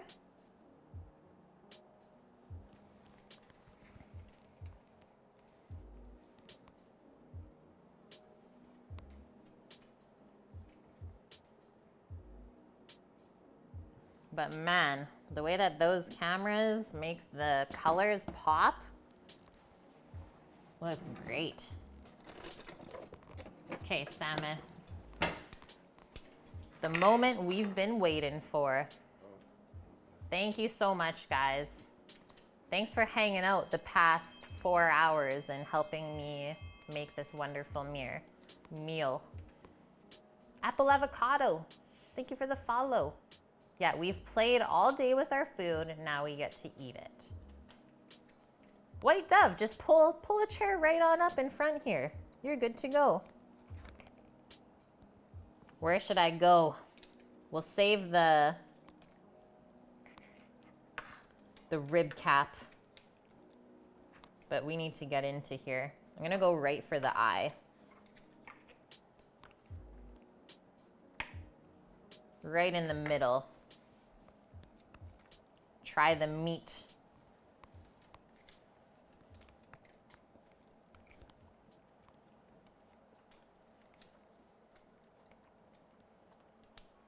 Mm-hmm.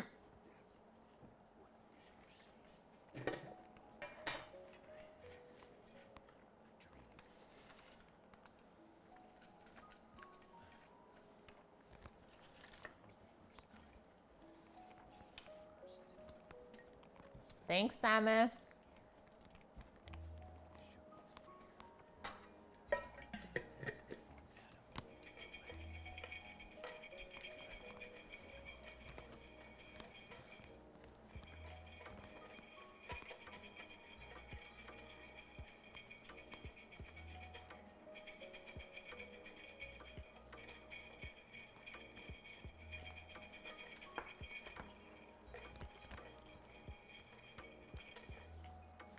It's not raw.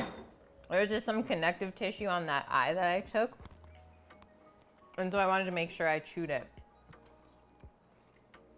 properly before talking. Okay, pierogi ASMR.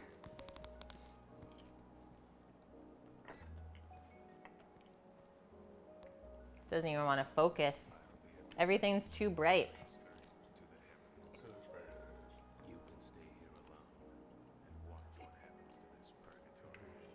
Mmm.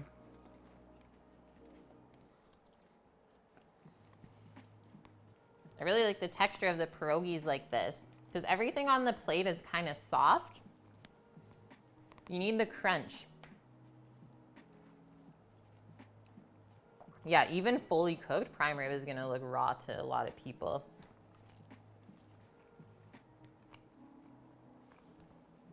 Okay, double fist in the cheese.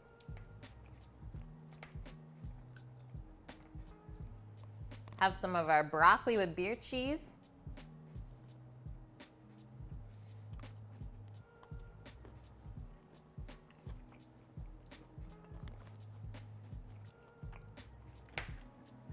Just how I remember when I was a kid. I don't want broccoli, but if you put cheese sauce on it, yep.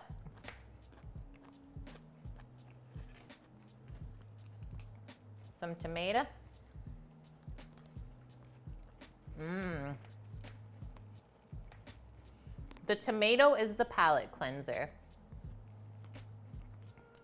Yeah, we should get like a little separate sauce dish for the cheese sauce for the pierogies. But then again, I was also thinking the beef jus with the pierogi, also very good. Mmm.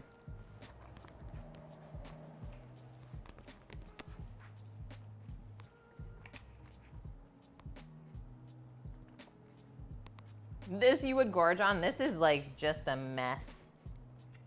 But the cap is so freaking good.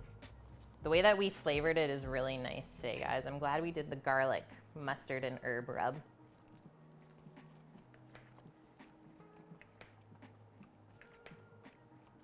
Everything is going good together.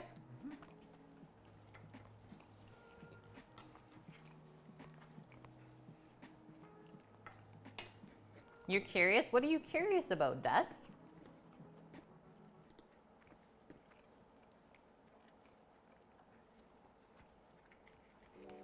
So good. How does it taste? Obviously creamy.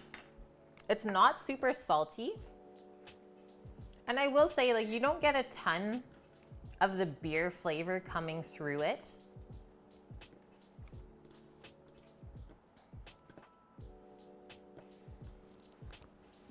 And we used a mixture of cheddar and mozza. So really, in those cheeses, you're just getting more creamy flavor than anything. Definitely definitely could use a little citrate. Yeah, yeah. We could use the citrate, guys. Honestly, the pierogies are so good, but I always eat my veggie and protein before my starch. Mmm. That was a sauerkraut pierogi. That's a good palate cleanser too.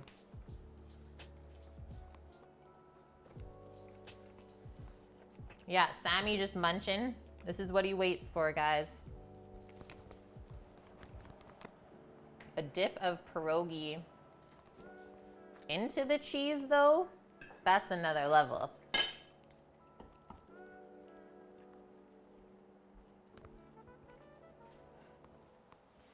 Sauerkraut pierogi with beer cheese sauce, that's like giving me German kind of vibes.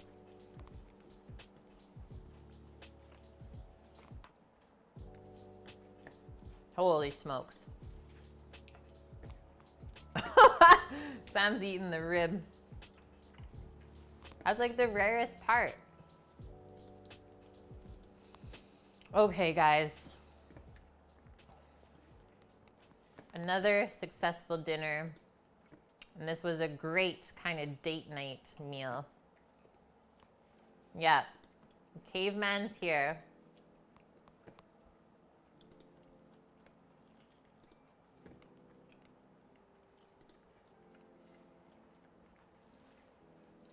Thank you so much, White Dove.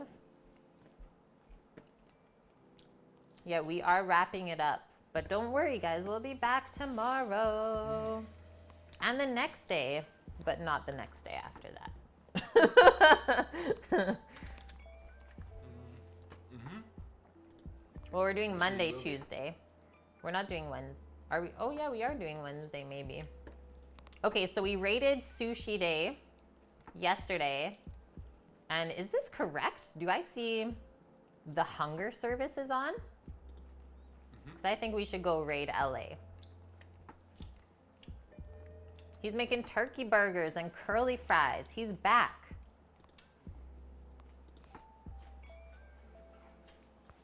Yeah, rib meat is the best though. We make a meal every stream. Correct, Trey Bear. Thanks, Cookie. Yeah, everyone have a good Monday. Sometimes we just do a prep stream. Not rarely though, Rarely. we do a prep stream. So if you take a look at my channel page, Trey Bear, I have my schedule on there. But the schedule is Friday, Saturday, Sunday, Monday. So we are back tomorrow. And then this week is a little bit different because of New Year's Eve. So we are doing a Tuesday, Wednesday stream as well. So we are going 5 days back to back.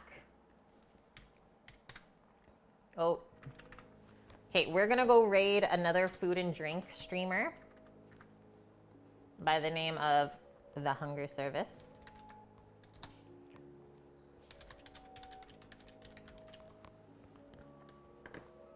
We're gonna go spread some love on Twitch. So thank you so much, guys. Thank you very much, Cookie, for bringing us up to our 300 sub goal. Welcome in all new subs. Everyone who donated today, we got 3 different donos. Thank you very much for that as well. And welcome in all new followers. I'm gonna hit this button. And tomorrow on stream, we are making a smoked turkey Cobb salad together. Something a little bit more healthy. So see you guys then. Hope you have a wonderful day or night wherever you are. And thanks for everything. Love you guys. Love spending time together. Very sore toe again. Thank you for the last minute follow. Bye.